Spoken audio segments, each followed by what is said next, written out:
Well, the sparks flew yesterday in Akihabara in our first 7 rounds. Even Shoma Yamamura having to defibrillate his brain in this early matchup against ADC, but his Kassai list was able to find great success in this matchup. He kept himself limber, kept himself loose, and he managed to clean up the game. Noticing no time zone cancelling Blade Runner there. That was crazy. We got to see People's Champion Eugene C risk it all on a scab skin leathers roll to take the game. He crunched the numbers, he rolled the dice, and folks, sometimes brute life gets you. That's a 1 he rolls on the winning turn, allowing Masato Umeki to run away with the game. And another banger here is Naoki Ichizaka and Leon Liu towards the end of the day. Leon struggles for much of this game, but finds an opening here. Note there's a cut through and a flick knives opportunity. Naoki Ichizaka has big boats, I cannot lie, but the rest of his hand doesn't help keep him in the game. Flick knife empowers cut through, takes it to 5, and Leon Liu is able to find that lethal damage. Naoki reveals the contents of his hand, and we realize what went wrong. That's right, Copper Cogs all the way to the gills. Fantastic first day of games. We're glad to be back for our second and final day of calling Akihabara. I'm Mitch Leslie. I'm joined, of course, by Charles Dunn. Great to have you back, man. We had 14 different heroes over 7 broadcasters matches. We got all of it yesterday. Yeah, really amazing set of games that we had yesterday. You know, so much diversity, so many close games, really narrow margins. We saw so many of them come down to like one key decision, one key block. And it was just really awesome to watch such high-level Flesh and Blood all day yesterday. Of course, you've got more of that in store today. Make no mistake. Let's talk about a format here, of course, in our calling events. It's a 2-day event with day 1 featuring Classic Constructed. That's 7 rounds of Swiss. That's what we got through yesterday. Day 2, this one is our slog for our players out there on the ground. It's 5 Swiss rounds, and then we'll be cutting to top 8. And us here, at the end of each day, we've been revealing a fantastic and very exciting spoiler coming to Compendium of Wraith. Yesterday, we were able to reveal a reprinting of Enlightened Strike with new art at Legendary Rarity that will be appearing in the general packs, not the Antiquities ones of Compendium of Wraith. So, a lot to be excited about there. And of course, today we have another banger in store for you. For the players, they, of course, have plenty on the line here, Charles. Of course, prize money, definitely what they're looking at, but of course, those World Tour points still count as we head into a $2 million World Tour season. Yes, you know, start of the new year, these World Tour points are going to be very valuable to anybody looking to compete to get the top in their region or top in the world overall. So a big win here is going to put you very high up on that leaderboard.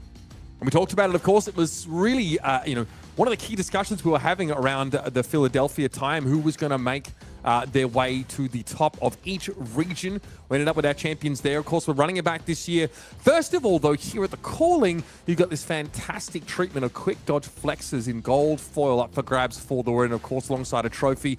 And those 16 World Tour points with the PTI as well. A lot to play for here. And that's, of course, why Akihabara, not only being a fantastic location, as we often get to travel to in the Flesh and Blood, but also all these players competing for this fantastic slew of prizing. Now, amidst all of this, we're in the middle of our TN season, and we have some incredible events coming up. Incredible events also that are going to be broadcasted for your viewing pleasure. We're really going hard in the paint to bring to you this year the best of Flesh and Blood coverage possible. So let's talk about a little bit what is around the corner. Now, a World Tour this year is for $2 million US, up from $1 million previously. 36 pro-level events over the course of the year. We're going to try and bring as many of those to your eyes and ears online as possible for those that can't make it there. More information, of course, at fabtcg.com. But here's what we've got coming up. We've got a calling in Columbus. That's something I'm definitely setting my eyes on. And then also the sunsetting of our Battle Hardened format. We'll be seeing the last Battle Hardened in Rio at the end of January. Yeah, in order to make room for this really packed schedule, we're going to have a lot more call-ins, and they're going to be paired up with a new Showdown event, which is similar to old Battle Hardens, but with an enhanced prize pool to really bring it up and make it that much more competitive, that much more rewarding. So make sure you get out to some of these call-ins. There's going to be so many call-ins this year, one almost every weekend at this point, starting with calling San Diego in February. Can I just say, these locations they've selected for the first of our Showdown events are absolutely absolutely phenomenal. San Diego speaks for itself. Incredible spot here in SoCal. Montreal, beautiful city. Huge fan of it. Brisbane is where I hail from, and in my opinion, the best spot in Australia to get to. So it's also closest if you're based in North America. It's right there on the East Coast. Stunning beaches, fantastic weather. The cityscape is astonishing. So check that out. Of course, Memphis is famous in its own right, and Shanghai there. And April 3 to 5 will be featuring both a calling and a showdown. But right now, you might be interested in how you can get out and compete right now. I'll tell you what, it is Road to Nationals season. If you want a shot at competing in your country's national champions, this is the time to get your skates on. Between January 3rd and February 1st, you'll be able to compete in your RTN events to find that qualification. Charles, you ran this exact gauntlet. You are a US national champion. Not that you need reminding. You went through this process like many people are looking to do. Of course, yeah. Road to Nationals, always a really great time to meet up with a local Flesh and Blood community. Really earn your medal here, prove your worth as you play some of the best in your region, and be able to earn that spot into the Nationals. And, Nationals, an amazing event, especially U.S. Nationals. I know that's often the biggest event. Yeah. Honestly, it feels like the same environment as like a Pro Tour, really. You get so many high-level players coming in. And, of course, every Nationals is a lot more of them being streamed nowadays. So we're getting a lot more of that coverage all around the world. So there's so much more chance for glory for anyone, no matter where you are in the world. And fantastic prizes, of course, on offer here. Call to Grave and New Horizons playmats. This new treatment of Twin Drive looks fantastic for those of you that love to go fast in your Mechanologist decks. And also for the top 4, Cold 4 treatment or in the palm of your hand. Of course, the gem packs, which have some fantastic goodies in them right now, including that gorgeous Marvel Prism that I know many people have been after, because Illusionist players are addicted to blinging out your decks, and I don't blame you guys. It's always fantastic art. So get out there and get it done right now. RTNs feel like elevated pro quests to me. Really, the energy in the room is fantastic. Everyone is jovial, but they know what is on the line. Everyone really wants to represent their country at Nationals and try to take the title. It's a prestigious title indeed. Now let's set our sights a little bit here on Akihabara, because we kind of got it all yesterday. We got, like I mentioned, 14 different heroes across coverage. We did see the same repeat offenders there, in terms of the representation towards the top tables, right? We got a chance to check in on the state of Gravy Bones, on Cindra, on Verdance. A lot of those were still, present at the tournament. How do you sort of feel like the tides have shifted for those top 3 decks, including now Marionette, who's made his way into top table contention? Yeah, it definitely feels like those kind of top 4 decks, Gravy Bones, Cindra, Verdance, and Arachne Marionette, that did get a little bit affected by the ban list recently. They definitely got taken down a peg, but we still see them as a strong force in the meta, and arguably they're still kind of the top 4 decks in this format. But with a little bit of weaker power level, it doesn't feel like they're on a wholly separate level. It feels like they're just maybe a touch above other decks. And in exchange, we get a wide variety, 14 different decks out of 7 rounds, to be able to compete with them and have close games and really embody this very diverse meta that we've been seeing. Yeah, look, we were selecting, of course, not just for deck variety. All of these decks were at, X and O for the most part, or we were covering win and ins featuring a lot of these decks. So we just happened to have a great spread across the top tables. Let's have a closer look at how the metagame is shaping up here in Akihabara so far. Now, we already talked about this a little bit, right? Verdant, Cindra, Gravy Bones, Arachne Marionette. But I kind of want to open up the conversation here to these dark horses, all these A-tier decks, because on the outside looking in, Florian, of course, despite no longer having access to Rootbound Carapace, has had certain tools unbanned. Now back at his disposal, can sort of make use of Germinate. And the value turns that Florian is able to put together, especially when he's able to attack frequently enough to get Decompose and get online, seems like he's pretty nasty. Yeah, I think Florian just has really great value kind of top to bottom. So many of his cards are so efficient before his hero power is active, and once his hero power is active, they just go through the roof. He has really great equipment too. We saw Florian in one of our feature matches yesterday being able to really shut down that Dawnblade Dorinthia by using the Face Purgatory. He's still very potent into a lot of the decks in this meta, and so I really think his armor suite, complementing with the diverse tools that he has to get a lot of value from his regular cards, makes him a top contender. Now, a deck for me that has felt controversial in how people have discussed it is Kassai of the Golden Sand. Seems like obviously Kassai very, very powerful. In the past was known as being very consistent, being able to get a lot of Valiant Dynamo value, block on it every turn cycle for that virtual life gain, and be able to swing with 2 sabers. Now, though, it feels like with the addition of Blood Follows Blade, there's a bit of extra threat in terms of, Centauri Sellsword generation, earlier in the game, outside of that game plan of raise an army for the late game if you can accumulate enough gold, and these decks seem to be going away from copper generation, away from blood no hands in a lot of matchups. But I still hear the chatter being that people aren't convinced that she is truly top tier. Yeah, it's interesting because I do think she has a lot of really powerful plays and so much good value from her weapons, and Bloodflow's Blade is a great addition. I do think if you look at a lot of the decks that are prevalent in the metagame kind of above her in representation, a lot of them are either decks that run a lot of defense reactions themselves, such as the Earth Heroes, or even Gravy Bones often runs good defensive tools, or they're decks that, you know, are looking to punish Kassai in some other ways, right? Like in things like things like Arachne Marionette Disruption, being able to having those piercing, like a lot of her defensive capabilities is that armor, and piercing weapons get right through that. Yeah. So it seems like while she has really good value, it doesn't line up perfectly into a lot of the top meta decks. She really wants to be preying on more aggressively oriented decks that don't want to block, so that she can get a lot of that value and can get the the copper generation, which they're moving away from. There's just not as many of those in the meta to be able to really prey on. Yep, absolutely. Here's how our conversion looked. I think this, for me, is a very compelling little graphic here. Now, we've got it ranked in terms of the number of decks that made it through to day 2, but I want to say the percentages, the lead can be buried a little bit here in terms of how this list is looking. 100% for Betsy and Valda. Woo! Best decks in the format. Betsy and Valda. We're going to touch on that one too heavily. But for me, it's Arachne slipped through the cracks with 50% conversion. A deck that used to be ubiquitous everywhere. In Singapore, it was the go-to. Only 4 of them registered for this tournament, but half of them have managed to make it into day 2. What is your take on that? Yeah, I think that it is a very powerful deck in the previous meta. Before it got hit with some of the bans, something like the Bonds of Agony ban, it was like de facto best deck, really no question. With that one ban, it seems like it really brought that deck, completely like nuked it out of the meta.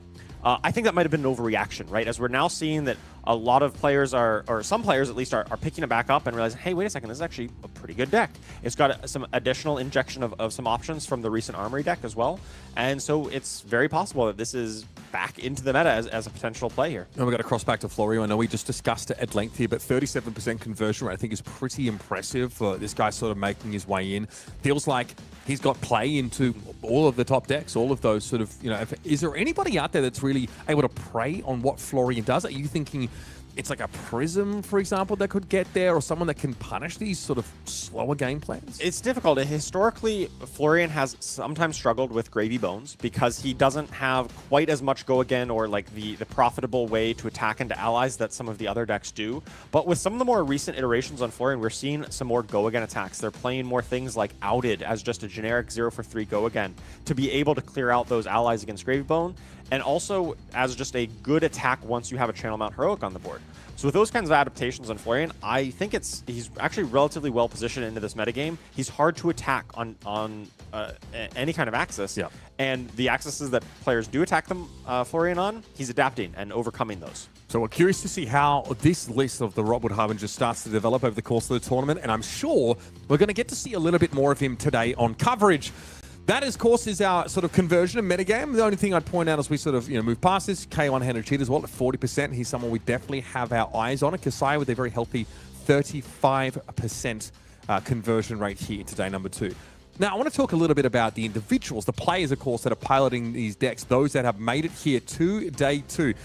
Ryosuke Urase at 7-0 here on Florian. We just discussed that. Obviously, he's finding some great step. Gaichi Yamada, we saw him in Philadelphia. He looked great. And Justin Koo is still at the helm of the Gravy Bones list and still finding great success. Yeah, a lot of good diversity here right at the top, but of course some of our well-known players playing some of these top decks. It's been very impressive that they've been able to adapt and overcome these some of the nerfs and bans that have happened recently and still put up good results with these very powerful heroes. Couple things to point out. Sam Sutherland, of course, in the mix here. 4th place so far on that Dash.io list. And we have that RKO that we got to see yesterday. Ricardo Diaz looked pretty darn imposing on that list. And here come the Oscilio squad. We've got Yoshiki Mizutani and Brody Spurlock as well as TSUNAKI SAWAI here at 14th place. So 3 of these Oscilio lists have started to make their way through. It's a pretty imposing top 20 as we head over towards the next page. We still see a bit of Cindra propping up. I'm surprised, I guess, to see Fang still in the mix. A lot of people are downplaying what Fang can do. It seems like getting that quest achieved in Steel Victory and Scour times here seems a little bit hard to do, but once you get online, if you can stay online, you're in great shape. And the Puffins are turning up.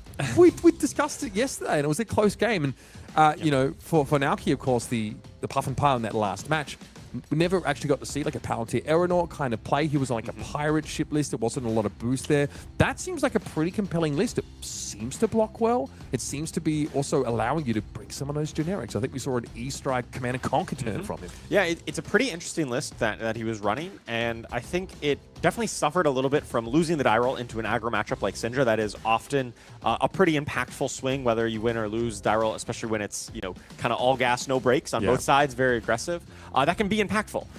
Not that say you can't overcome that, but it definitely has some impact. And obviously still coming out with a 5-2 record is definitely higher than anybody really had expectations on Puffin. It's been one of those heroes that people know it can be good, but hasn't ever really shown up in a real tournament setting. And so I'm really hopeful to see if they can keep it up and make a run today. Gordon Code calling Sydney champion. I do spy Shirui Wu there at 38th, of course, from obviously our Pro Tour Singapore winner. We're dragging him onto the feature match. We can't go any longer without seeing Arachne slip through the cracks in action. And of course, Shirui Wu himself, that's going to be one we want to check out. Heading over here to the last of our sort of standings coming into round number 7. Again, still some big names in the mix here. I'm looking through. I see the Betsy at 5-2. Masay, Toda. What a Chad. I'm very compelled by these results so far. Curious to see if that is able to continue. See putting Tam there as well on the Kassai list. He's at 5-2, still looking relatively healthy. Pei Tung Lao is on that KO list, one you're pretty familiar with. Of course, you've been on KO lately, as many have, as well as many of your teammates. Yes, I really do like KO. I think he was a deck that was competitive in the previous meta before the recent bans, but wasn't quite good enough. And after that case, after those top decks got brought down a little bit, I think he's actually very competitive with the new top crop of decks, and I think he has a good shot of making an appearance in the top 8 today. So there you have it, folks. Our top 60 players heading into round number 7, and a large amount of heroes being represented. I'm sure we're going to see great diversity today, as we did yesterday. A lot to look forward to, because obviously at the end of the day, once we're all done and dusted here, we will be revealing yet another spoiler from Compendium of Wraith. As I mentioned yesterday, was that new treatment, or that new art, of course, of Enlightened Strike now appearing at Legendary Rarity. And you know what we like here. We like to up the ante a little bit. We save the real goodies for day number 2. I can guarantee you the next spoiler is going to be even bigger. So stick around for it. We'll also, of course, be giving away a box of Super Slam. So keep an eye on the chat after the final. So you need to stick around till the end to have your chance to enter into that competition. Also, we showed it yesterday. I'm going to show it again, because now we've been able to reveal what is available to you guys heading out to Pro Tour Yokohama. It feels like a prestigious event already. Sure I just get the feeling from people talking about anecdotally how they're competing in their pro quests and they're vying for their spots there in Yokohama. And not just the experience of being in this beautiful city at a beautiful time of year, but have a look at this. Of course, we have this Scar for a Scar treatment featuring Ira, as well as, I want to call it an anime treatment of Gravy Bones, but I don't really know how you're supposed to put it together. Of course, flanked by the ever-trusty Whaler Humperdinck. The treatment on both these cards is fantastic, and I can't wait to see these get into people's hands. Yeah, absolutely great. A Scar for a Scar, one of the most iconic cards in Flesh and Blood. Gravy Bones, the new hotness, has been extremely popular hero ever since he's been released. Some great pickups for you at Pro Tour Yokohama. And of course, for those of you heading over and want to pick up the souvenir package, there's so much to get. You get your playset of Scar for a Scars, the playmat, of course, featuring that new fantastic art. Box of Compendium Wraith, box of Super Slam, fantastic deck box, and of course, you get your hands on that Gravy Bones hero card as well. There is a lot of value jam-packed into this souvenir package to try and snap those up while stocks last. And if you're competing, if you're participating in Pro Tour Yokohama, of course, you'll be getting yourself another of those fabled gem playmats. This time is the Master Cog, but also a copy each of the Gravy Bones hero card and that Scar for a Scar.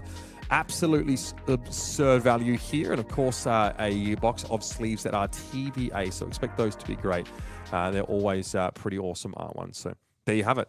that's what's on stock. That's what's on offer in Yokohama as well. It's a fantastic experience as we play the game and we see the world. Let's now see what our players are putting forward in day 2 of competition. It's time to head down to the feature match area and jump into round number 8. This one's close to home, folks. I'm going to be honest. Shirui Wu, of course, Pro Tour Singapore champion. He piloted Gravy Bones to a stunning victory there up against previously SoCal local Austin Summers of Team AGE, now resident of Japan. He'll be piloting Prism against Arachne slip through the cracks. Yeah, this is our 15th and 16th different hero out of our 8 rounds, right? So we are getting the full spread of diversity here on these games. So really excited to see. This is an interesting matchup. It's one that could go either way. It's going to be very close, I imagine. You've got depends a lot on how many Phantasm Poppers Shirui Wu has decided to tech into his Arachne deck. He doesn't typically run too many, maybe just some Command and Conquers as part of his typical game plan.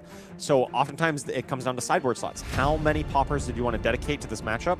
And I think the number of Poppers that he plays and that he finds is going to be pivotal to this matchup. And in that case, cards like Herald of Triumph are going to be very important for Austin Summers to try and get around those 6 power Poppers. Here's the run so far for this Prism list. You can see where she's found success, of course, going up against this Florian, found a win against Verdance, ran into the Betsy, was able to get there. I assume Aura Plan was the go-to. Martin Holick is from Czechia, by the way. That would be the flag that should be there. So Oscilio, that's always a bit of a nail-biter matchup for Prism. You need to flip those Angels and get some ward coverage because they will be trying to blast you. Struggled though against Ricardo Diaz. Anytime Prism sees KO or a Brood, it's a little bit problematic. So Austin's definitely hoping to dodge as many of those as possible right now. But let's have a look at how this Arachne slip through the cracks deck is performed.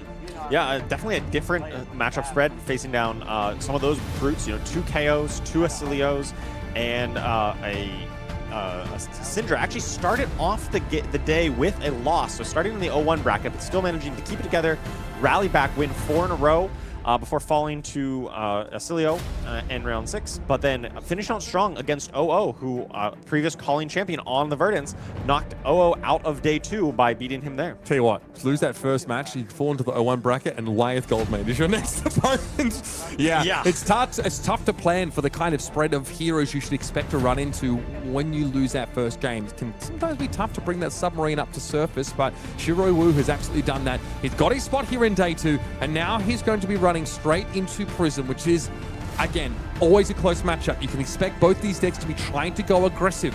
Shirui is going to try and deny as much of that ward value as humanly possible, while Austin is going to try and play around it and keep sending high-powered heralds that are hard to pop. It's going to be a race. He will start at less life than Arachne slip through the cracks, but that's something that is very quickly remediated once a couple of those figments get flipped.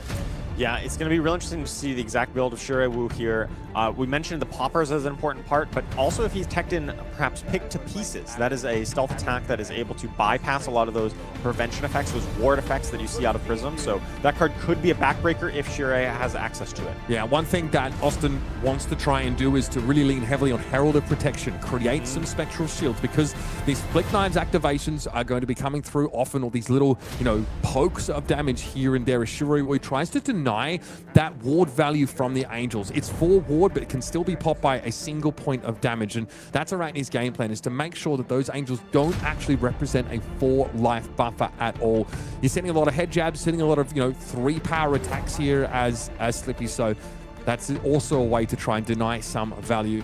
Great photo there, of course, of the AGE boys there, with Anthony Pham out in front, so Austin still representing his team from the homeland. And we've got a fist bump. Shirui Wu will be our first player.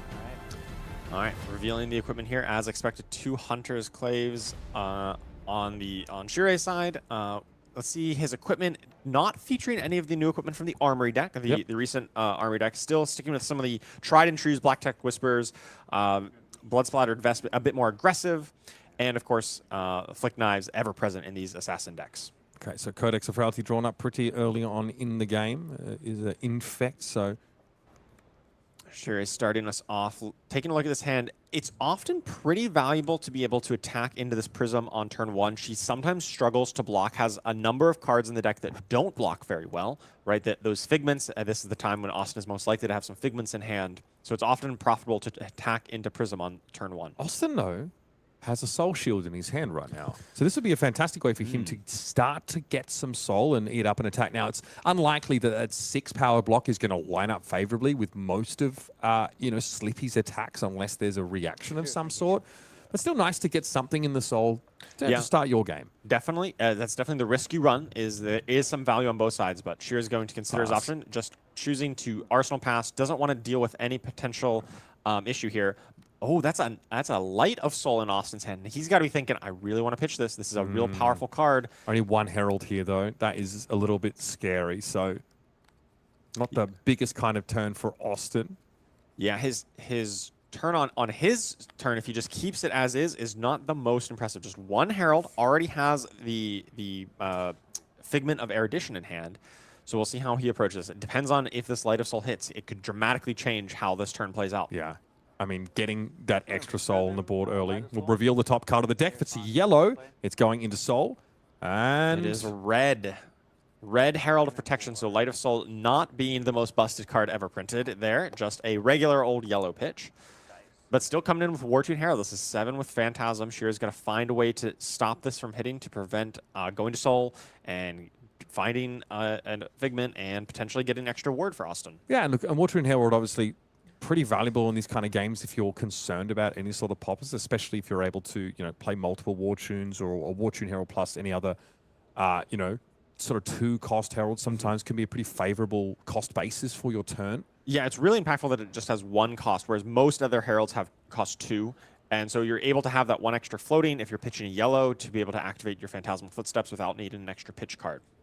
Austin here is simply deliberating, just making sure he's familiar with the cards. There's a Take Up the Mantle actually being offered here on blocks. Yeah, Take Up the Mantle, not the most scary card when there is nothing to take up. There is no graveyard to play with here. Shirui is blocking with the boots, just being able to cover up that breakpoint.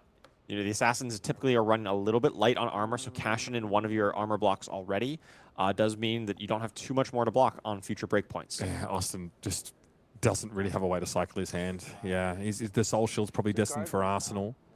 Yeah, I mean, I'm curious to see Austin, how Austin would like to divest sort of himself of this non-blocking Figment at this time. It's tough when you got 2 cards you want to pitch, right? Yeah, especially it could just activate the Empyrean Rapture and is choosing to activate the Calming Gesture, just kind of blowing through that equipment just to get the pitch, get that Figment of Erudition back in the deck. That is much more valuable in your deck than in your hand because you cannot search it up when it is in your hand. And that's often one of the first Figments you want to find because it gives you that ponder, lets you kind of get that card advantage going right away. Proactively using Calming Gesture, though, feels pretty bad in this Prism. You really want to throw it out in response to like a Flick Knives or something that you when you need to prevent your opponent just going over by that 1 sort of damage. And as a pitch outlet, it can also be helpful later on in the game. But Austin's had to, fight his way out of a bit of a suboptimal grip. What is he working with now? I see an Angelic Attendant has made his way into the hand. Obviously, one of those newer expansion slot cards for Prism. Shirei's attack here is Infect, and this is particularly potent against decks like Austin, which uses Ward a lot. This Blood Rot Pox token comes at an awkward timing, which it may be difficult to pay for. You may want to flip an Angel on your turn and be able to attack with it, but if you do, you still need to be able to pay for this Blood Rot Pox. Otherwise, that Angel is going to pop right at the end of your turn and negate a lot of the value that you just got from it. You just don't want to be sitting on a blue at the end of your turn. Like, ideally, you want to do the 7/4/7, right? Which usually requires a yellow and a blue at minimum to pull off. So, yeah, a little bit frustrating. We do have a Battle You Got in the hand for Austin, which can definitely find value in some cases here. Unlikely here, Shira is just coming back in with another Infect. Hey, if it's good the first time, it's good the second time. Yeah, he Codexed that one back into play. Codex and Austin is saying, where do I get this Soul Shield value here? The only 6 Shirui is probably going to be on. He might have brought some extra poppers in, but Command and Conquer, right, in terms of what he'll have a default. Soul Shield just cannot be used in that situation. So I don't see where Austin's going to get full value out of that defense reaction. Yeah, at least not until Shirui comes with an attack reaction, perhaps. Something like we often see things like Spike with Blood Rot or some other way of pumping up an attack, and that can be a way to counteract that. But until he does that, Austin's arsenal is kind of like a dead spot right now. You're kind of just stuck with keeping that down in arsenal. Well, Herald of Protection, your premium card of this matchup for Austin Summers, not only presents a breakpoint to Shirui Wu, but can create a Spectral Shield. Now, up against Prism, especially in these aggro games, you want to block the first Herald if you can, because that prevents your opponent from flipping a Herald and attacking with it on the same turn. You can let the second Herald go through, because then they could flip a Figment, but it wouldn't be able to attack. Yeah, here it's still difficult because you don't have that armor, that 1 point of armor as a good break point. And because there are some Bloodrot Pox tokens, you may not care that much about giving him some ward. Obviously, if you could block it out efficiently, you would if you had Phantasm Popper. But this is probably the best chance for Shirui to just be like, no, it's fine, this can go through. Yep. But it does look like his hand maybe doesn't convert as well as he would like, and is considering some blocks here. The problem is that a flipped Angel doesn't protect you against 2 Bloodrot Poxes. No, the ward expires on the first, Bloodrot yeah. Pox. So. Yeah, it's just this is the case. If Shirei's hand was good enough, you could potentially consider keeping this hand because you know the Bloodrot Pox gives you a little bit of that protection. Is it good enough though? So we've got a Kiss of Death and a Leave No Witnesses. It's pretty good. And then a Take Up the Mantle I see as well, and a Pick Up the Point. So this hand can convert, right? We can use the Flick Knives and the chest to get the resource.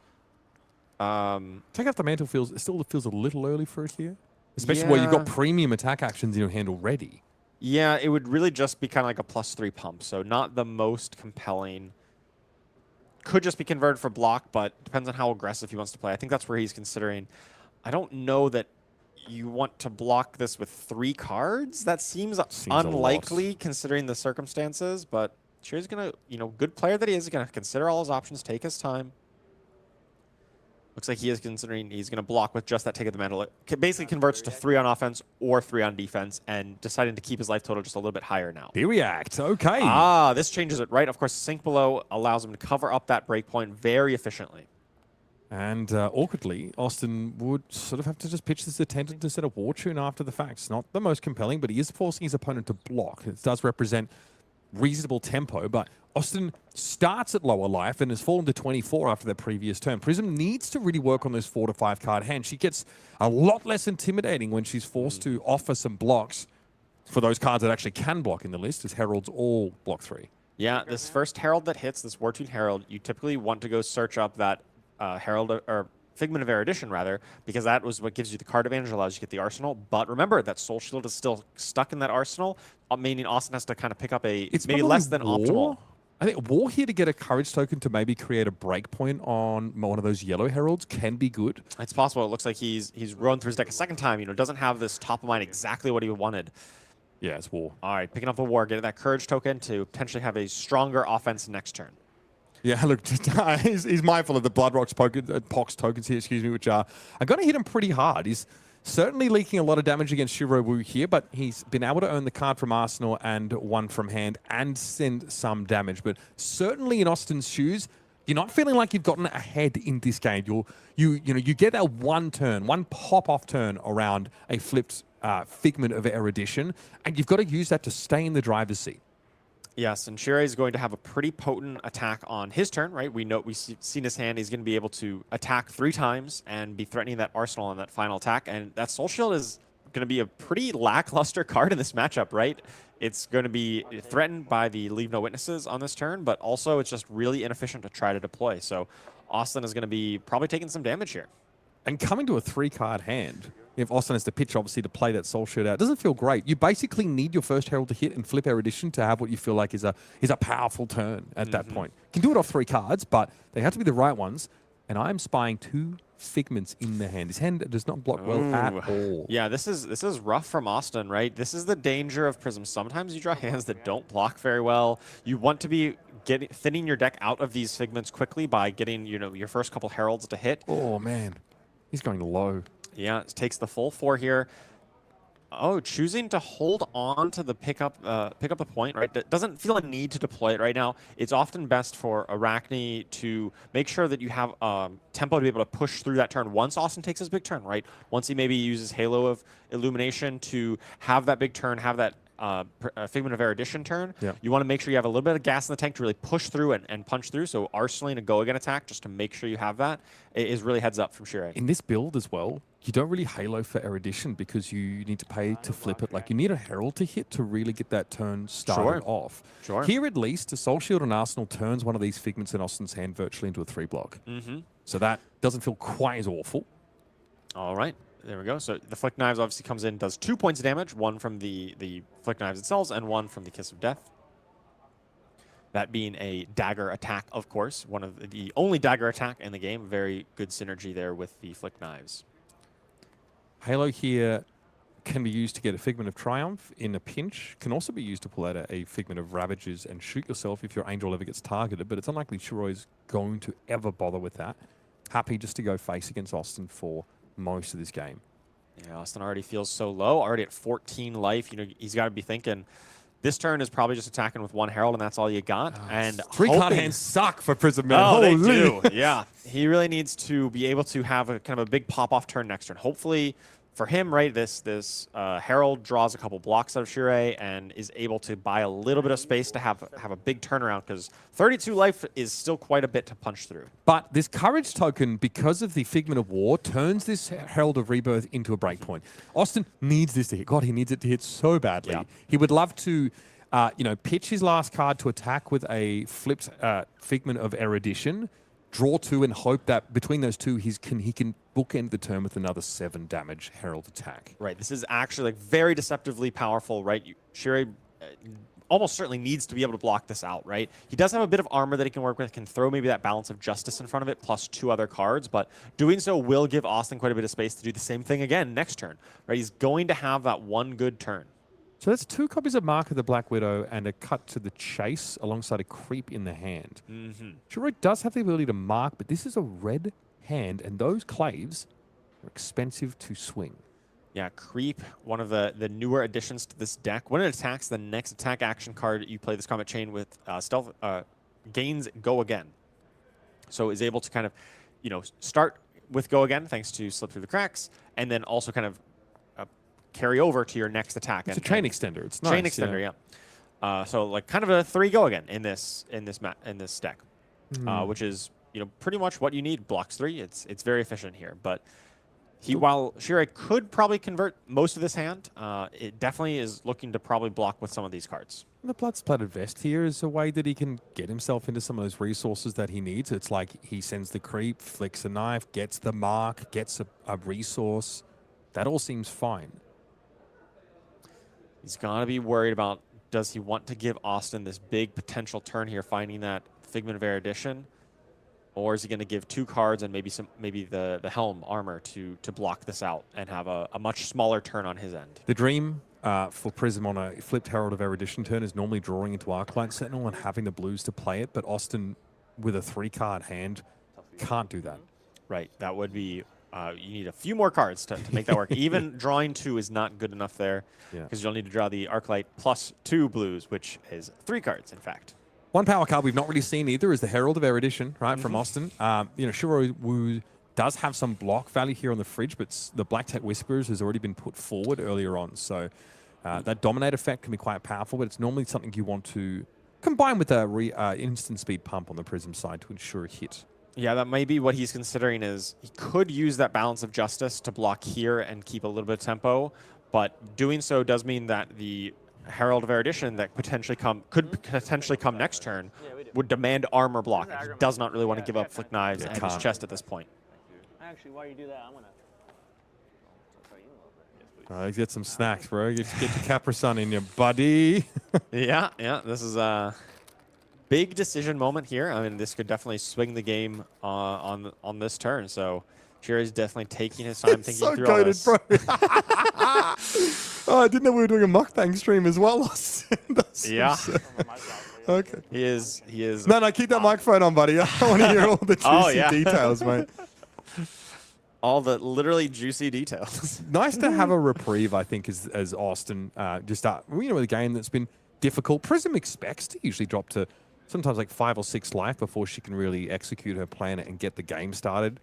You feel behind in your starting life title, and you need to give a fair bit of life to have those 5-card hands or 4 5-card hands. So, yeah, Shirui has to tank on. I think you're right. Yeah, the potential for an armor block to get involved here.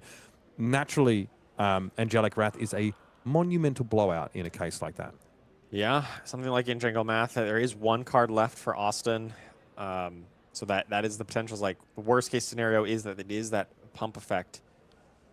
I just, for those of you, many of you out there, I'm sure, have sort of attended longer events, but I'm telling you, like, today, best case is eight games of play, and you absolutely, if you're playing Prism and your opponent is tanking like this against you, which is something you're probably getting accustomed to at this point, you need to find time to eat wherever you possibly can. Yeah, just make sure you stay hydrated. And So waving to the adoring fans. Oh, okay, right. the blood-splattered vest Blocking gets in on the blocks. vest.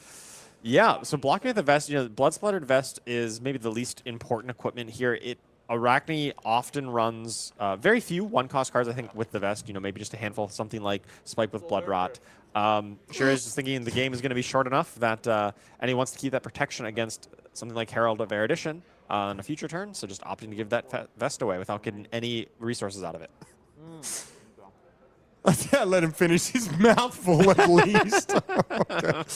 All right, so Austin here does not, to our understanding, have a way to push this over, which means that their last card is, it's destined for the Arsenal at this stage. It's a Herald of Protection, so it's reasonable to keep it there, but Austin has to ask himself, how much longer do I have? Yeah, I think he has to hope that Shirui's turn is not that disruptive, that he's able to keep a 4 or 5 card hand here and just be able to send it back for value. This is where it gets really dicey as Prism, because like, what if on his go turn Shirui finds one of his poppers or something that really can disrupt the turn when Austin maybe takes some extra damage to make this happen. To a player of Austin's level, this is face up. This Mark of the Black Widow may not be attacking a marked hero right now, but it will very easily potentially become that. Yes, a flicked knife, of course. That's why, look, I'm saying in situations like this, that one spectral shield Would be huge. It's incredible to have, and that's also like there's a case for like pulling a figment of protection out of your deck at an early stage if you possibly can. Austin could still absolutely pitch like a yellow to give ward 4 on this figment in order to block it, or just blocks 3. Unlike Arachne Marionette, the more popular assassin at this tournament, even if you are marked, the attack does not get +1 out of Arachne Slip Through the Cracks. So this is still just a 3-power attack, does not get the +1. This is a great blocking hand for Austin. He's sitting on a bunch of them. He's got a Herald of Protection in Arsenal. There's no yellow, though. Correct. So he's already accepted, hey, this hand does not really convert on offense as well as he might like. So he's probably just thinking, going to block with 2 of his cards and send a Herald back and just kind of tread water and repeat the same cycle we had last turn. The reason for that, folks, is that Prism requires a yellow card to be in the pitch zone to get go again on the first Herald and Angel attack of the turn. If you don't have a yellow card, you are only performing one action. Yeah, no go again at that point. It's one of my favorite phrases to say in Flesh and Blood is you don't have an action point when your opponent thinks they have a go again on an attack, but they really don't. Yeah. Happens when a Prism doesn't pitch a yellow, or happens when they get hit by a Spinal Crush and they forget that something had go again that they tried to do. The nastiest part is if they go, as a newer player, I think I went to activate like an Iron Song Versus, in my like pre-combat to put the buff on the Dawnblade, and then realized I didn't have my action point That back. is true, yes. And I was like, wow, Yeah, that's Iron Song pretty versus good. Grasp of the Arcanite. You're just like, oh, I'll just make a rune chant, and then attacks like, but you don't have an action point. Yeah, not great at all. Fortunately, nothing so terrifying lurking in Shirui Wu's deck. I think if he could put Spinal Crush in, he would like it because it would be a very good popper into this matchup. I think Austin probably is priced into, like, he knows he can block with 2 more cards and just send a Herald of Protection next turn. I think he might feel like he would like to clear his arsenal, or he would send a single Herald out of his hand as well. I think it was like a Red War Tune or something similar. Yeah, I think it's definitely advantageous, because we know his whole hand is Heralds, but if he attacks the Herald out of Arsenal, he gets to keep a mystery card in hand, which is more threatening to Shirui than a mystery card in Arsenal. Because that card in hand could be pitched. He doesn't know if it's a red, like if Austin perhaps keeps the red, that he wouldn't really want to pitch it. But, if the first Herald hits, then maybe he could pitch the card and attack with the Angel that he flips over. So it's definitely much more threatening to keep that card in hand, just from a mind games perspective. Yeah. Still means that Austin can do something on his next turn, but it's not something that's going to amount to him gaining any semblance of tempo back in this game. Shirui Wu is still going to be able to go after him pretty aggressively. So Austin has been deep in the tank here on this Flick Knives trigger. Considering throwing away the Empyrean Rapture, perhaps, as a ward. I think it's more likely he could be considering a Halo of Illumination activation to pull a Figment of Protection out of his deck. That as well could happen. Lines are like Would also the best allow thing. him to filter his hand to potentially find a yellow. Mm-hmm.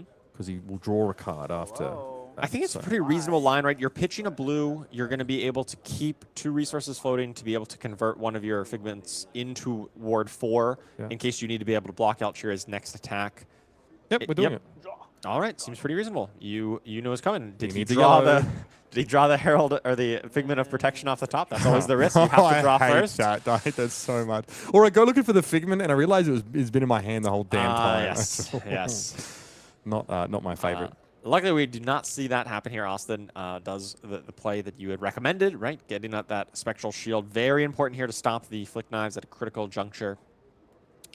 Yeah, see, when I get sick of having D-Reacts played against me as Dory, I go and play Prism and have D-Reacts played against me. Yeah, you So- just have D-Reacts on board, Yeah. basically. You know, just you have so many pay 2 to have 4 But they do it to me D-Reacts. too. You know, they throw that sync on that first Herald. I'm like, damn, I'm still in the same blender. Yeah. Just different colors of cards. Maybe, and bear with me here, maybe Sink Below is a good Flesh and Blood card. So good. It is so good. What did Austin draw off the top? That's my question. Yeah, I Has need he to find found out. that yellow? He's playing it close to the vest, or rather close to the table. Yeah. Not gotten a... He's trolling me. He's literally flicking it upward for like a second. So that's the Spectral Shield burnt there. Now, was the Calming Gesture available? That also would have been an option. It's a pitch outlet, but you'd still have some leftover pitch. Austin is also telegraphing the potential to flip one of these Figments and have Ward 4 if there's an appropriate spot for it.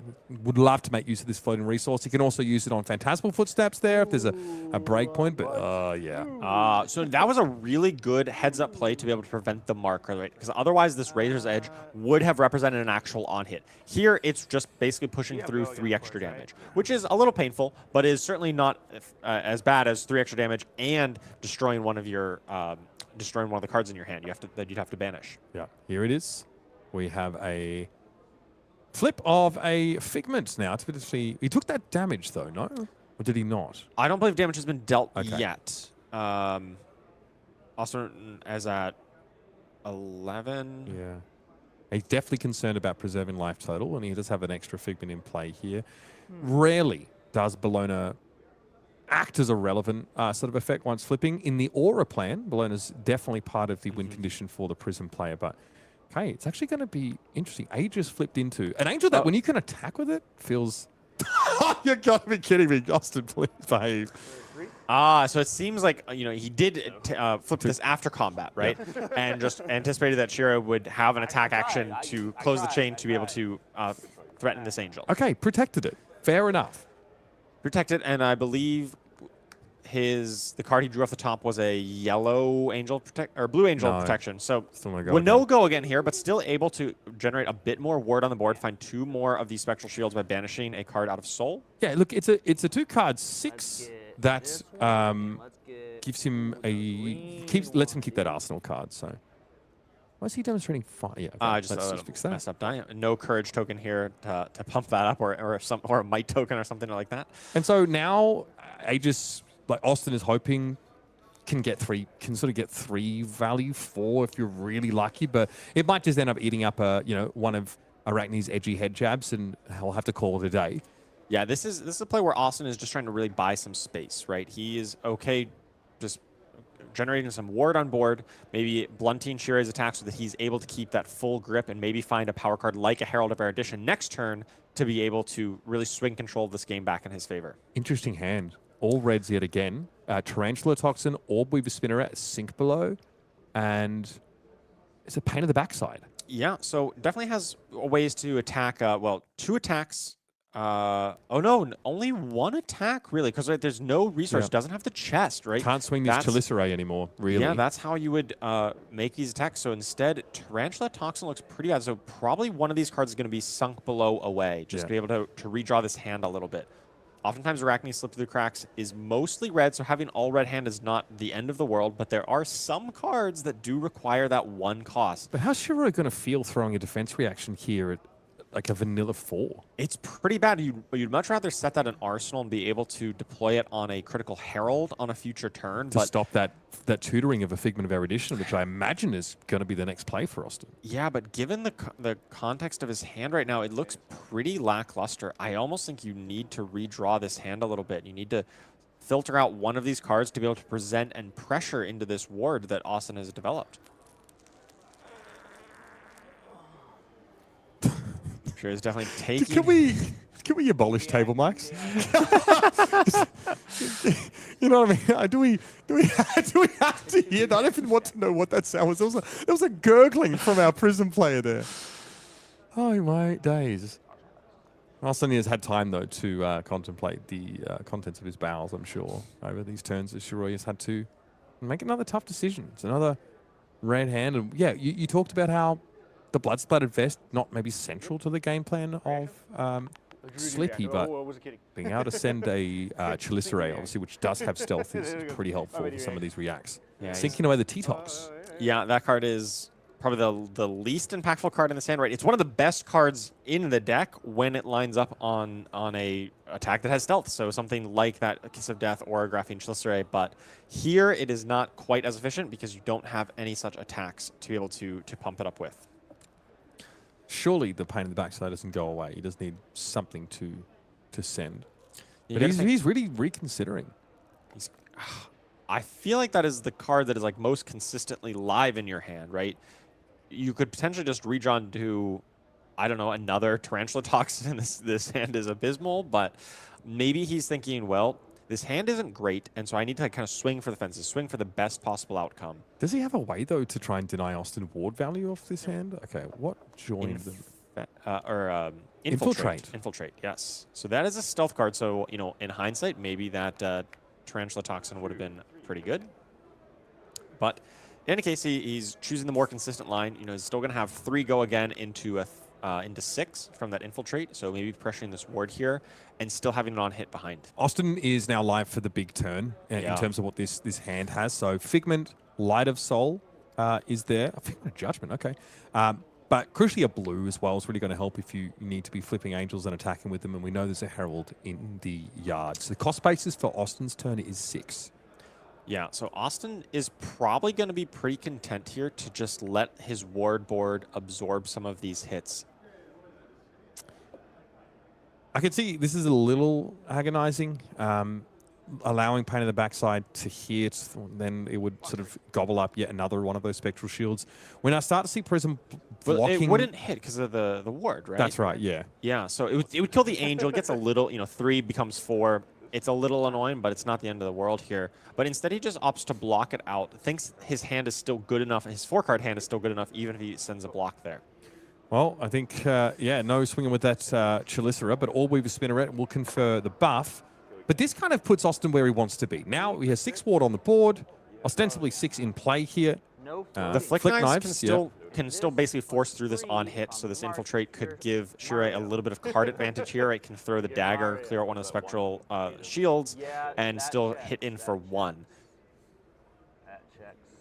I don't think Austin is that worried. Like, it's a little advantage to Shirui, but I don't think he's going to be able to do anything about it. At least not. He needs to keep this big hand to be able to pressure and try to swing this game back. That is what Prism is all about. Most of Austin's cards cost 2 or 4 anyway. Yeah. So Shirui can't use the Infiltrator card as pitch fodder. So there's just not really much to play there. Yeah, it's potential that he gets something that he may be able to play, but more likely than not, it won't be that impactful. Still worth thinking on, though. Yeah, Austin is still thinking. I mean, this game, between these two heroes, both that start under 40 life, pretty aggressive matchup. It tends to be a relatively short game in terms of the number of turns played, so both players taking their time here to really think through every possibility and understand where the game state is, because they know the game. This could be the turn of the game, right? Austin could have his big turn here and needs to make sure that it's as good as it needs to be. In Austin's best case there, he knocks Shirui down to a life total that's pretty comparable to his own, but it would be him being able to establish another at least 4 ward with an Angel Flip. And if he has extra cards, he can also just throw one of, like, if he's able to draw 2 cards and have a redundancy, he can also just flip the Figment of war there potentially on Shirui's turn if he wants to give it a card for that. So he's got a few ways around it, but it's important to note that without Angelic Attendant, you can only flip 1 figment per turn.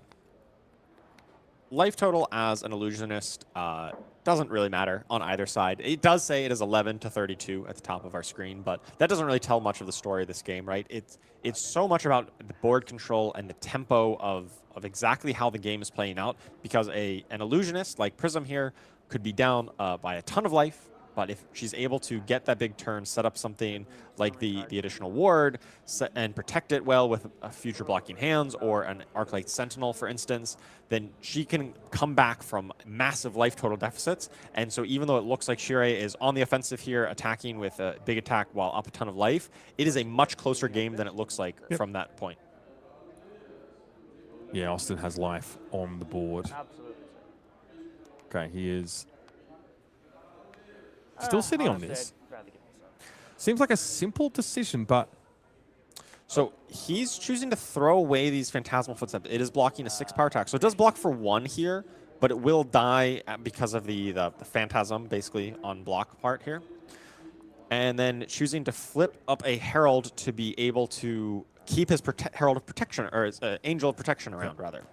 I like this a lot. This is also playing around the Flick Knife's potential. Austin's going to make sure that now with 7 points, I'm going to use air quotes here, of protection on the board, including the Phantasmal Footsteps, that even a Flick Knife is not going to be able to ruin his plans. Bologna is pretty extraneous to the game plan, and Austin knows, there's even some turns where, you can have 2 angel attacks, right? And if you got the soul, to get that virtual 2 or more value off them, it can also be nice just to go Angel, Herald, Angel, but it's far less common.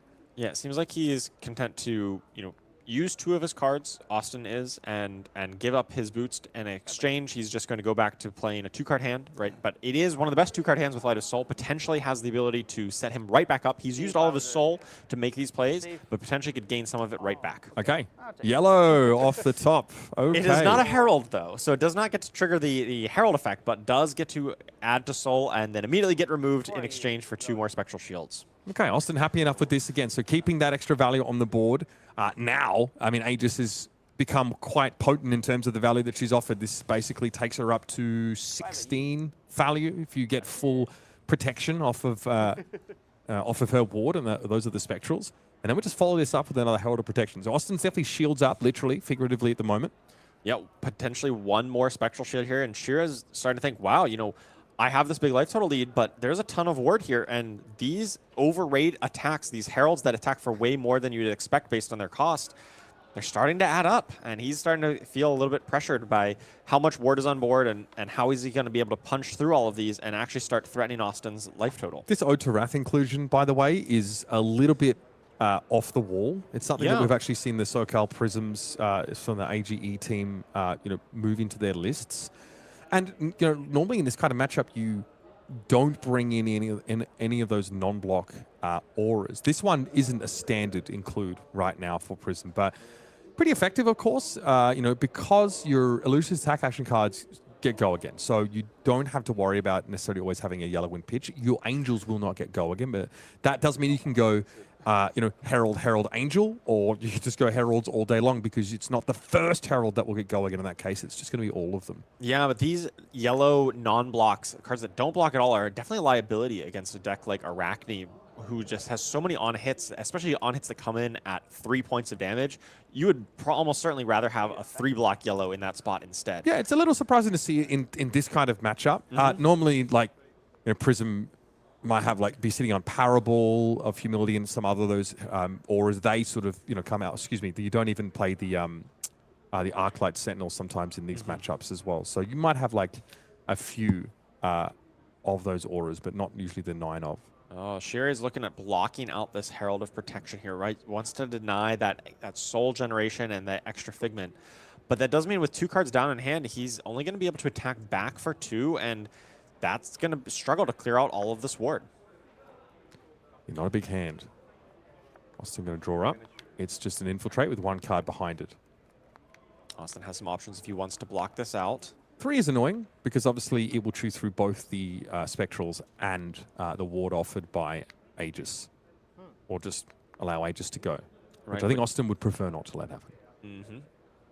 3 is greater than 2 when it comes to those Spectral Shields, but it is a very convenient breakpoint for just blocking with any old 3-block card. And I think if both players get into a spot where they're kind of blocking 2 cards each turn cycle, that definitely favors Austin in this case, right? Heralds are just so good whenever you're just both players sending 2 cards back and forth. And so you got to think that Austin feels pretty comfortable about this situation. Yeah, that seems acceptable. Getting full 4 value off the ward offered by Aegis, she was able to create 4 Spectral Shields. It's a decently sized hand here for Austin with a yellow. Looks like a War Tune as well. Yeah, War Tune not quite as impactful in terms of that cost basis because the Phantasmal Footsteps are gone, so it doesn't really offer that Phantasm Popper protection that you typically associate with War Tune Herald. So he's opting here to just lead off with that Herald of Protection instead, just get the highest number possible and put the pressure on Shirui to defend this. It's a 3-card block if Shirui wants to avoid it. He might have come to a crossroads here, realizing he might just need to take this damage, but he knows what's coming. The upside is that Austin doesn't really have a ton of cards in Soul.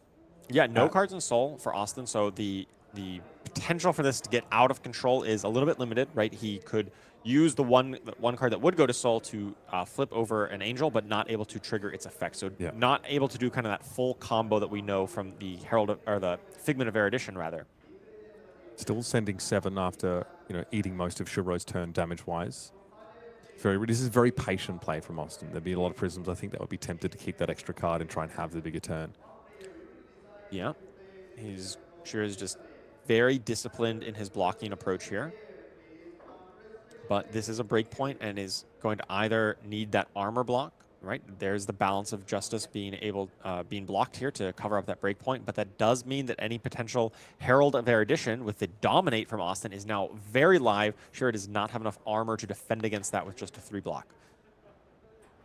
It's been 6 turns since we've sort of seen one. Shirui eventually knows he's got to get on the aggressive. He still needs to starve that Soul at the same time, though. Austin does have Arclight Sentinel in hand, so that's always a consideration of how he may want to deploy this. Codex there. See a Codex of Inertia out of Shirui. This is a card that I think is very powerful into a lot of matchups. It's a card that has definitely played second fiddle to Codex of Frailty, where Codex of Frailty came out and it was an instant include in everybody's deck. But I think a lot of players have realized that Codex of Inertia is also extremely powerful as well, especially when you can play almost every card off the top of your deck. So if you're just blind putting a card from the top of your deck into your arsenal, that's just as good as a Ponder token from the Codex of Frailty, or rather the attack action that you gain back from the graveyard. And then a lot of opponents' decks may struggle to play a card out of their arsenal, like Prism, right? If you just randomly put something like a Figment into their arsenal, you basically just get to IP them. Yeah, it's brutal. The fact that your top card has to go into your arsenal, it's not like one from your hand, makes it a whole different ball game. Figment and Arsenal, for those unaware, is pretty rough. Also, Light of Soul and Arsenal is... It's true. So it does get cleared out by the Inertia token, but that's true. You still need to discard a card to get it there. So if that is the case, right, then Codex of Inertia is just as value, like raw rate-wise, as a Codex of Frailty. Yeah. Okay. Arsenaling that last card is Shirui after inflicting that Inertia token and a mark on Austin Summers. This might be about as good as it gets. We can force a Herald hit here by the looks of things. So we have a Angelic Wrath in hand. I think even of the blue variety.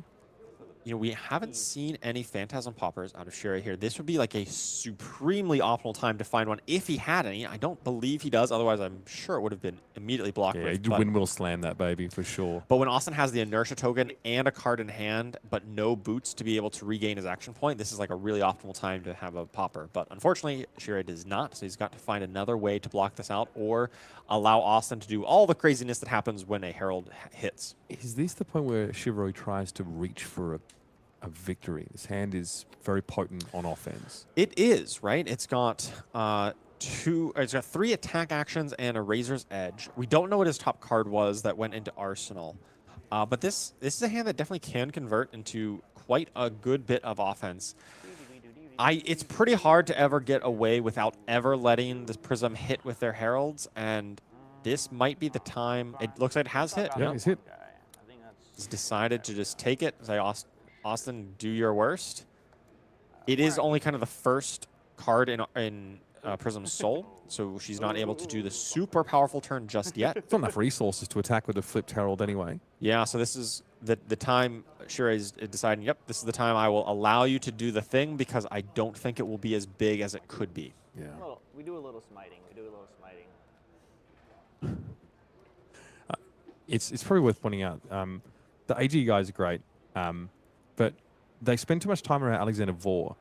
So the amount of trash talk, the amount of just yapping that happens when these guys are at the table is honestly a sight to behold. You've got to be careful because they will have your brain spun in circles if you sort of pay them too much attention. So, okay, not too shabby this turn. In the end, it was the double War Tune play with a second able to get sideways. Yeah, it's very impressive. You know, the War Tune, the one cost is typically associated with giving you the extra resource to use Phantasmal Footsteps, but here it actually just allows the cost curve to work out with 2 yellow pitches to go 2 War Tunes and an Angel attack. That's just very impressive, very efficient, and is exactly what Austin needed to kind of keep up this pressure and potentially turn the corner against Shirui. Finally had the Jumbo Jet turn. It was the 747. Not only does Second, of course, get in there on attacks. Didn't see a banish for that extra damage. It's not that relevant on a turn like this. And Austin's finally able to find his Figment of Erudition and a Ponder token, but... No, he can order it so that the Ponder happens after turn inertia player resolve. gets order triggers. So this is kind of the counteract to it. So this is actually really good from Austin, right? This is as best as he could possibly have drawn up. He was feeling a bit behind. He was feeling definitely under pressure and needed to find some turnaround play. And I think this was it. This now put the pressure is on Shirui. Shirui has decided to keep his whole hand here, let Austin do whatever he wanted. In exchange, he's going to keep this big hand, and let's see if it's going to pay off for him. In the Slippy seat, you're probably thinking, I might need to find a way to kill my opponent this turn. Yeah, this is going to be the real critical turn. Is Shirui going to be able to attack Austin enough to force out some cards or potentially threaten lethal? Or is Austin going to be able to weather the storm and be able to come back at Shirui now having life total parity? Starting with a mark at the funnel web here, so this will banish a card from Arsenal for a opponent that is marked. Right, and even though we've got the ward on board, there is a Flick Knives there ready to potentially eat that up. Oh, buddy. And with the Calming Gesture having to be used early as a pitch outlet, there's not much for Austin to really do. You can't really magic up any Spectral Shields or something similar. He knows he might just lose second to a flick here. Yeah, that was a really impactful first turn, right? Having to blow that Calming Gesture on just creating a ward, which only got 1 point of value and didn't even stop a break point, didn't stop a mark, didn't do anything except literally 1 point of health. But Austin just really felt like he needed to filter his hand that early on. And here we see 7 turns later, it's really coming back to bite him. But as soon as you have that Figment of Erudition on board, or you feel like you have a way to hit with a Herald, you can give a couple more cards. The issue is getting it flipped, and it's pretty rare to see a Prism manually flip their Figment of Erudition. There's an Angelic Attendant that feels fine. You want to do it for free if you possibly can, but obviously Angelic Attendant, although costing you a card, goes into your soul. Yeah, and we do know Shirui has the attack reaction that Razor's Edge available. So he is using the Flick Knives here before playing that reaction, of course, to make Austin make a decision before he knows anything about what the situation is. Okay, Light of Soul into the Rapture. Yellow? Yep. Okay. Hey, there we go. The third Light of Soul, just 3 Light of Souls in a 7-turn game, of course. That is a 1-of in Austin's deck. Is there... Okay, so you can get a Figment of Triumph here and shrink the size there. I like this a lot. Figment of Triumph here is going to give Austin probably 3 value from just those -1s across this turn. He knows there's a lighter turn coming. This was a play that Prism would like to do against the Cindra when you know she's really going to go for a big, big turn. Here, though, tons of extra value coming up this early in the turn. And that's all off a Light of Soul, putting a Herald straight into Soul. Very impressive. You know, the third time is the charm here with Light of Soul, right? The first time missed, the second time hit a yellow, but it wasn't a Herald. Third time here, Austin gets the absolute maximum value out of this Light of Soul, showing exactly why this Fabled is so powerful in Prism. I like this a lot. Now, obviously, with the Empyrean Rapture gone, I guess the push the pump you don't get to flip your Figments for free anymore. You are going to have to pay in order to do that, but Austin can simply go, yellow and pitch, flip my Herald, pitch a blue, swing, draw 2 cards. That's idealized, but you know, off a small hand, you can still make things work. You've got 2 cards in Soul. That's what you need for this Erudition to do work. But here is an Orb Weaver Spinneret, though, coming in. Yeah, that's just going to be pumping up the next stealth attack and giving him a Graphene Chelicera as just like fodder for the Flick Knives on a future turn here. Now, that turn that you described with Austin with the Figment of Erudition It is slightly countered by the fact that Balance of Justice is still on board for Shirui. So True. any draw 2 card turn that Austin is going to try to pivot with basically gives Shirui a card back. So it kind of comes back to parity at that point. Sometimes though, drawing into an Angelic Attendant off the Figment of Error Edition is pretty nice. Getting an extra flip. When you're at this life total, that extra 4 ward is pretty absurd value. However, Infect would inflict a Blood Rot Pox token. Austin does not want to have his Angels blowing up at the end of his turn, does not want to die as well during that time, and doesn't want to have to keep a blue card back to avert that 2 damage. So this is still a difficult decision. Yeah, we've talked about how powerful Blood Rot Pox tokens are, and none more impactful than right here. Austin really looking for that pivot turn where he's going to be able to attack and keep a ward on board and, you know, claw back into this game. But Blood Rot Pox token is going to really disrupt that plan. He can't do the thing, Austin, at this point. This is why Shirui Wu took a full turn of damage. Yeah, he no block this. What needed to keep 6-7! Good on you guys. See, we at this generation, we are so connected with the one that came after us. Boomers, take notes. Yeah, I'd like my Starbucks, Boomers. What of it? No, I don't own a house. How many boomers are watching this stream? Yeah, that's true. That's true. 6-7 though. Yeah. Yeah, Brian Gottlieb does tend to tune into these things, just to try and catch me out saying something egregious. Should have blocked earlier. I'll take it. All right, 5 damage being taken. More like 7 thanks to that Blood Rot Pox token. Austin is very much in the danger zone here. But this is the spot that he has chosen for himself. This is as the turn that he needs to be able to turn this around. Okay. Aha. All right, just a Herald of Triumph. That's all we're doing off this turn. Yeah. No free flips. Remember that. Also, that Blood Rot Pox token is going to matter. Yeah, that Blood Rot Pox token almost certainly going to come in and deal that 2 damage at the end. Austin dropped even lower. Without that Empyrean Rapture, this Herald hitting is not quite as threatening as you might expect, right? As you normally anticipate with the extra damage. We do know that Austin had the Pump Spell in his arsenal, that it gives Herald +2, I believe. I didn't see what color, whether it was +2 or +3. I think it was blue, so it would be +2. That is the Angelic Wrath. Right, Angelic Wrath. So that potentially gets Shirui even closer to death than he might anticipate. He may not be ready for that. It wouldn't represent lethal here, but it still would put him very close. In terms of figments left in the deck, well, we've seen Ravages. So Ravages is the main one that you'd be afraid of, Yeah. of the arcane damage. that's So that one's definitely not gone. a factor. I think it's like Judgment. Rebirth, we haven't seen. Yeah, Rebirth is in the pitch here. Judgment, I thought I saw. Yeah, not a whole lot outside of that. And the relevant ones are on board. Yeah. I don't love the Prism's position here, I'm going to be honest. This Blood Rot Pox token is a problem, and Austin's really only been able to send these heralds once a turn.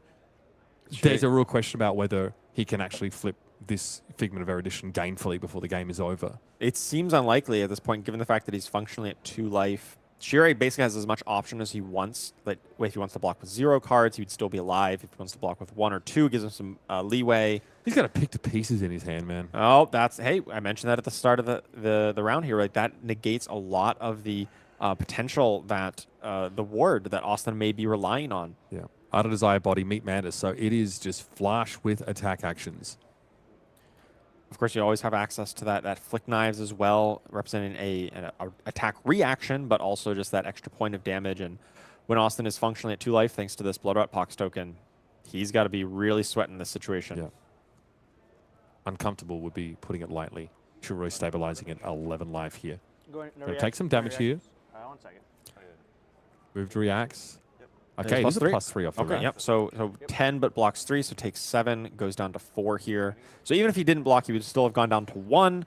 But without a Figment of Ravages, it's not quite as scary as it might be, right? Wouldn't that have been an ending, huh? Oh. He just no blocks it, thinks it's fine. He gets surprised by a +3 into a Figment of Pull the Ravages Figment out. to end the game. Absolutely ridiculous. Of course, Shirui, with heads up, he's been very disciplined in blocking all game. He's definitely blocked more than you might expect, right? He's been very patient, understanding the power of Prism, and understanding that if the card in his hand is often worth more blocking than it is trying to send on offense.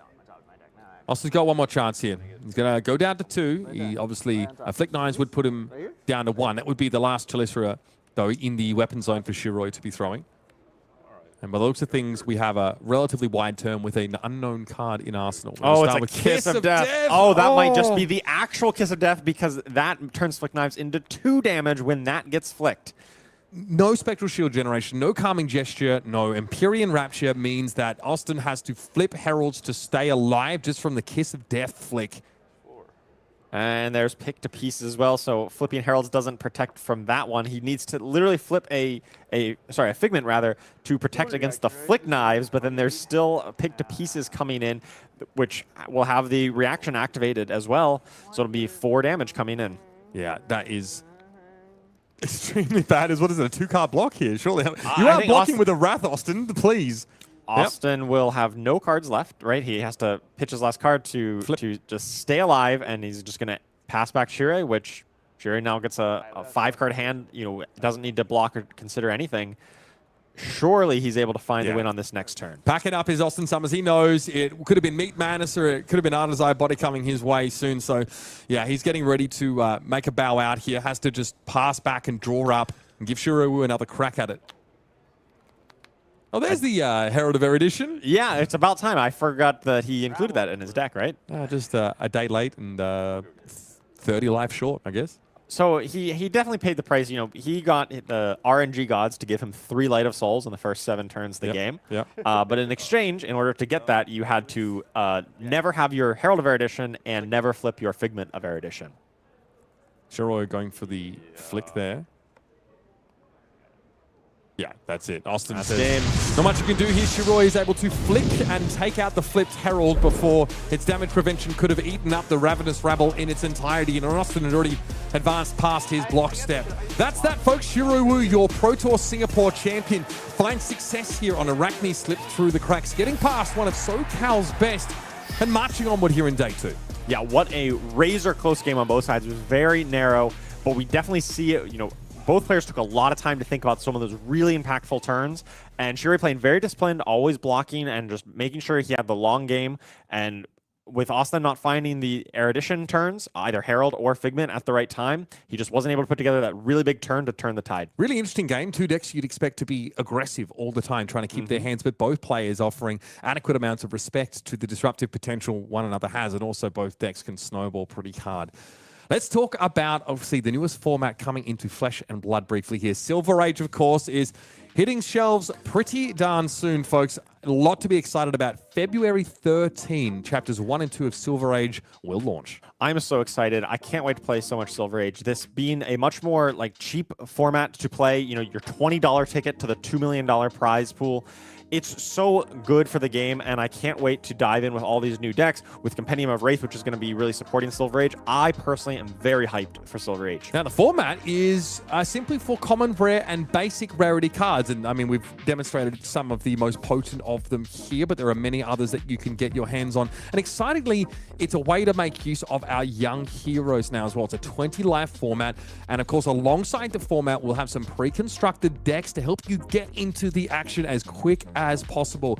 Chapter 1 featuring Dash, Bravo, Flattering Showman, Icelander, KO, and Viserai will be hitting shelves. And then I'm looking forward to you know, how they put together the Enigma deck. I'd love to get back to play a little bit of Enigma, even in this format. It's a ton of fun if you're into illusionist gameplay or board state kind of heroes.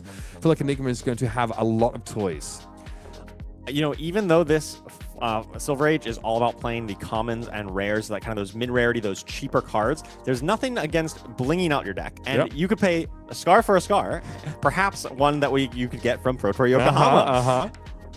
Absolutely, yeah. No, plenty of options for you there, and plenty of options to get in and play. So we're in early access now, of course, where I can't wait to see you know, the contents of some of these decks, and also, of course, the cards being revealed in Compendium of Wraith, just like one of those we have at the end of the show today. A world premiere in London will be having a release and celebration events for Silver Age, and then beyond that, your local game stores and world tour event stops, including Yokohama, will be featuring the format, so you'll have plenty of opportunities to jump into this sort of bold new direction that Flesh and Blood is taking. Also, those of you that compete that are partaking in the Silver Age event, you will have the opportunity to participate in the government of format legality. You literally will have the power to put your vote forward to ban certain heroes and have them out of the format for a time. It's going to be a seasonal voting system to remove heroes from sanctioned Sage events. Power in your hands, folks, so choose wisely, and please give me a maximum amount of politicking while you do it. Great way to start off day 2 here at Calling Akihabara. Great to see SoCal local, and of course, Shirui again finds his way into the feature match area and finds the dub. Stick around, of course, round number 9, not too far. We've got 5 rounds of Swiss play before top 8, so strap yourselves in. It's going to be one heck of a ride.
Round number 9 is on the grill for you folks. We're about to jump in and cook up a little bit of magic. Remember, X and 2 is the record that our players down on the floor recalling Akihabara are looking for. And X3 gives you a chance to be in top 8, but your fate is not necessarily in your own hands. We just got to see Shirui dismantle Austin Summers there in that Arachne slip through the cracks versus Prism matchup. And we've got more action coming your way. We're going to head down to the feature match area and waste not too much time, of course, and keep the ball rolling. Before we do that, though, let us check in with our standings quickly, get an idea of how the field is shaping up. There are no X and O's left in competition. Yeah, very interesting development there. The top 2 players, the top table actually ended up having a draw, basically a double loss functionally. And the player who got paired down, who was undefeated, also lost their pair down. So now we have a slew, 11 players at 7 and 1. It is really anybody's game at this point. Yeah, and again, we're still seeing a lot of these 6 and 2s rather looking strong, but those players know that another loss could potentially put them out of top 8 contention. They definitely need to keep things ship-shape from here on out. Ricardo Diaz, though, advances to 7 and 1, that KO underhanded cheat, and Sam Sutherland also 7 and 1 here on this Dio.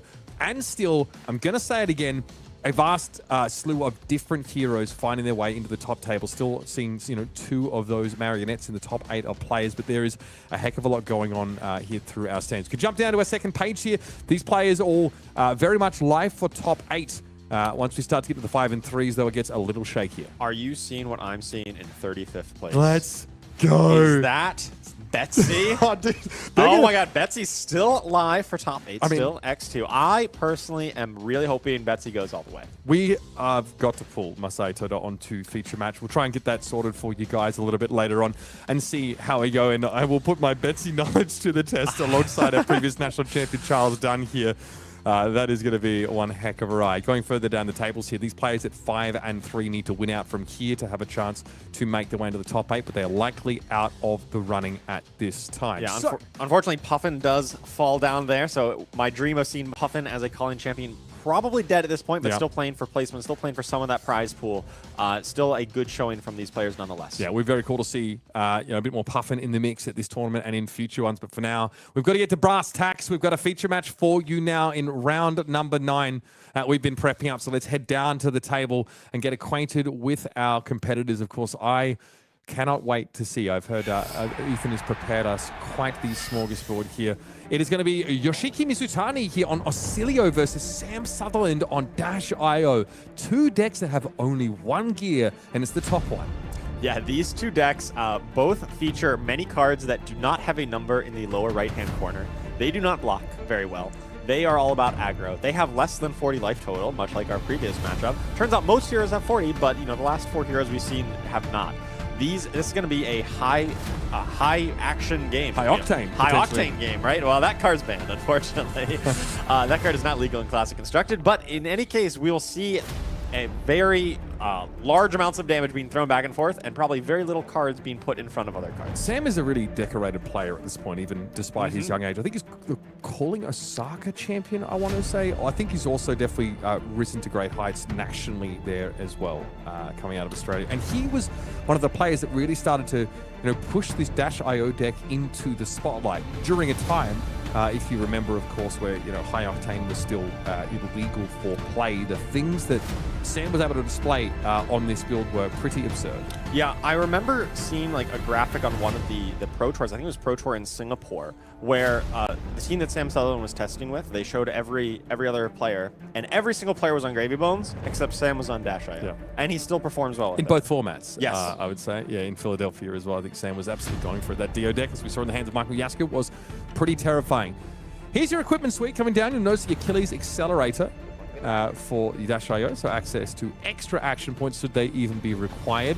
Old Knocker is the chess piece here for Yoshiki Mizutani. We've also got Ether Bindings of the 3rd Age, Lightning Greaves in the foot piece slots. All right, so with Yoshiki Mizutani starting off, both of these players are able to have a powerful turn 0, right? Either deploying some instant speed auras or potentially deploying items from Sam.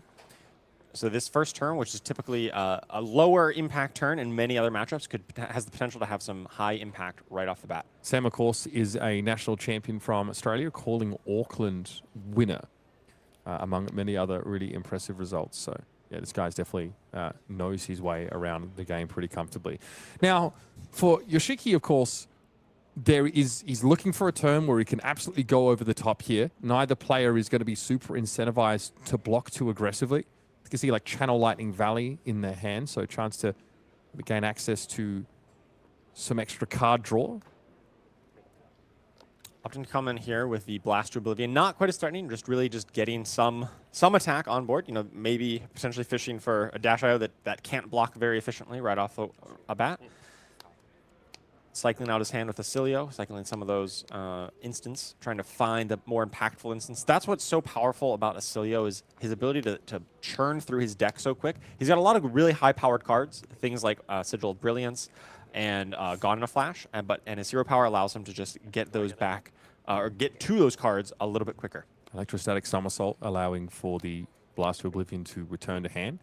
Oh, I love Electromagnetic Somersault. One of my favorite cards. I remember reading it and I was just like very confused, like, what is going on here? But like, it's so flexible in what it does, right? It can either return your attack action to allow you to like rebuy it and replay it. So functionally is a copy of that.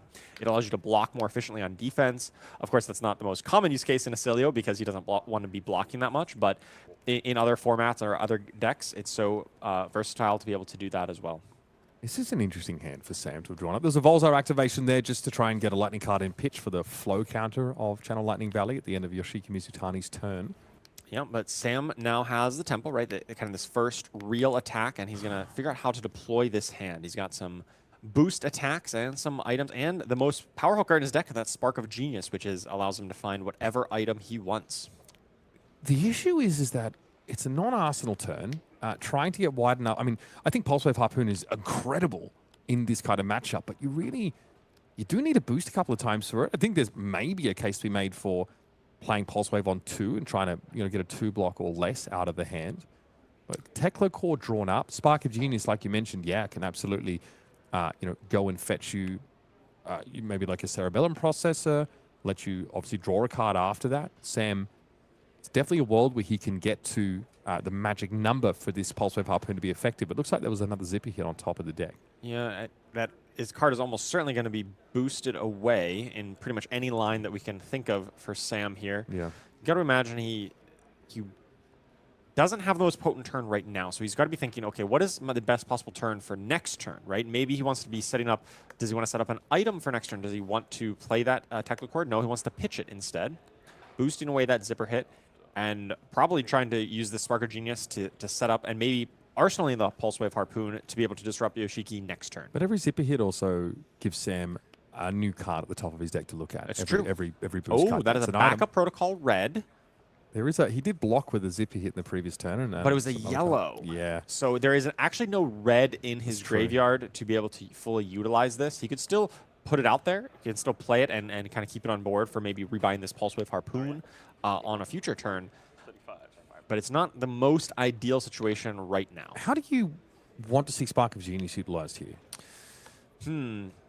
This could be really good to grab. Oftentimes you want to set up a Cerebellum Processor to give yourself a bigger turn, but the potential of Null Time Zone against Oscilio is really potent because so many of his cards are all about one big power card. Blast to Oblivion is a card that Oscilio plays 9 copies of, so naming that could potentially just shut him down. Or if you know he's got a Gone in a Flash because he's already kind of bounced that back, it could shut that down as well. Yeah, it can really nuke the Oscilio pop-off turn. Tough to play around it, but there are options. Yeah, there is a lot of interesting lines that you can take with as Dash.io, and having access to basically your entire deck at your disposal with that Spark of Genius gives him a lot of options of how he wants to play this turn. Okay, here's that Spark of Genius though. So we've had one item off the top cranked. That's a free action point. Spark of Genius, of course, pretty decent sync for that kind of action point. We don't necessarily need the crank. So he's opting for this Cerebellum Processor, which is kind of the more generically good card or item to get here. Just kind of enables his deck to function a little bit better in general. Gives you that extra card draw, gets you the aggression. I think the reason he chose this over a Null Time Zone is partially because Yoshiki did block as his first attack, right? That's kind of signaling to Sam that Yoshiki's hand is not quite as good because he's like, hey, I'm not going to have a big pop-off turn here. I got to block a little bit. And so Sam's like, well, if that's the case, I don't need to try to disrupt you. I just need to send as much damage at you as possible. The Pulse Wave Harpoon only cares for boosts on that chain, not the turn, Correct. right? So if you do break the chain, it does lower its value quite a bit. And that's why Sam maybe depends on what he draws off the Cerebellum if he activates it. He may want to maybe save that Pulse Wave for a huge turn. Cerebellum in hand, 1 in play.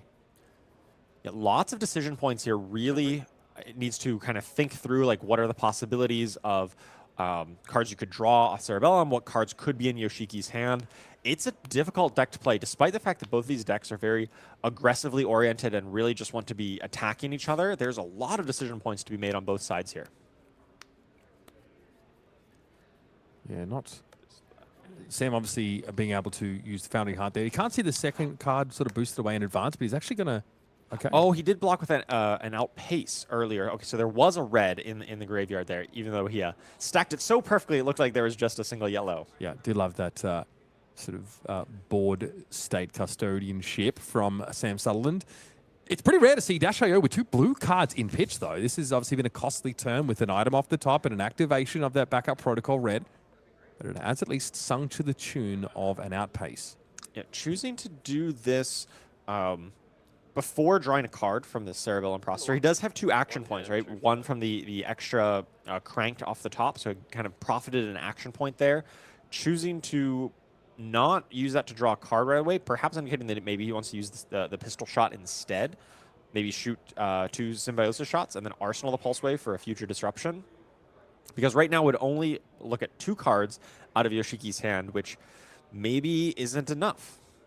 But... there's a lot of 2 blocks in Oscilio, so maybe even just having Pulse Wave on 2 would be enough to pull another card out of Yoshiki's hand. And there's also a question of, you know, these longer chains, these bigger turns from Sam. Some Dash.Os aren't on Max V, right? Yeah. Closed deck list now, so like we're not really sure, but Sam might be one of the kind of players who's gone away from that, as we actually have seen happen with some of these top Dash.io individuals. This is a game right now that looks pretty stately, pretty back and forth, but this is an unbelievably volatile matchup. And at the drop of a hat, things can get pretty silly out there. So savor these tranquil moments while you can, folks, because they do not last long between these 2 heroes.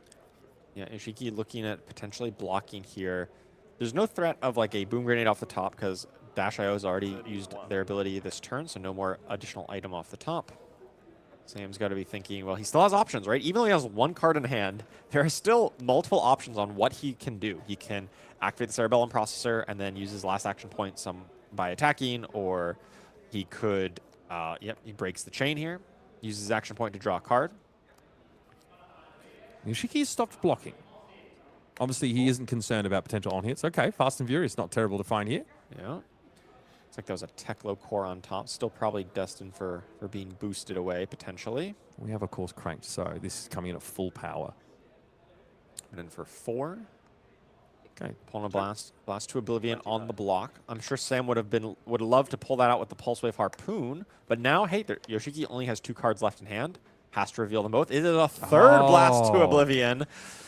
Yeah, this hand not doing the not functional. 3 blasts to Oblivions, and well, he kind of just got blasted to Oblivion with these cards being all on blocks. But that's what we talked about earlier in this turn cycle, right? Pulse Wave Harpoon doesn't need to be that 3rd boosted card. It can actually happen a lot earlier against this deck. Sam knows about what the density of 2 blocks is like in his Oscilio list and knows he can actually still deploy this card gainfully. Yoshiki's turn wasn't all that compelling as far as we can tell already, but might be hard to rip a card off this Channel Lightning Valley, let alone keep it in play. Yeah, this Channel Lightning Valley, he just with a Seduce Secrets and a card in Arsenal that is another Blast to Oblivion, because why not? Man, if he had gotten a null time zone off of that Cerebellum Processor. Oh my God. Well, I guess it didn't matter much because one was in Arsenal and he blocked with the other ones, but still, having 4 Blast to Oblivions and then... There's got to be some psychic damage. Null time zone does allow you to block with them at least. It though, does. Right? You just fold the hand at that point. So it does, but I feel like the psychic damage would be immense when it's like 4 out of my 5 cards that I have access to, and he just names Null Time Zone on that card. It's just insane how long Null Time Zone can hang around for. Yeah, it's very deceptive, right? The 2 crank counters or steam counters, when there's 2, it just feels like it's forever. All right. armor block here. Balance of Justice and Tekla Foundry Heart get in front of the Blast to Oblivion. Yeah, it doesn't want to give up a free trigger of that Channel Lightning Valley, even though there's like no action point behind for Yoshiki. Just the potential to draw into something like a Sigil that Yoshiki could just deploy at instant speed. There is just quite a bit of potential value there from the Channel Lightning Valley trigger that Sam is comfortable giving up some armor here to make sure that does not happen. And that's it. Not exactly what you're looking for from the Oscilio side of the table. And now Sam Sutherland gets passed back to with a Cerebellum Processor in play and 4 cards in hand, including a Heist. There's a Tekla Core in there. There's other sort of items, but it's actually going to be a Boom Grenade pitch to get the null time zone off the top. Yeah, there's the null time zone, as we mentioned. Well, he did just see 4 Blast to Oblivions gone, so maybe that's not the call now that, you know, half of Yoshiki's, almost half of his access to Blast to Oblivions are gone. Maybe it's gone in a flash now. Yeah, Gone in a Flash is like the next, is definitely the most powerful card that Oscilio can play, but of course there's only 3 of, but it's often like very telegraphed because once you find it, they probably just play it and then bounce back to their hand. You know they have it. And so at that point, it kind of becomes face up. But I think Sam should potentially just play this safe and say, yeah, Gone in a Flash. Like, no, I will not give you any opening to have some big, powerful turn. And keeping null time zone around for a few turns really just like limits Yoshiki's options, maybe forces him into blocking situations. And when Oscilio is blocking, Oscilio is not winning. Gone in a Flash. Gone in a Flash is the name, yep. Thanks, Sam. We've got ourselves a little token there by the table. No, do it in katakana, Sam. I was gonna say, like, I am embarrassed. Like, my handwriting, not good. Yeah, no. That is much better than I would. With the smiley face there, of course. Yes, for the rub-ins. Oh, you didn't want to go for it. You maybe thought it was maybe too taunting. Okay, yes. I mean, I would have gone for the kanji for death personally, but that's just me. It's not good for Oscilio to see that hit the table. Yeah, and of course that gives the extra action point thanks to the crank, which allows you to draw an extra card from that Cerebellum Processor. Sam Sutherland is just off to the races here. You know, obviously he is a Dash.io master, knows all of the sequencing, and it is definitely coming to light here. This Dash deck is firing on all cylinders. Yeah, this is where you want to be, no doubt about it. Just consistent pressure. Playing items off the top and then efficiently using those action points is really the key. Oh my goodness, is that another Pulse Wave Harpoon? And a Heist? Yoshiki is in a lot of trouble. With Tekla Foundry Heart, you've got the resources to pay for this turn. Yeah. Go Heist into, Pulse Wave, C3 cards. It is very, very bad news for our Oscilio player. But don't worry, the downside is that you need to boost and destroy a lot of cards off the top of your deck, which means you're easily fatigued by a deck that has like 30 non-blocks. Yes. So yeah, maybe that downside of Mechanologist here not really coming into play against an Oscilio. Yeah, I don't know if that's much of a silver lining for Yoshiki here. He's going to be trading in one of his instants for a card draw, the Oscilio's ability. He's not quite holding his cards close enough to the table for us to get a good peek at them in most of these turns, so we're going to have a bit of suspension of disbelief here, I think. That's the wrong player. Me. Okay, so yep. So we knew we had the Seduce Secrets left over in hand. Right, and he's got 2 instants in hand. Looked like a Blink and a Sigil of Aether, as well as a Blast to Oblivion, and I didn't quite catch that last card. Yeah. He can. Yeah. Yes, it's look at the opponent's top card, but Sam also with the Dash.io hero power can also just look at that. It is still odd though the way you flipped it up, you know. He's like I can look at it too. That's how Dash.io works. There is like another layer of assumed knowledge there that Yoshiki's probably not used to.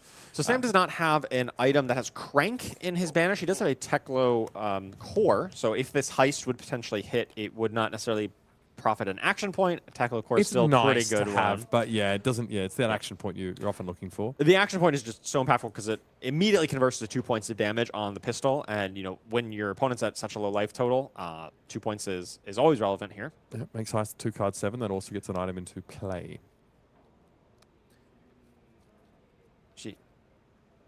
Shiki is looking at blocking with another Blast to Oblivion. You know, this is not how you draw.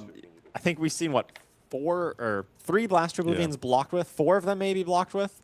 Definitely not how you're intending to use this when you're building your Oscilio deck. I want to point out that Yoshiki might have turned on these Balance of Justice. Oh, yeah. So he did activate the Oscilio and use Seduce Secrets. So, wow. Let's see if Sam catches that, if he actually is able to pop that to draw the card. Okay, we have a Flash in our hand. No. And of course, Dash.io has the knowledge of the top of the deck, so he gets to choose exactly when it is optimal to draw that card, right? He doesn't just do it immediately. He gets to wait and maybe filter off that top card to find the ideal one that he wants. Yeah. I mean, it's all working right now for Sam. Oh, there's a boom grenade that goes away, so that means that with Heist Frank. could potentially just... Oh, and a backup protocol as well underneath that. So yeah, he opts to sequence this a little bit different. He doesn't sort of cap the turn Yeah, off. yep. The There's balance balance, on of course. his turn? Oh, that is sick. Of course, you know, great player that Sam is. Really heads up, knew that that was active and can convert it on offense. I think Yoshiki was a little bit surprised by that, but it's true. He did draw 2 cards, one from Oscilio Trigger and one from the Seduce Secrets. Yeah. Okay, here comes the Heist. This is going to earn the block. And I've got a feeling that Oscilio is going to have his guard up for much of the rest of this game at this stage. Here's the action point converted into 2 points of damage.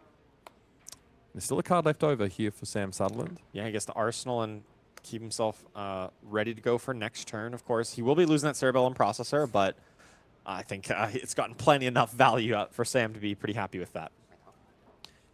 Okay, there's a blue in that hand, so the extra throttle is turned on. It does look like it's 2 throttles, a Heist, and a blue, so that's a lot of pitch required to make this hand work. So Sam is still going to pump out a lot of damage, but maybe it's not quite as efficient as it could be because of the high pitch cost of this hand. Could obviously send off 2 throttles with 1 blue with the Teklo Foundry Heart. True. So it's very much doable. There goes the Cerebellum Processor. It's a Sigil of Aether that Yoshiki has played here to, once that will be removed and get at least 1 point onto Sam Sutherland with the Arcane. He has, oh no, he does have Arcane Barrier, so if he really wants to, he could in theory Arcane Barrier it. Seems unlikely. Yeah, but well, so it deals 1 arcane damage and then it amps 1 when it leaves play. correct. Okay, here's Blue Throttle. Not the most premium, but it's still a boost card. It's still going to refresh the top card of Sam's deck, give him more opportunities to make sure he's playing an item off the top. And yeah, that null time zone is still sticking around for now. Where's the window supposed to be for our Lightning Wizard here? It's tough, right? You need to hope that Sam kind of stumbles on a turn and Yoshiki can find a way to get a Sigil in play or 2 and then have a big turn with something like Gone in a Flash. But with that null time zone, it really limits his options. He needs to, like, even if he finds Gone in a Flash, he still needs to wait and hold on to it for a turn. So the Common Storm Shock blocked with. There's a Hyper Scrapper in pitch, by the way. Interesting tech in Dash.io. I mean, you need to...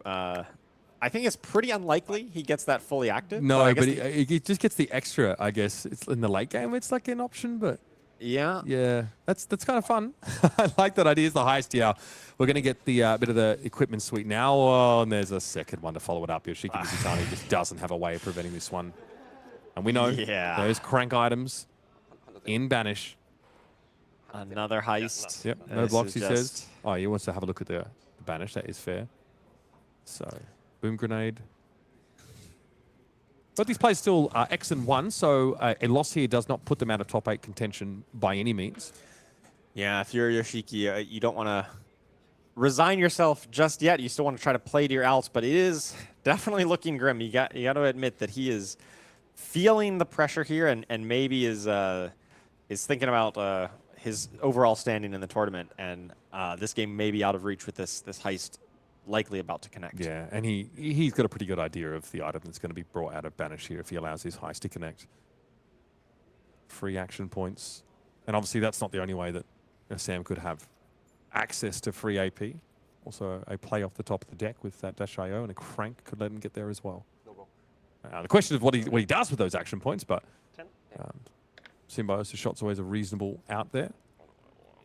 Yeah, so he could grab a Boom Grenade to set up for next turn. He can grab the backup protocol and then use the Foundry Heart to grab a 0 cost card out of his discard. Yep. And basically get a 0 for 4 and then send the Symbiosis shot behind. Or just, play the Boom Grenade and set himself up to pop that next turn. Yeah, I mean, this is actually kind of where we see what the game plan for Sam Sutherland is emerge, where his choice between these 3 options. I would imagine Teklo Core is unlikely. That feels like that's value in a little bit of a longer game, and it feels like this game, Sam is probably trying to end the game next turn. Yep. you got to imagine he's going to leak in a few more points here as well this turn. Looks like he's just taking the most immediate value with backup protocol red. That seems to be what he's holding on to. That gives you the most possible output right here, right now. And when clearly Yoshiki doesn't really have much to be able to block with because he didn't block this heist, then this is almost kind of true damage. It just goes straight through. Yeah. And once Oscilio is low and is kind of in must-block situations, then there's not too much he can do to claw back into the game. Sam just double-checking, maybe even second-guessing a little bit on this decision.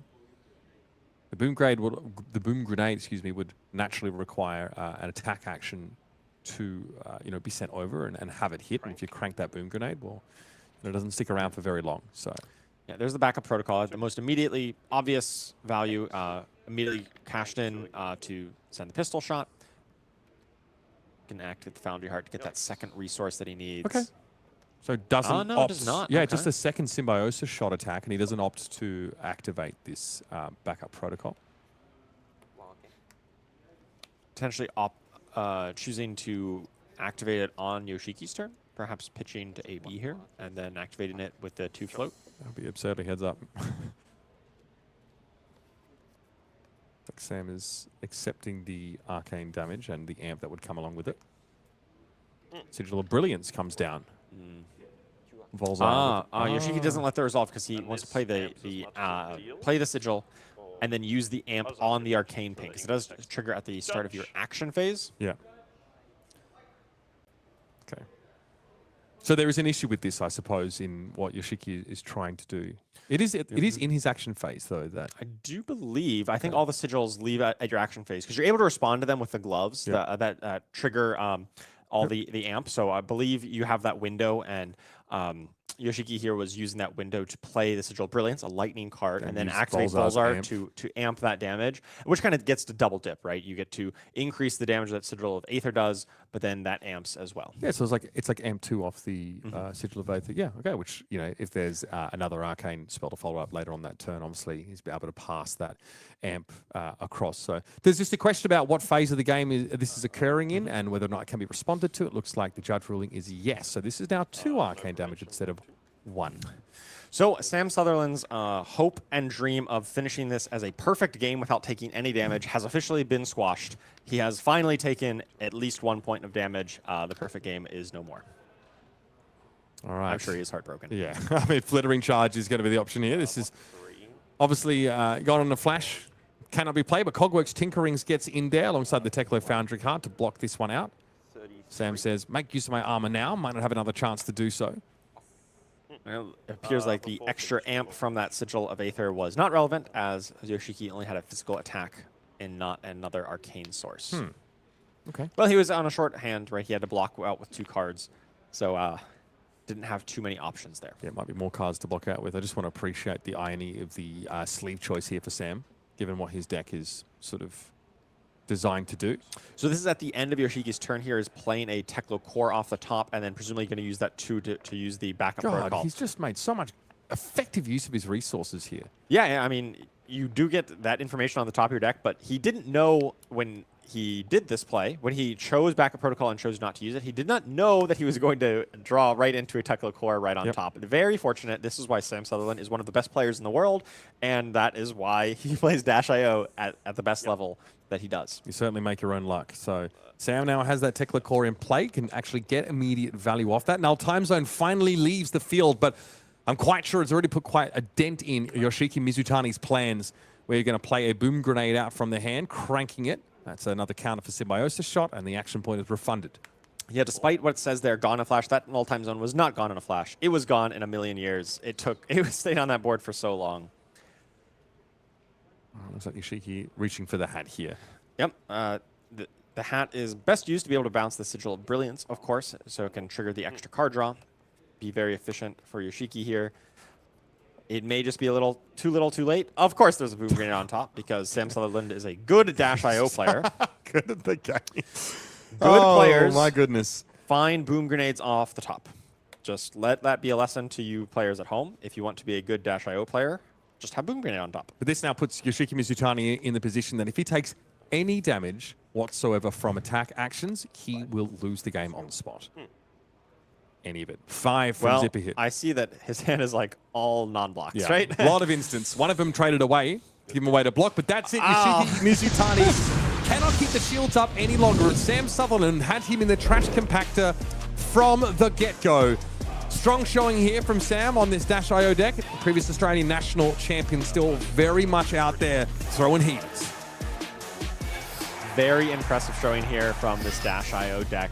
Really just triggered, you know, every single, got to play an item on almost every turn, including his opponent's turn sometimes.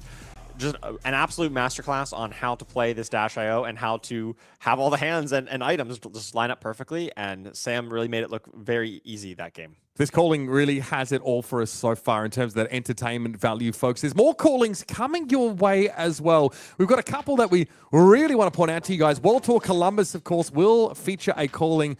This is, of course, the fabled event package for that tournament. So much of these fantastic treatments of cards in either the reviled or revered pack.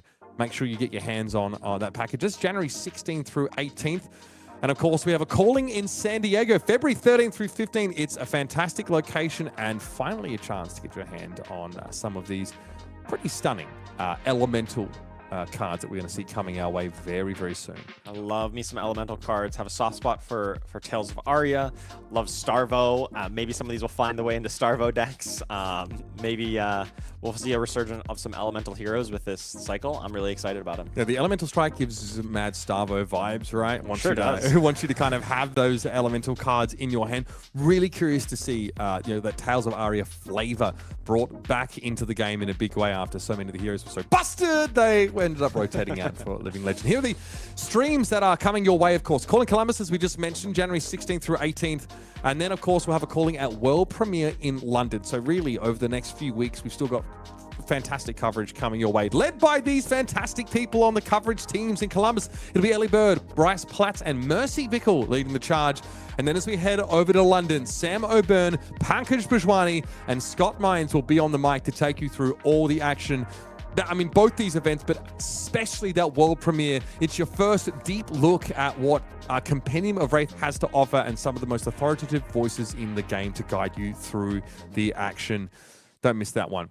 Next round is just around the corner. I have been told that my wishes have been granted. My greatest desires exactly have been offered to me. I'm not going to tell you what they are, though. You will stick around and find out, though, so don't go too far. Round 10. It's going to be a heck of a round.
Welcome back, folks, to Round 10 of coverage here from Calling Akihabara. I'm Mitch Leslie. I'm joined by Charles Dunn. We are knee-deep in the action already, and I made a bit of a request to our producer, Ethan.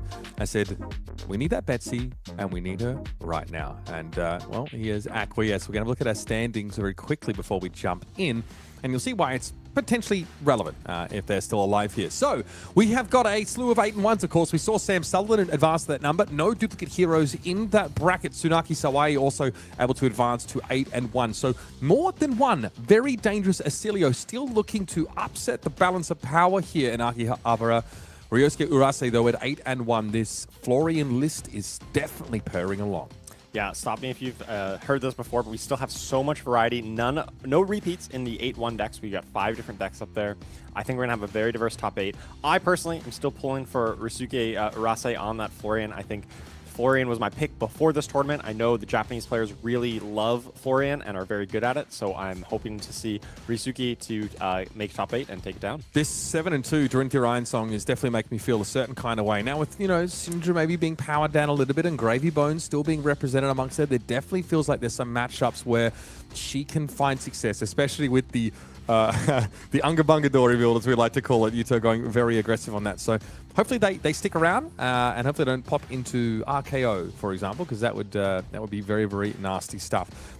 Carrying on, looking towards our standing still. We have a number of players now getting tied up at 6 and 3. Jacob Clements, though, stays above the cutoff here at 7 and 2. But what we're looking at is Masay Toda, 7 and 2 on Betsy.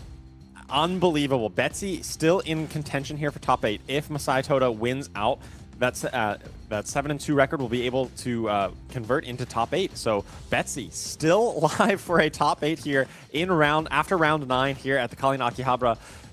Who could have guessed that coming into the weekend? No, I love that. I'm a huge fan of that, and we've got the Betsy game for you. Let's head down to a match in progress at the feature match area. With this Betsy list on display, and many people are asking, what is the style that Masay Toda is going to be looking to play? I am told Masay Toda plays an Armory every single day. He plays Betsy. That is it. Gordon Ko on this Cindra. Masay Toda might be looking to fatigue here in some of these matchups. Yeah, it does seem like, you know, running the kind of fatigue package here with the Rampart of the Ram's Head wants to just be very defensive. Blocking out here has taken some damage because we did start this in progress. We're already on turn 2. Gordon playing his Cindra that he's had a lot of success with and has already leaked in through 8 points onto Masay. Yeah, calling Sydney winner, calling Manila winner, national champion from Singapore. Gordon Ko really bursting onto the world stage. And I've got a feeling that 2026 is going to be a heck of a year for this guy.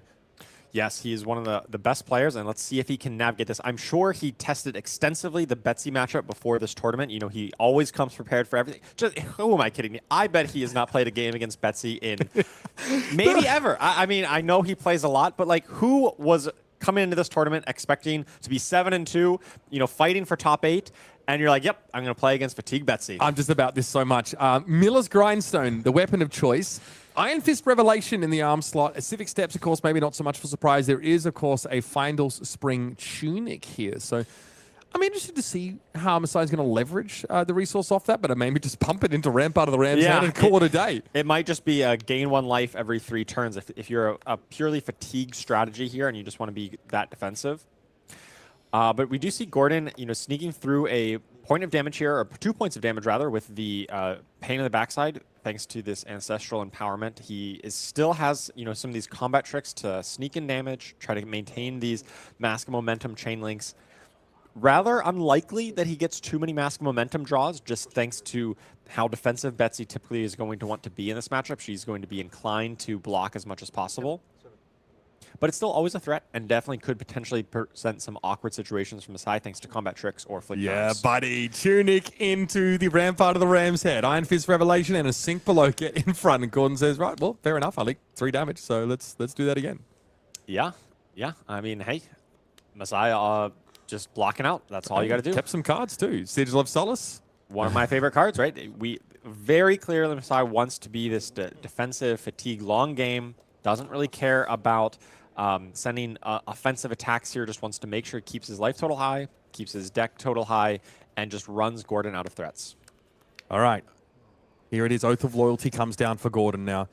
And I suppose, you know, if you're in the position of the Cindra player, you are looking for these big 5-card hands. You're trying to find a way to sneak Mask of Momentum triggers in. And you see one of the advantages of playing this off-meta, unknown Betsy deck. Gordon sideboarded, assuming Betsy is going to be aggressive and trying to use wagers. He brought in Fate Foreseen. And this means that this is just like kind of a dead card here in this matchup because Masay will maybe occasionally swing with Miller's Grindstone when given space, but he really just has to pitch it for 1 red here because Masay is not going on the offensive, right? He's being very defensive. Not what Gordon wants to see, of course, a card that doesn't offer him any value. Starting stake. Starting stake. You know, heavy hitters draft chaff. I wouldn't even play this in my draft deck. And here it is fighting for top 8 of a calling. Blocks 3. Yeah, it blocks 3, and if you don't have a gold, it will create a gold only at the cost of 1 whole card and your action point. Now, would I use it on offense? Maybe not yet. Now, I wonder what the headpiece was. Good Time Chapo might have been blocked with, but yeah, so it was Chapo. Obviously, Masay is not maybe looking to go on the aggressive and you know, wager too much, but cash that in for a 3 total block, like in the first 2 turns of the game, just maybe to block out some key breakpoints for a Mask Momentum trigger. As we did jump into this game on turn 2, they are fast players. They want to get in the action, and I don't blame them. You know, as somebody who's played Fatigue in these long tournaments, you want the game to start as soon as possible because you may go the distance. You may go to time, even if your opponent's playing fast, even if you're playing fast. If you can start the game a minute earlier, that is 1 more minute that you likely have to win the game at the end. And that's why it's challenging to play into Fatigue, because what I find is that the player playing against the Fatigue deck is the one that it often takes some time to think because they've got to really craft the optimal lines to squeeze every bit of value that they can out of their cards, whereas the Fatigue deck is saying, well, look, I'm pretty priced into blocking. I have a decent idea of what my turn's going to look like. It's really a matter of how I can elegantly block you. And that's why the games tend to go long. It's not the Fatigue player necessarily dragging things out. So you've got to be playing fast when you are the aggressive deck. The onus is on you to come up with the plan as quickly as you can. And these flick knives here coming in, they are certainly you know, going to inflict something resembling death by 1,000 cuts. Masay Toda can't do a whole lot about them. Yes, this flick knife is really Gordon's like very key bit of this matchup, right? He wants to ensure that he's going 3 Draconic chain links wide as often as possible so that he's able to rebuy these daggers as many times as possible because the flick knives is the really consistent source of damage. Masay is going to be able to block out much of the other physical damage, much of the 3 go-agains or the 4 go-agains by his efficient blocking, but this basically unpreventable damage from the flick knives is going to be what adds up and really chips down Masay. He's going to rely on something like Sigil of Solace to counteract that with some life gain, or maybe have some other way like Shelter from the Storm to prevent some of it. But otherwise, this Flick Knives is just going to be consistent value for Gordon. And a lot of his like lines and his thought process should be around how can I optimize Flick Knives over the course of the game.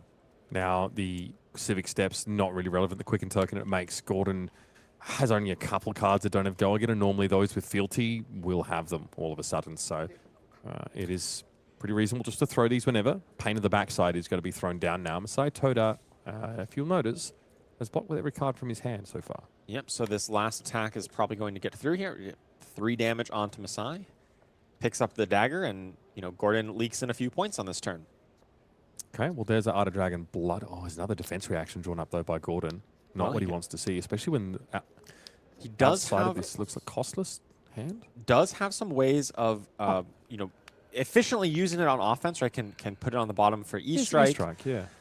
But that does mean if this game's going to go long, he's eventually going to find a hand that has 2 Fate Foreseens in it, right? Because he just pitched one last turn. Yeah. Or 2 turns ago, rather. But still, there's a Fate Foreseen right near the bottom of his deck, and there's going to be another one right next to it. And so that may come back to bite him approximately 15 turns from now or so when he cycles through his deck. And don't be fooled. Masay Toda if he is given the space to deploy some form of attack, it can be devastating. I mean, that Command and Conquer coming out, if Gordon ever gives him space enough to have 2 cards to deploy it, is potentially problematic. Yeah, it can also burn cards off the top by the Miller's Grindstone, right? Just winning Clash. You got to imagine a Guardian more likely wins a Clash, although there are some cards that don't win Clashes in his deck, and Gordon has pretty much only attack actions. Okay, Masai Toda's kept 3 cards here, so we have to imagine it's something that can... All right, first of all, the Sigil. Yep. First of all, the second of all, the Sigil. Masai, for so many reasons. He just sent in the Lionfish Sigil as well. I mean, Yes. that's an insult to his nationality. Unreal. This is a man close to my heart here because I also like to play with mismatched rarities of my cards. So like if I have like alternate versions, I will put them in the same deck. Some people are like, I only want exactly identical ones. I want a playset of the same one. I'm like, give me 3 different versions if you've got them. Is that because you want to like mark your pitch stack potentially, or is there a more nefarious reason for this? No, I think it's partially because it helps me to keep track of the cards. Yeah, Right. yeah. Because I can remember, oh, it's this version. Also, it's to confuse my opponents and tilt them because I know like I have like white border of like some cards, and just seeing a white border will like mentally upset somebody. So it's just a little bits of value because I just love that. There is a Puffin player out of the United States, I think. His name escapes me now. Canadian, excuse me. Austin, Aiden Barsony. Aiden, his name is. And he basically converted his Puffin deck to all have white borders by hand. I love it. Turned into white border cards. Aiden, if you're listening, I will never forget seeing you in the feature match area. So shout out to Aiden from Canada. Let me be clear on that distinction. But hey, there's a lot of defense reactions. Yeah, on both sides. As a Doria player, I'm getting hives. Yeah, Gordon now has pitched a Shelter from the Storm. So if I'm not mistaken, Gordon's pitch stack at this point is literally Fate Foreseen, Shelter from the Storm.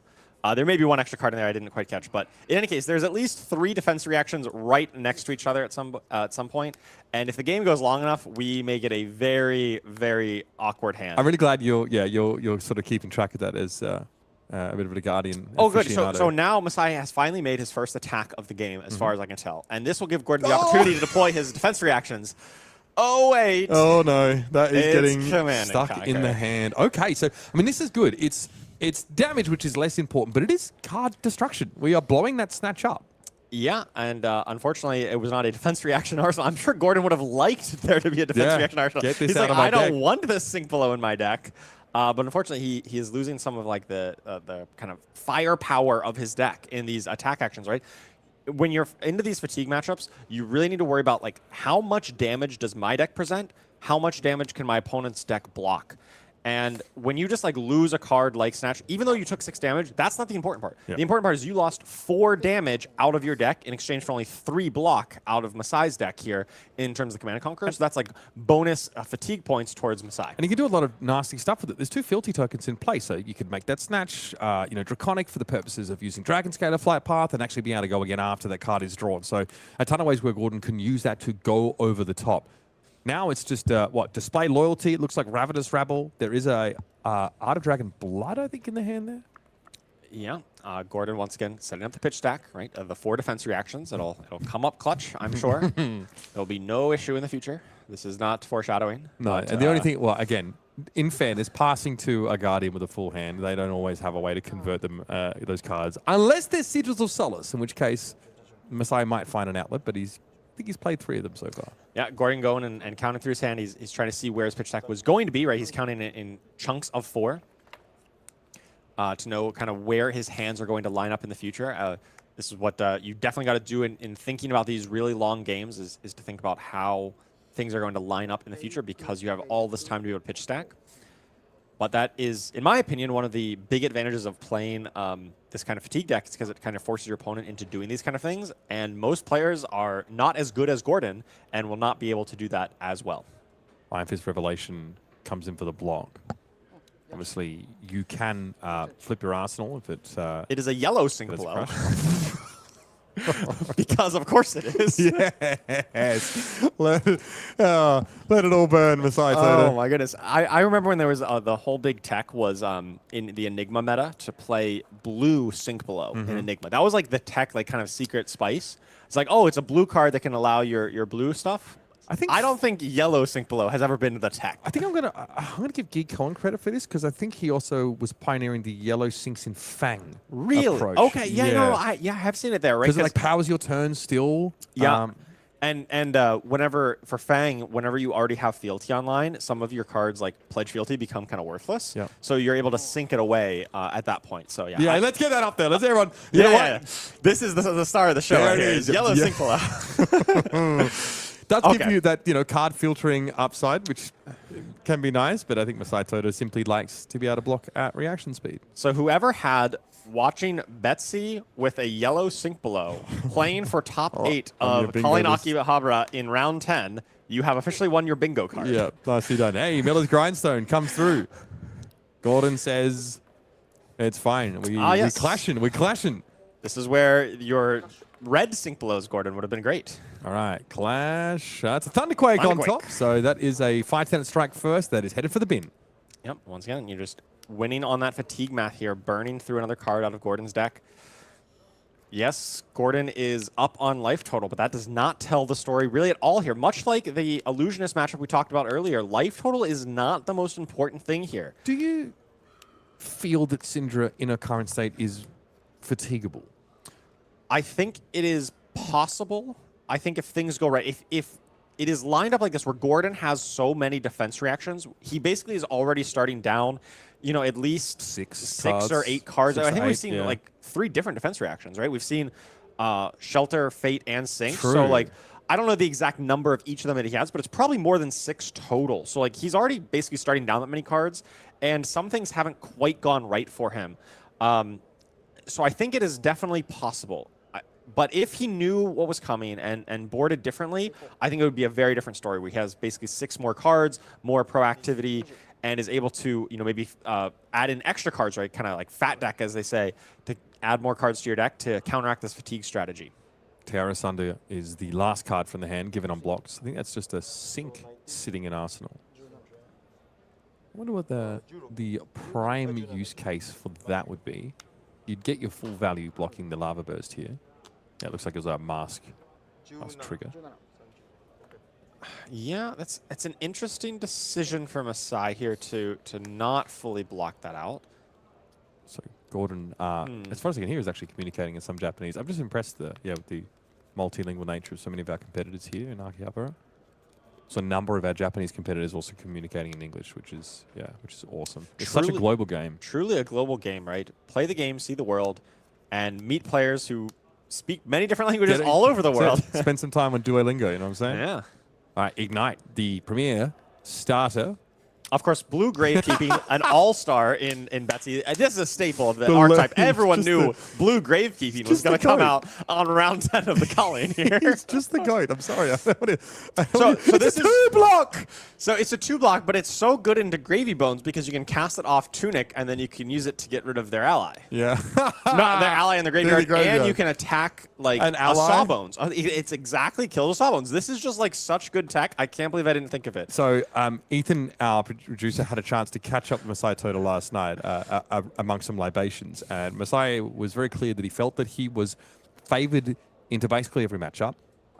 Yes. With his style, and he had a myriad tech for a bunch of these different matchups. So it's a pleasure to get to see it now. Obviously, real champion of his craft, putting a lot of work into this deck to try and find his edges here. Oh yeah, make no mistake. Like I am saying, like, oh my god, look at blue gravekeeping or yellow Sync Below as like what is going on, because they're so unusual cards. But this is not to like deriding them as like not viable. I think Masay has a game plan. Like this is actually a sign in my mind of really great deck building. Right? When you see these weird cards, it means that he has consciously thought about it. He's like thought through the matchups, and he has like made a rational decision. He is kind of thinking from first principles about like what is important in every matchup, and not just blindly saying, oh, Betsy is bad, oh, yellow Sync Below is bad, or blue gravekeeping.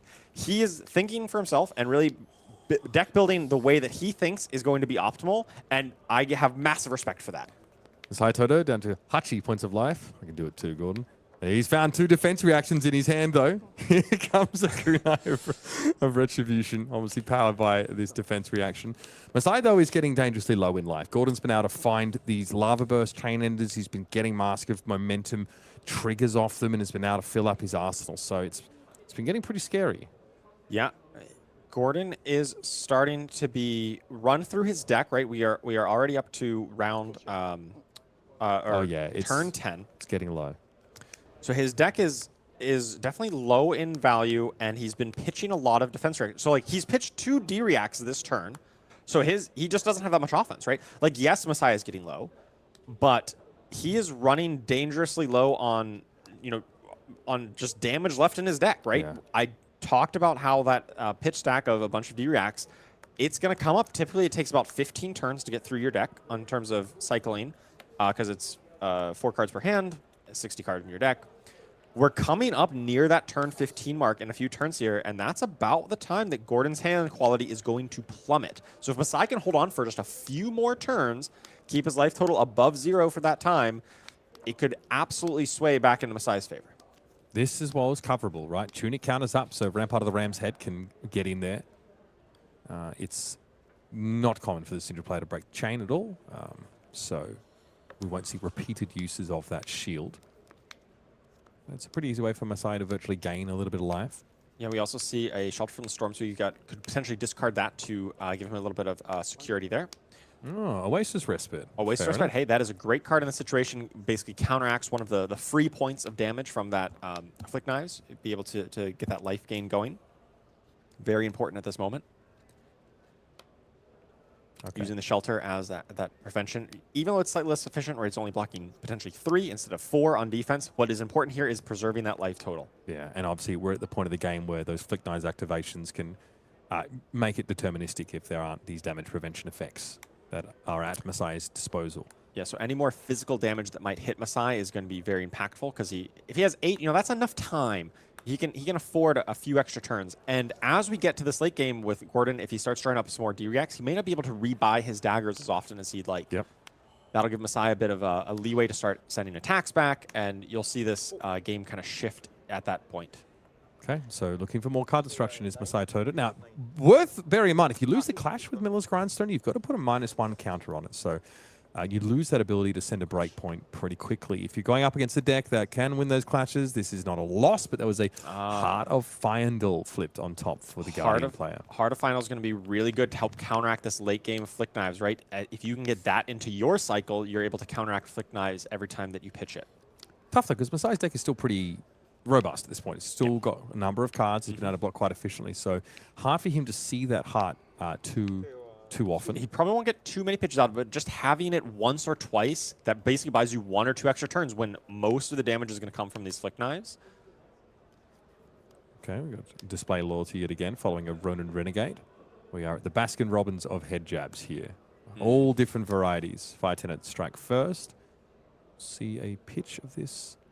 Yeah, there's an Oasis Respite in the hand here. So obviously Rampart of the Ram's Head can be used off that floating resource. Well, there's 2 floating resources, pardon. This is a dangerous turn from Masay because he doesn't have like cards that actually just block, right? So he potentially is going to take a bit of physical damage here. So the Heart of Fyendal not as efficient as he might want, because it's going to basically just be, he would have preferred that just being a 3 block on this hand given the situation.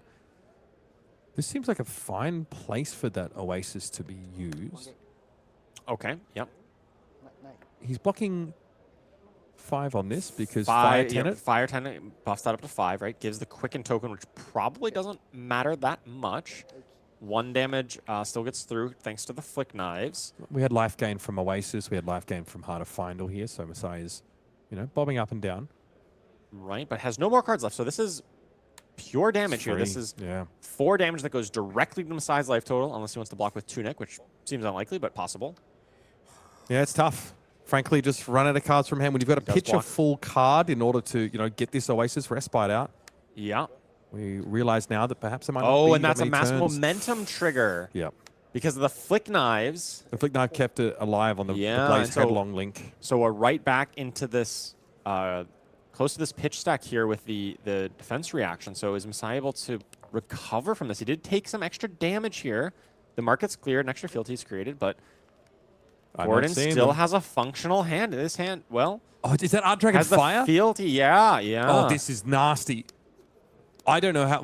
Yeah, okay. We had to pitch a Snatch, though, to swing a dagger. No true starter. I mean, well, he could have Art Dragon Blood. Art of Dragon. Okay. I guess he He didn't have enough finishers, right? Or like he had too many finishers, right? But daggers are that chip damage, which is very relevant now as Masay is dangerously close to being Kodachi locked, so to speak. And he needed the extra Draconic Chain Link to get up to 3 chain Aha. links. That makes sense, yeah. Yeah.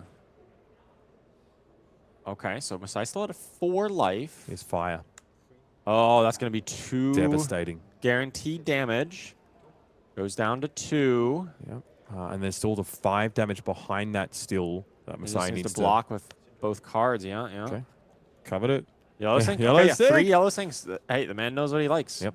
And it's fine for him here. Works out. But 2 life is perilous. Perilously low. We'll see. Well, Masay, can he survive one more turn? Okay, so Gordon. Oh, he's had to pitch a remembrance here. Oh, you don't like these non-blocks in this situation where it's like literally just any 3 block is more important here. Gordon does have 2 total D-reacts, right? We saw the 1 Shelter from the Storm and a Fate Foreseen in hand. Is he still able to convert this enough to pressure Masay, right? These pokes of 1 damage are so important when you're at literal 1 life. You need to give a card. These D-reacts are still converting to half of Masay's life total in terms of down damage to 1. threatened. He needs life gain, otherwise he just dies deterministically next turn. Yeah, he knows. He needs Oasis or something like 4, that. Cut go through. again. It's a He's got 3. Oh, and to a 5, and Gordon gets the win here. Just barely. He was coming up on disaster. The next few hands were going to be loaded with defense reactions, but Gordon gets the win in there before he hits that pitch stack. Yeah, that's tough here. We talked about Cindra. I mean, I asked you the question, how fatigable is this Cindra deck? But Flick Knights gives you this guaranteed damage so often, and there's always ways to create these breakpoints or just sneak a little bit of damage over the top. Gordon's deck was getting pretty small, right? Oh, yeah. It was getting close to that fatigue zone, but there's a couple of turns Masay is drawing up these non-block cards or these cards that have to be pitched in order to prevent some damage, but it's just not good enough. Sending a blue to get a Rampart of the Ram's Head in play, and then you only have 3 more cards from your hand to block. Betsy, we know she's capable of quite a lot when used in sort of the true sense that she was designed for. Clearly, in terms of fatigue, it's quite possible here, but it's a tough break here as Gordon Co will advance further. Cindra still looking like she can get it done, averting fatigue. Let's talk RTN season. That is upon us right now. It is a great time to get down to your local and compete in these tournaments, not only with the opportunity to represent at nationals on the line, but with some fantastic prizing at that. Call to the Grave and New Horizons playmats on offer for our top 2. Of course, it's going to be a gold foil for our winner. And also top 8 and top 4 get these fantastic promos in hand. This Twin Drive one is pretty awesome, continuing to explore that Mechanologist fantasy. And gem packs for participating players while stocks last are there on offer. Get yourself down to your locals. Look for those RTNs nearby. I'm hearing that attendance has been really good. People are really chomping at the bit to get into some Flesh and Blood. And the meta, as we've seen, is wide open, which presents such a great little conundrum to unravel for those of you out there who like to jump into the data and put yourself on the best list for this kind of tournament. Yeah, I've seen so many interesting decks this weekend that we've seen on coverage. I can't wait to go try some of those out at my RTN, and I hope all of you do as well. Looking to run it back here, looking for a 2-time national champion title, of course, Mr. Charles Dunn. Let's head to a break. When we come back, round 11 will be upon us. We're getting to the pointy end of things now, and players are fighting for their lives to make that prestigious top 8.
just gotta flex, flex, flex on the lean. I just wanna rap, rap, rap to the beat. I just wanna back, cause I'm mean. I just gotta go back, I'm a freak.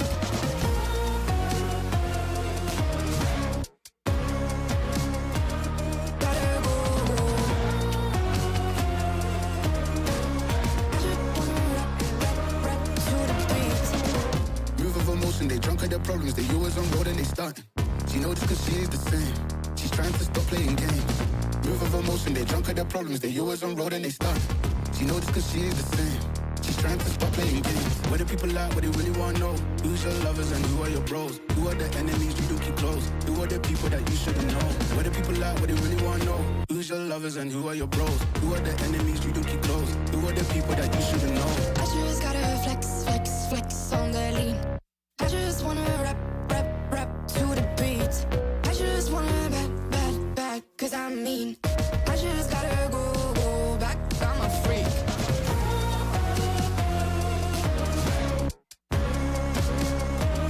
Gotta go. I just wanna rap to the beat. The chains, my vest, my watch, my belt, my cheese, my house, my sneakers, my blouse. I just party hard, topping the one in the chart. I've already won, babe, but then you start. Flexing on ya, flexing on me. Flexing on ya, flexing on me. I just gotta go, but I wanna hold on. I can't let you go, but I gotta stay strong. Unless you heard it from me, then you ain't heard it from me. Got it from me, all the energy extra. You don't wanna see me with the hitters. Generations caught up, look how things will switch. People they're quick, now they wanna move at the bits. Boy wanna go to bitch, nah. Now I'm moving. I gotta do what I do. I'm really here on my ones now instead of 4 3s or 2s. And now it's F from Paris. I could have been effing you in Paris. I don't wait for the drop, I just flow from the pop.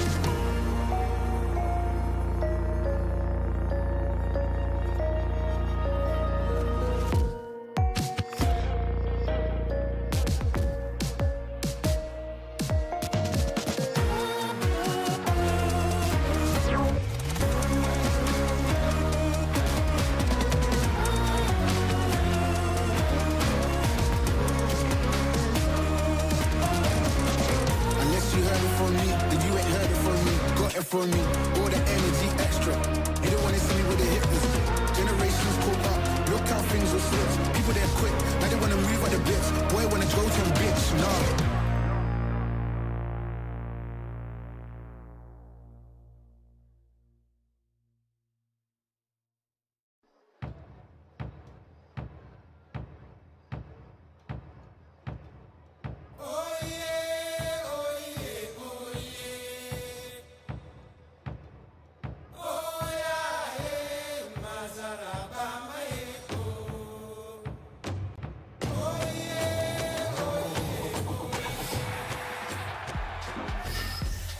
Time to sink our teeth into round number 11 here at Calling Akihabara. I mean, we got Betsy in the previous round, so if you guys have any qualms, any complaints, like, don't send them to me. Complaints department is officially closed. We got the source. But again, love to know in chat how you're enjoying the show, and also if there are any other players or decks you'd love to see featured.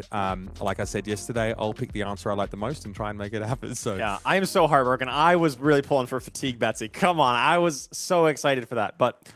Congrats to Gordon for winning that game. Really well played, long game there, and just so many good, exciting matches we've had. And who could have expected this fatigue Betsy to be this deep of a run under the calling? It's been great. They obviously moved to X and 3. Following that, they're not out of top 8 contention, but obviously the fate not necessarily in their own hands at this stage. So I think they're functionally out of top 8 running at this time.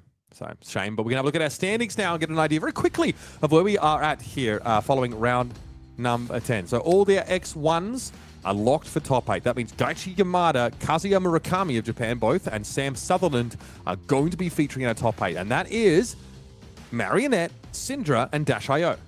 Yeah, we see some of the old guard from the old format. Cindra, despite the deck that was most heavily affected by the bans, losing Brand with Claw and Wrath of Retribution, still showing that she's got some play into this meta. has at least one player in top 8 and maybe some more. We still see Gordon, who we just saw on stream, in 10th place, so he could also be repping Cindra if he's able to win out in one of his next 2 games as well. Yeah, going down from 4th place, it's Florian, Oscilio, Gravy Bones, Marionette, Kassai. But we are starting to see things tighten a little bit, right? That level of spread now, we're starting to settle on a lot of the decks that we expected to be pretty dominant here. Still, I look at them, that Gravy triplet there, 11th through 13th, there's still an opportunity to see more of our Necromancer in that top 8 and more than one copy. But that's it. That's going to be your standings heading into round number 11. We are moments away from jumping down into the feature match area for this next matchup, who I'm told features 2 very high-profile players from Japan. In fact, I'm also told there's a bit of a crowd around the feature match area. So maybe a score to be settled, or maybe just 2 very loved local players throwing down. That's kind of what we like to get here. I like to tease out those stories a little bit more. I'm sure the game will be providing quite the story itself too.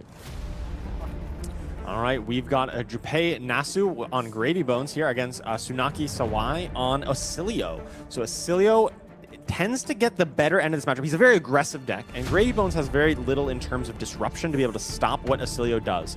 Now, he does have a little bit with Conquer the High Seas, if that lines up well. But it's oftentimes gives Oscilio a little bit of space to be able to set up his big combo.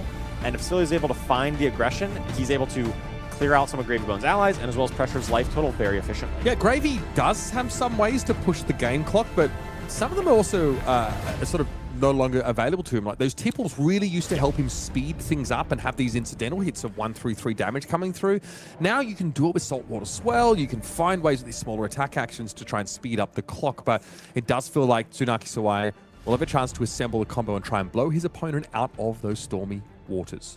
Yeah, definitely the changes, or the bans rather, that have hit Gravy Bones over his tenure in Classic Constructed have been primarily aimed at slowing him down, at preventing these really explosive starts. And really explosive, aggressive starts is what you want to be doing into Oscilio. So this matchup has just been made worse over time. But that being said, Gravy Bones is going first here, has the potential to maybe deploy an ally on turn 1, maybe get that tempo right off the bat. So disruption for both these players is really only in one card. If TSUNAKI is on Mind Warp, that is a way to be disruptive and obviously conquer the high seas for Jumpei Nasu. That's about it. Outside of that, it's all about numbers here. So Jittery Bones comes onto the board. It satisfies a lot of the conditions that Gravy Bone needs, right? It's a blue card that's going to be played, and with a chain closure, it goes into the yard and also allows for a rigor mortis to be prepared below decks. Yeah, definitely the best possible scenario here, right? The rigor mortis getting destroyed off the top of the deck. Functionally, it's a 2 go again that draws you a card, right? Yeah. It allows you to basically draw this rigor mortis. So really efficient whenever things line up here for Gravy Bones like this. So great start right off the bat. How much is TSUNAKI really interacting with these allies at all? It's a kind of incidental. It depends on exactly which ally and when. It looks like he's already blocking with some armor on the very first turn of the game. It's possible that TSUNAKI had already activated Oscilio. He may just have a handful of instants, right? He may just not be able to block this anyway. I know. I'd like to believe that he's just ready to go, you know what I mean? But that would be ridiculous. It would be a little ridiculous on turn 0, basically, to have it right away. Now, you asked about how much interaction he really wants to do with his allies. Well, Chum forces the issue here. Yeah. And so Chum is definitely a high impact card to have on the Gravy Bones side here, just to be able to say, oh, hey, looks like you're about to go off. You popped your equipment. You maybe played your Gone in the Flash Ball. Just activate that Chum. And you need to send probably at least 2 attacks into that Chum. Yeah. And that mitigates a lot of the damage that you would have taken otherwise. So at some point, that might have to garner some respect from TSUNAKI SAWAI, but that has not made its way onto the field yet. Jumpei has been able to get 2 allies in graveyard on his first turn. Also, with that Jittery Bones that came out and asked for some blockage from his opponent. Yeah, and so pretty likely at least one of these is going to be deployed. Maybe even both. If you have enough pitch, that might be a consideration. You got a couple different ways you can play this, but the fact that TSUNAKI just blocked with some armor right away, I'm really inclined to want to actually just send an attack, right? Yeah. I mean, he already clearly blocked with armor. No, Jumpei, it looks like he is instead. Okay, you were right. Yeah, okay, so TSUNAKI just has at least 2 instances that he just chooses to deploy. Yep, gets that Channel Lightning Valley and that Sigil of Lightning into play. So Jumpei actually activated Chum to discard the Swabby. Did not attack with it. Okay. Chose to fill up his graveyard a little bit more. Swabby, obviously one of the biggest allies in terms of its raw offensive potential, but when you already have a Rigor Mortis as an option down there, you already have a Chum on board, I'm not sure that you actually get that much marginal value in getting a Swabby in the graveyard. Yeah, yeah, that's fair. Clearing the hand though of these allies. I like the inclusion very quickly of the quick dodge flexes here. Yes. Providing Jumpei can pay for it, that can cut down a lot of those gone in a flashes down to half in terms of the damage that they can do. Yeah, definitely. Oscilio is really about that one big turn where you know things are going to go crazy. And having quick dodge flex is a great way to counteract that. But of course, TSUNAKI, Jumpei had a great start here, getting all these allies started. But TSUNAKI, just having gone on the flash right off the bat, also a great start. That's the most important thing with Oscilio is to find your Gone in a Flash as soon as possible. Because once you find it, you probably don't lose it, right? You probably get to rebuy it, and you get to park it in Arsenal and then replay it several turns in a row. Electromagnetic Somersault allows for Gone in a Flash to be returned to the hand, and now it's going to be a fry. This one has Go Again baked in, so trying to chunk down this chum as quickly as possible is probably going to be the game plan this turn.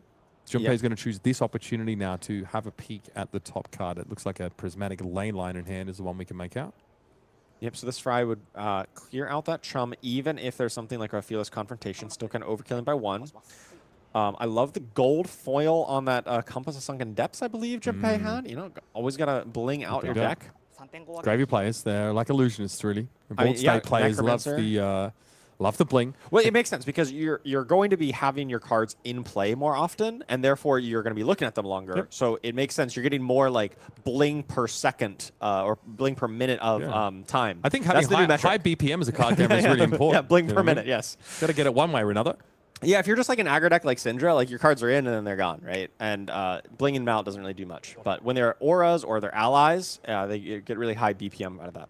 Now, this is the second fry from hand. So TSUNAKI, naturally had a pretty sort of wide hand. Gone in a Flash is the last card in his grip. Seems like that's destined for Arsenal, right? Because Gone in a Flash, you want to be able to rebuy that next turn. Just sending it for 4 here at the end is pretty low value. So Jumpei just has kind of all the information. How is he going to make this Channel Lightning Valley stay in play, though?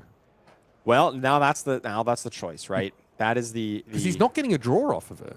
That's the important question. Does he want to pitch this to just activate the Volzar just to keep it in play? Does he want to Arsenal it? Does he maybe just want to attack with it and hope it gets to trigger the Channel Lightning Valley?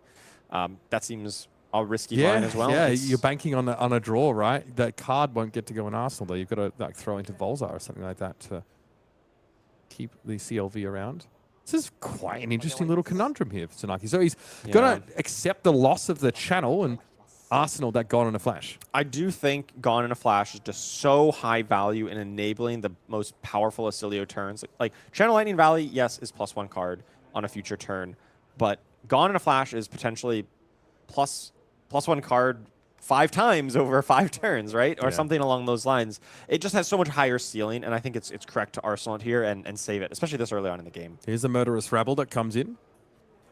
It appears that was a yellow on top. Yeah, coming in just for 2 here. Still, Jumpei gets to get that information about what's sitting on top one way or another. Does get to also get the blue in the graveyard to allow him to play either this Rigor Mortis or the Swabby out of the graveyard. Get some more board presence after that chum had been cleared out. And Oscilio doesn't love clearing out allies. It's kind of hard. I mean, you have some stuff like Fry, which can occasionally go into it if you need to. But we've already seen the Fry's gone, or 2 of them gone, and so. There's been 2 attacks on the chum. Yeah, right? 2 attacks on the chum. And so some of his best ways of clearing out some of these allies has definitely been limited here. So here's Rigor coming in for 6 damage. I'd love to know what TSUNAKI SAWAI is working with here. Another CLV. Oh, Glyph Overlay. Yeah, Glyph Overlay, that's a pretty potent card when you're able to cast it. It does cost a resource, which normally in a lot of decks, it's just 1 cost. But here, this deck doesn't want to pitch too terribly often. But when you do, it is one of the most powerful effects. When you get the Surge, you're able to reshuffle all of your sigils into your deck, gain some life, trigger all your sigil leaf play effects. It really does a whole lot of damage if you're able to get the Surge with a big board out. But right now, I don't see any sigils. Yeah. Yeah, okay. It doesn't look spectacular. I do see that it has a 3 in the bottom right-hand corner, so that's nice. That's above average for this deck. I can't imagine the sigil of Aether in hand for TSUNAKI is getting him excited about this Glyph Overlay's potential. Does Sigil of Aether target any target? That may be a way to clear out the the rigor mortis. If it is any target. Any target, yeah. Yeah. So, I mean, that might be a way to clear it out, right? Not the most efficient. It's on a delay. It costs the whole card, but you got to do what you got to do, right? Yeah, it could be reasonable in spots like this, especially for rigor. Okay, yeah. You said everything's fine. I get get it that's what he was sometimes. probably thinking about. Is like, do I want to just play this just to clear it out on my turn, or rather keep it out there and you know, have a sigil for other things? Right? There's other ways to make it leave play. Blast to Oblivion, for instance, could potentially trigger this and still rebuy it. Is that a Channel Lightning Valley? So a couple of aura permanents in play, and we are going to go with the glyph overlay.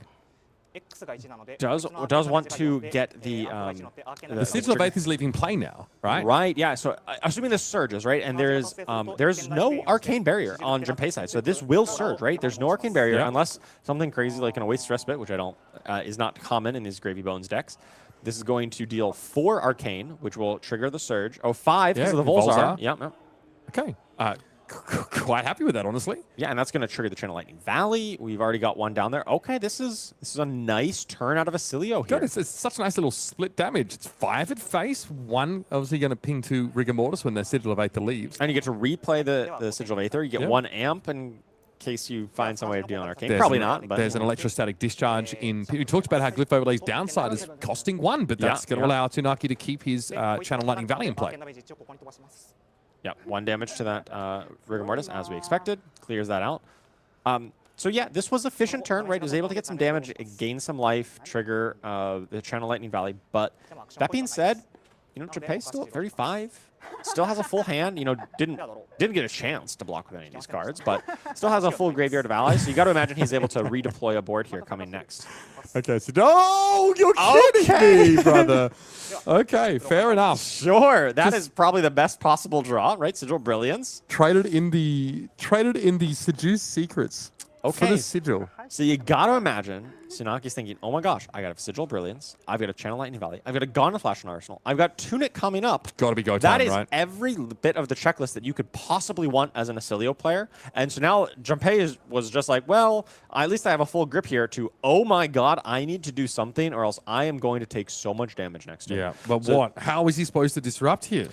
You need, like, Conquer the High Seas is kind of the only thing, or some way of finding, like, a chum, like a Call to the Grave or something, but I don't think he has one. Saltwater Swell. Yeah, come in for 1 go again. Good. Okay. Oh, well, yeah, that's the Call to the Grave you might have wanted. Oh, that is diabolical. Oh, it's been pitched instead. At least there's a blues. Junpei's not going to have an issue with resources, but it's getting access to chum that can at least have some of TSUNAKI's incoming damage redirected at him and not the life total of Jumpei Nasu. Here's that flash of brilliance, of course, allowing the Sigil to come back into the hand, and it feels like everything is in place for an egregious turn from the Oscilio. Right, so Oscilio is almost certainly going to have a pretty potent turn here coming up. Has 5 cards currently in hand, kind of like a 6th with that Channel Lightning Valley. Definitely a 6 with the Gauntlet Flash and Arsenal. There. Yep. So very strong turn coming up. Jumpei does have some countermeasures, right? He does have 35 life to work with. That is a lot, even with Oscilio's big turn. But he does have the Balance of Justice and the Quick Dodge Flexors. But that hand is all instants, and with Lightning Greaves, that's action points. And with a Gauntlet Flash in his arsenal, he can play it all up. A chum comes out from hand. Jumpei Nasu does fit a chum, so that potentially could be worth approximately 8 points of value on block, right? Yep. You get to trade in a guy for 2 attacks with a Gauntlet Flash. So gives him a little bit of leeway, but any attack that's sent there means you're not getting quick dodge flexor value. So on the margin, I mean, this is going to be a big turn no matter how you slice it. Jumpei is trying to mitigate how big it is, but it's still going to be big. That was an Null Shock, of course, discarded away. And TSUNAKI has been able to find a replacement for it because it does cost 1. A Flittering Charge, I think, was what he pulled off the top there. I mean, there is an arcane spell, and I mean, there's going to be more cards drawn, but I'm just feeling like this Volzar is going to be amping for 10 more. Yeah. Something in that range, right? Maybe more than that. Okay. Flittering Charge here, so this is obviously going to get go again from whatever instant. Yeah, and probably gets a bonus action point as well if he Lightning presses it and uses the Greaves, which seems likely. That seems to be this. I mean, this is the turn. When else are you going to get this kind of a turn, right? Use the Tunic on the Greaves and get an action point as well. Jumpei is probably thinking, well, I can probably block out this Channel Lightning Valley trigger, but the Lightning Press will do a number on that. Yeah. Yeah, he's not going to be able to cover it. Obviously, we'll be thinking about when the right time is to activate Chum. Does Jumpei have an Does he ally have, in hand? God, if he doesn't He have an might ally, there's no not. activation of Chum. It doesn't look like it was. I think I saw a Prismatic Leyline as another card in there. That is very bad. That is very bad. Yeah, he does get a gold off this, though, which does mean he can activate Gravy Bones if Yeah, needed. try and dig for it. We're going to try and get a peek at Junpei's hand in just a moment. ではアタックリアクション。はい。ライトニングプレス。 Prismatic Leyline. There yeah, are no there's allies. It's 2 blues, a blue 3-rock, and the tipple, the deep sea salvage there. どうぞ。はい。 So Okay. a moderate blocking hand. I mean, you can at least turn those blues into some 3 blocks on the quick dodge flexors, but そうですね。失礼します。 yep. All right, we're going to get the amp on the Volzar, of course, with the extra lightning. Going to get to draw a card. Going to get an... Oh, did not choose to pop the Greaves. Yeah, no did Greaves not get the used. action point. Flittering, obviously, yeah, at least It has does get go again, but Yeah. like you could have banked up an extra action point. Maybe that's not necessarily relevant if you don't have a way, like you don't have like a pistol like a Dash IO does to like convert extra action Yeah, you points. still so, like, need to be able to get gone on a flash back you in your still hand. need the one, right? So maybe it's Okay, here's the gone missed on an a action flash. point, but maybe it doesn't matter. 生なし。 All right. Obviously, this uses an action point. So Tsunaki is going to make his move. Does need to do the Lightning Greaves before doing the instant. Yeah. ノーリアクション。 The longer he can prevent Junpei from having that information, the better. ダメージステップ。はい。一リソース。 Okay, Right, here we go. okay, okay. Damage step, activation of So the yeah. Lightning Greaves. Technically missed out on an extra action point that he could have had, but maybe that action point was irrelevant. Yeah. プレイします。 Here we go. ダメのプレイです。 Sigil of Brilliance comes straight on down. That is an instant with Go Again that also allows Gone on a Flash to return to the hand. So Tsunaki making sure it's clear that there is going to be an action point gained off this. Has the action point, so is able to replay Gone on a Flash. 4点です。ヒーロー。 4 at you, I presume. I mean, hey, why would you attack Chum if you don't have to, right? I wonder at what point Tsunaki's going to realize that Junpei doesn't necessarily have a way. We don't know what's on top of his deck. But he, though, does. He's compassed. Yes, he has Compass, so Jumpei should know what's on top. Is So it, he can gold activation too? I mean, So if you think about it on the margin, the card that he could convert, or like if he trades a card in his hand for an ally, that ally is functionally worth about 8 points of block, but it does lose the chump. 4。 In exchange, any card in his hand could just be used to pitch into quick dodge flexors, and if it's a blue, it could be blocked for 6, Yeah. really. プレイします。2回目のプレイです。 So on the margin, it's not 戻します。 that big, that much better than blocking with quick dodge. So it's kind of a close calculation, and so yeah, it might have been better if he's like really scared of dying here, but まあ引き続きなもの。 in any case, Jumpei's going to be taking a lot of damage. リアクションはないです。 Volzar is going to be amping a lot. and there is, I believe, an arcane spell in hand to actually Yeah, make the null use of or them. the shock, right? Yeah. ダメージ I think it was the new shock that causes 0. Yeah. はい。 Yeah, here we go. 外して回収。はい。 Okay. 1点を Uh, グレイビーに。くれました。 okay, so he's not. Oh, he must have drawn another arcane spell because he's not amping on this one. Yes. Okay, that one is going in hero, so we have yet another 2回目のプレイです。 play of the Nine. Gone in a Yeah. flash. Yep. Obviously, that was an instant. He played that double-sided card, so action point refunded. Was I exactly right? Are we going to get Volzar to amp 10? Is that the You magic might have number? been spot on. So interesting here. Junpei is not really. Maybe he sniffed out, maybe without like an ether bindings activation. He sort of sniffed out that this isn't What? the time, but he's not I can't fathom why he hasn't はい。ショック cashed in the quick dodge. quick dodge. Like Yeah. I guess like your way it back into this game is like アンプが10、アーケン11。 like attacking with the tipple. Like is that what he's playing it? But like I would have rather gained 6 life off that tipple, right? To just block 6 with it. Yeah. So now, Given how low your life total is here, 4点ヒーロー。we take 10. From 11. the M spell. Yeah, 11, excuse me. And now Gone in a Flash comes into percent lethal damage? I am a little confused. I mean, we said he had like this 終わります。 Give some of these blues. Again, that's converting 2 blues for 5. 6 block. Yeah, for functionally 5 block. Okay. He had enough options that he could have definitely used that quick dodge to block Yep. 6 with just a single tipple. Well, you want to turn jump sideways? Couldn't do it last turn for whatever reason, so now you may as well. Zach for 4. All right. Yeah, block with Tunic. I mean, why not? Yeah, not going to need that. Not going to find a way to make any use of it otherwise. Not that there was a. Seems a little. I mean, I don't think I would have blocked with Tunic there, but yeah, I don't know that like it matters that much. gold-baited hook activation or anything. So yeah, whenever your Jumpei is at 4 life, has no arcane barrier, and he just decides to discard a 5 damage arcane spell, something is probably going to end this anyway. yeah, here comes your Aether Bindings of the third age activation. Very quickly, Jumpei reaching for the compass. It might be his last time that he can look to the lodestones for a sense of direction in this game, because he got beat black and blue in that previous round, and he's not looking any better. Might have found his sea legs long ago, but they are probably feeling like jelly. Yeah, his Jumpei has definitely taken far too much damage on the last turn. Now, with 0 arcane barrier, SAWAI is just going to be able to find some way of dealing arcane damage. There's the Comet Storm shock. Comet Storm dealing enough damage, and Oscilio takes it down with a massive turn, followed up by some arcane damage. Okay, there you have it. TSUNAKI SAWAI, quite the display of mastery of Oscilio here. Looked confident, and his gravy opponent definitely not ready for that level of Stormy Seas. My goodness. And Amp10, you called it on that, that Volzar, I think, in the end, that really allowed him to get some big damage across the line. Cool, buddy. That was some intense flesh and blood action. We will now bring to you your standings, of course, following this round, because in a moment. But before we do that, of course, we'll talk about what is on offer at Yokohama. Pro Tour Yokohama coming up later on this year. It's the perfect time of year to get down there. It almost feels like this was done on purpose. Cherry blossom season to attract the very best of the best from around the world, and even me, to come on down. Oh, I'm sure it's see going what to the be action's like. So beautiful in Yokohama in April. The cherry blossom season, I've heard so much stuff about it. It seems so beautiful there, and I cannot wait to see it myself.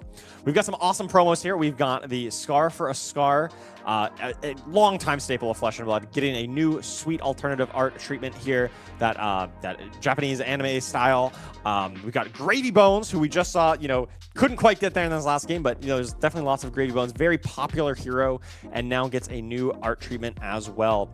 Of course, we got the souvenir package with, you get a full playset of those Scar for a Scars. You get the Gravy Bones. You get a playmat featuring that full-size Scar for a Scar art, as well as a box of Compendium Wraith, Super Slam, and an awesome deck box. For our competitors as well, you get the Fable playmat, the Master Cog for all of you mechanologist enjoyers out there, as well as a copy of each of those promos, the Gravy Bones and Scar for a Scar, and some new sleeves to be announced. There you go. All that and more on offer at Pro Tour Yokohama. We have got just a single round left of Swiss, the last chance for our players who are fighting for top 8. That previous game was functionally a win-in, so we managed to see our Oscilio play and make it. But who else will join those vaunted ranks? We're going to find out when we come back from the break. Don't go too far. Round 12, the last round of Swiss here at Calling Akihabara will be on offer if you stick around, so don't go anywhere.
One solitary, singular round of Swiss remains. It's all that stands between us and our top 8 here are calling Akihabara. And we are going to jump straight into our standings and give you an idea of what the lay of the land is heading into these all-important matches. The only 10-1 is Sam Sutherland representing the land down under. Now, as you'll see by the records, because we have a 10-1, basically our top 9 players are quote-unquote locked. Not all of them are going to make it into top 8. There's a lot. There are 2 games, I think, Charles, that will depend or will determine what our final 8's going to be. Yeah, we have 9 players and only 8 slots that could potentially make this top 8. So one of these players will be missing it, and we believe the way it breaks down, we're going to be watching Bun R play Gordon Ko, the 7 and 8 seed, and the winner of that match definitely locked. The loser may go down to 9th, depending on the result of Ryoshi Suzuki's game. If Ryoshi Suzuki wins, he'll be able to move up into the top 8. But if he loses, then both Bunnar and Gordon Ko will both be in. Right, so Ryoichi Sakazaki might be paired down, and that result, okay, you will determine, will not guarantee him getting into the top 8. So it's a weird situation here. These do occur every now and then. We have a chance here to eulogize some of our impressive competitors who won't be featured in the top 8. Justin Koo pulls up just short. We just saw Jumpei Nasu there, not able to go all the way. Get Evan King Chiu, of course, in Hong Kong, our living legend champion of that tournament. Yuto Suzuki ends up at 8 and 3. Masay Toda also 8 and 3. But again, we got to do it every time we bring up this graphic. But looking at a top 8, we're going to have, I mean, there might be a couple of Cindras in there, but outside of that, maybe a couple of these marionettes. But there's a whole lot going on. But where is Verdance? Where is not on Verdance? this page. Verdance is not on this page. And if you notice, Gravy Bones as well is not in the top 8 contention. Owned. So the 2 of the most popular decks, I think the 2 most popular decks, and KO, also a very popular deck at this tournament, nowhere to be seen here in this top 8. And yet we still are seeing a wide variety of decks. We've got Dio, Cindra, Arachne Marionette, Florian, Oscilio, Kassai, almost all probably going to be able to get into the top 8. So good diversity here, but some of the most popular represented decks aren't going to be able to make it. Yeah, once again, story remains the same. There's a whole lot to look for if you're a fan of these varied matchups here. It is a highly diverse potential top 8 that we have on our hands. I love that. That's great. Game's in a great spot. It's clear to see things have been shaken up after the last wave of bans. But let's waste no more time. Let's not wax poetic about it. We're going to jump into our round number 12 matchup. As Charles pointed out, this may determine how our top 8 looks. It's going to be Bun R, of course, on Kassai versus Gordon Ko on Cindra. A good, honest, gentleman's matchup. Very meta-relevant.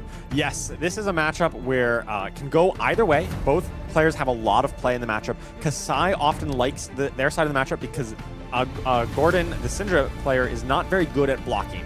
And if Kassai is able to attack and generate some copper from her various effects like Spoils of War, she can have an insanely powerful pivot turn with blood on her hands. On the flip side, if she's not able to develop that, Gordon could potentially run over Kassai with his relentless onslaught with flick knives and mask momentum triggers. Now, Kabuto of Imperial Authority is still in the list for Bun R, and we're in a world where Wrath of Retribution is no longer legal to play. That was the kind of card you shoved at Wrath when it got played, but still finds its way into the list here. Yeah, interesting decision here from Bun R. I don't think it's that important anymore in the matchup. Obviously, Wrath of Retribution was a huge card and was one of the most powerful things that Cindra could do pre-ban, and Kabuto just shut that down. It does seem like Kabuto is kind of just a 2-block helm in this matchup, the way the Cindra decks are currently built. Maybe if he has like kind of the soul read that, oh, I know for sure he's going to want to swing that.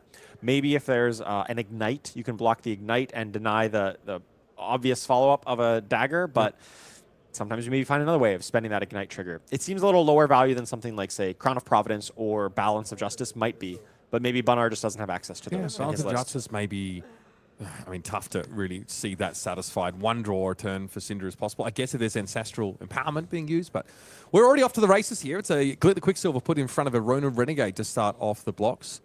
Now, Hunt the Hunter is the follow. Yes, which automatically applies the mark thanks to a previous red card being played. So Kassai is marked and potentially could generate a fealty if this hits, or if a Flick Knives allows it to hit. All right, we are getting a 2-card block. Okay, double Glint drawn up in his hand in a run-through. Gordon does flick, does clear that mark, generates the fealty token, So he'll have a little bit more flexibility in how he wants to do. He does not get to rebuy that dagger here, only having 2 Draconic Chain Links. So he'd have to pitch his last card, which seems unlikely. Typically, you want to end up with an arsenal. But, you know, this deck can often still operate on just 1 dagger. But you don't want to go down to 0 daggers. That's the dangerous one. No. Having at least 1 is still fine, given the circumstances. Yeah, sometimes you just need it as a starter in a pinch if you don't find the appropriate card. Okay, so... This is I think a double unsheathed hand. A bit awkward to see them drawn up at the same time. There's a defense reaction in there.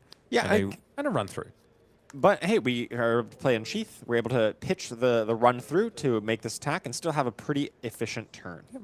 Still getting a +3 off of it. It's a sharpened steel, the second copy of it anyway, which is totally fine to turn a card into the 3 value. Banara gets to be the first player that can sort of take the tempo. This is a Centauri Saber. The promises 8 go again. If Gordon ever felt inclined to block it, would likely pump it up, though, because there's a lot of attack actions in these Cindra lists. Seems unlikely. Pretty much just vanilla damage here. Bonar is going to be able to then swing his other sword and arsenal a defense reaction. That's a pretty good start. You know, going second in this matchup is pretty impactful. Being kind of an aggro matchup, going second typically is preferable because you're able to get that first like real attack that your opponent can't just freely block out. And Bonar here is getting some pretty good damage on that turn. So we're looking at 10 damage and a card arsenaled. Pretty efficient stuff. Virtually 3-card 10 for Bonar. Let's take a look at what Gordon's working with, what he is debating on. He looks like he's got a Pain in the Backside, Hunt the Hunter, Art of Dragon, Firestick is at least 2 finishers, and I can't quite tell what the top card is. Is that a Blaze Headlong, perhaps? Yeah, I reckon it might be. Yeah, so he does have a reasonable turn, but 2 finishers is not ideal, so maybe he's considering blocking out with one of those if he couldn't otherwise convert it.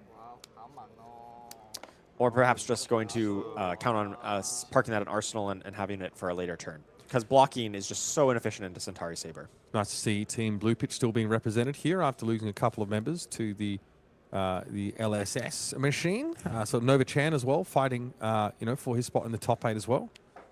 A team still putting Tam amongst the standings. Yep. Wasn't quite as fortunate. Very good players on Team Blue Pitch, of course. Always showing up very consistently at high-level events like this.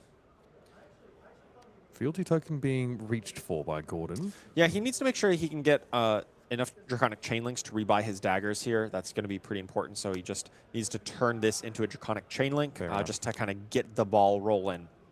That's the only thing that prevents it from being the ideal starter is its lack of Draconic status. This Fire Tenant Strike first. Still going to give the next Draconic attack +1. It's odd that it in and of itself is not Draconic, but... Yeah, that was kind of the theme in this set where you had a lot of cards that cared about Draconic but weren't themselves Draconic and really relied on you getting this fealty generation through the mark effects and through other fealty generators to really enable them. It was a pretty interesting limited format. I really enjoyed that dynamic. And that, I think, tension has been even further expanded upon now with the removal of Brahma Cinderclaw as an option for these Cindra lists. Yeah, it just really was a kind of a glue piece that really held the whole thing together so well. It kind of mitigated the need for a lot of that and just made everything flow. And that's why I think it was really an ideal ban target. It definitely reduced the power level and consistency of Cindra, but still left it in a spot where its core game plan really functioned. And I think it kind of brought it to a pretty healthy spot. And we still see it successful, but it's certainly not overbearing and dominant in the meta. So there's at least okay. So slice and dice. Interesting. Sharpened senses, and the card that's being turned sideways now is a blood on her hands in the group for Bonar. So this is not necessarily a hand that converts. I mean, blood on hands does not convert at this early stage of the game. No, it's one of Kassai's best cards when you have some copper, and typically you're able to generate that. But you need to draw things in the right order. You need to draw your copper generation, your spoils of war, maybe your outland skirmish if you're running it, and then you need to draw your spoil or blood on her hands. But drawing this first is generally just means it's going to be a yellow 3-block. Yeah, look, and there's amongst this term, there's go again enabling for these attacks. Obviously, sharpened senses looks more reasonable in the Kassai list as it's easier to, get your weapons up to, double their base, so to speak. But outside of that, like that's your only go again source that Bonar has access to. The slice and dice obviously gives a +1 on its own. Gordon here is choosing to flick knives on this first chain link. So the key metric for using Flick Knives here is you really want to be preserving the threat of Mask Momentum and threatening Mask Momentum on as many chain links as possible. But so early here, there's no chain link to keep alive for the purposes of Mask Momentum. So this is the case where he thinks he's only going to go maybe 4 wide. And so he's only going to get kind of one turn or one possibility to trigger it. So he might as well threaten it on an earlier chain link by doing it this way. Or perhaps if he has a combat trick, such as Ancestral Empowerment, that you think you can keep the threat alive on the second chain link with. Okay, also... It looks like he's got Pain in the Backside, Blaze Headlong, and then 2 finishers. So he did gain a resource to be able to cast one of his 1-for-5s. I didn't quite catch which one that was. Another Hunt the Hunter. So it looks like he's going to go 3 go again here into 5. So he's going to threaten the Mask Momentum trigger on the 5 power attack. It'll be 4 baseline plus 1 from the Fire Tenant Strike first. So there's a defense reaction here for Banar, so he can deal with breakpoints a little effectively. They're not everywhere in the Cindra lists, but they do pop up, especially in situations like this. Or cut through, obviously, also gives you that 4 power. Yeah.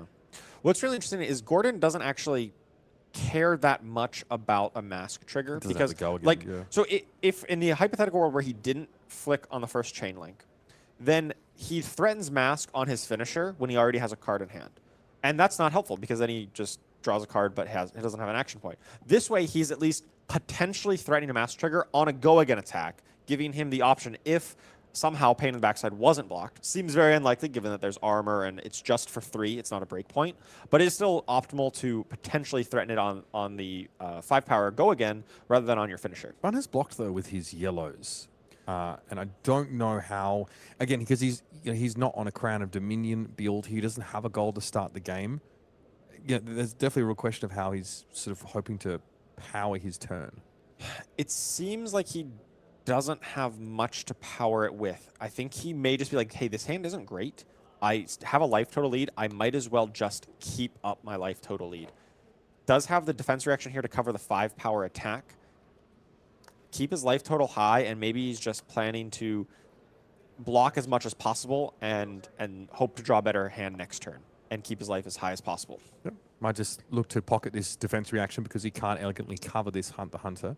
And he's already marked anyway, so it's an on-attack, not on-hit trigger.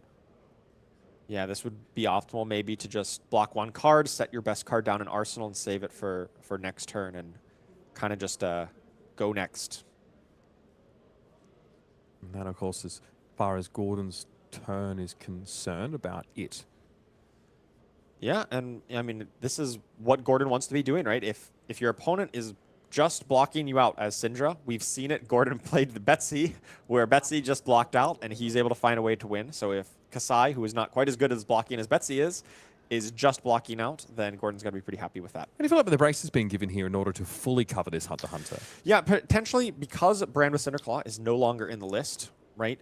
Gordon may have some struggle in getting a starter, getting enough Draconic Chainlinks to really make his deck hum. And so by denying that Mark convert to fealty, he's giving the possibility that Gordon's hand is worse here. Seems like a reasonable use of the block at that point because you're always going to get 2 block no matter what. But giving 2 block with the potential of some really big upside if Gordon's hand is bad, it makes it seem worthwhile. Yeah, Gordon getting that fealty obviously sometimes needs a bit of help from breakpoints to sneak that hit across. But obviously there are ways for him to inflict damage that's uninteractable. It does seem like Gordon's hand is a little bit awkward here, right? He's got, I think it's another 2 more finishers, right? We got the Art of the Dragon Blood. Or no, sorry, Art of the Dragon Fire. Yeah. Hunt the Hunter, and I believe there's another finisher in his arsenal. So he has kind of 3 cards that don't have a go again out of his 4 cards that remain. You got to imagine one of them is going to end up being pitched somehow here, and even so, he's going to still have a finisher as well. So not the most efficient turn, and Bun just blocking out and saying, try again. Kind of worked out well. 2 can play at that game with awkward hands. Bun says. Toledo. Yes. He's like, yeah, I don't have any attacks in there, but in order to block with one of these, it's going to put an attack action into the graveyard and turn off the other one. But he doesn't have any blues or yellows to pitch for this. It's all red, so it's almost certainly going to be just block out again because Bun doesn't have much to work with. Okay, well, they do have 3s in the bottom corners. That matters. Plus defense reaction and arsenal, but Bana was not able to refresh his Valiant Dynamo counters, so he still has a 4-block defense reaction to cover potential breakpoints. Cut through would represent that pretty easily for Gordon. So if Gordon just leads with cut through here, expecting this dagger to hit, it could get blown out by that take it on the chin, right? Yeah. And then nothing would hit, and his turn would just end. No and go again. He would have no go again, and he'd have so many of these attack actions that don't have go again, and his next turn might be bricked as well. Gordon is very heads up to this possibility, and it looks like he's considering pitching to attack with the dagger first to at least get some of that velocity going, to like get some of these cards out of his hand, and maybe force Bun to make the play before he knows about how important this dagger hit is for Gordon's turn. Yeah, I mean, the sequencing here is genuinely very complex. When you take into context the possibility for Barnard to have defense reactions and damage prevention effects, Gordon is trying to play around of all of those contingencies because there's a chance his turn gets blown out very quickly. What he doesn't know yet, unfortunately for him, is that Bun doesn't have the most functional grip himself. Right. You know, some people will say that Gordon or Cindra as a hero is just really easy to play. You just play your cards, just 3 go again, into 3 go again, into flick, whatever. But here we see like there's really high level decision making that Gordon needs to do in order to really optimize this turn and play around the possibilities of what Bun might have. This game now is a true winner in because the 9th place player in their paired down game won. That means that, yeah, they would be moving into they've jumped the bracket essentially, so this like is the top 8. This is win and in, loser goes home. Yeah. And by goes home I mean 9th place, which is basically the worst possible thing that has ever happened in the history of Flesh and Blood or any card game tournament really. Yeah. 9th place, worst thing possible. Yeah. You hate to be right on that bubble, but it's happened to some pretty incredible players in the past, and someone has to suffer their curse. For now, I think Bunno's still deliberating about this kunai. Yes, this was definitely a long time thing, and you got to get some psychology here. Like, why was he thinking so long about this? How important is this? Like, what is Gordon's hand texture that would make him pause and think for so long about this kunai attack? Now the gears are turning in Bun's head. Is like, do I really need to prevent this?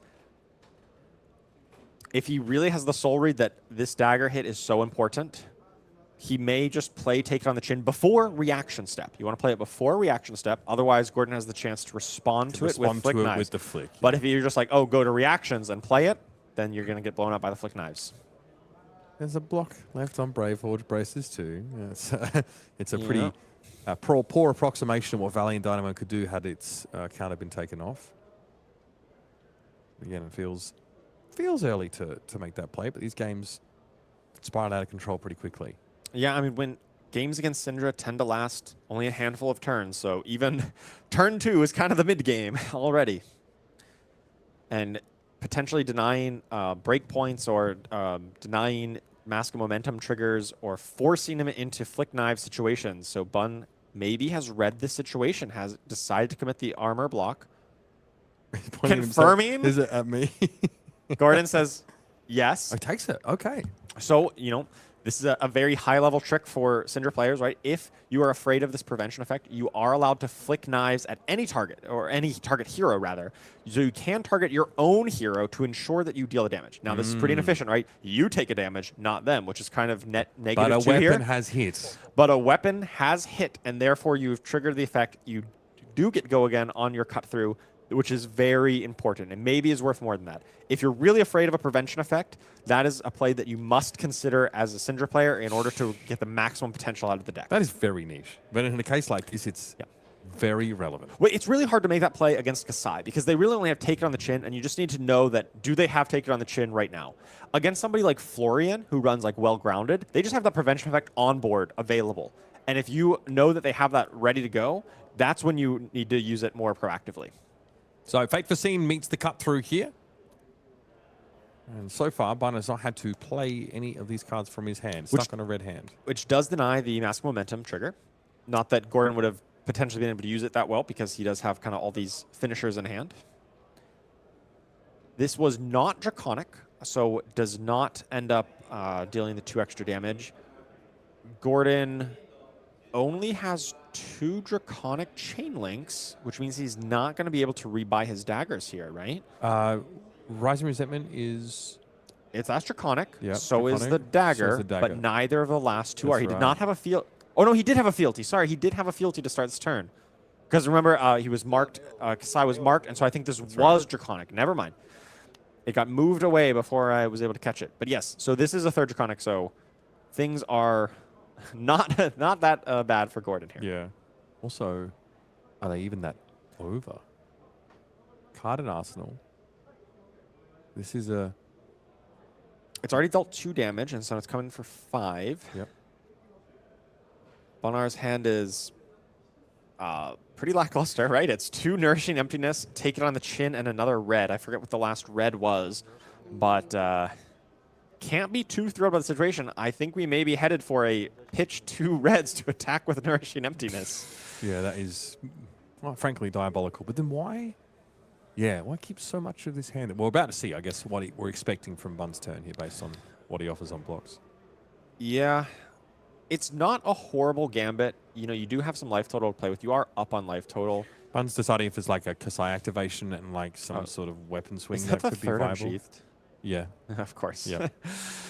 You know, you just draw your power cards. That is how you become a good Flesh and Blood player, is drawing your power cards. But So maybe he just might be thinking like two reds being pitched here just for swings, slice and dice unsheathed.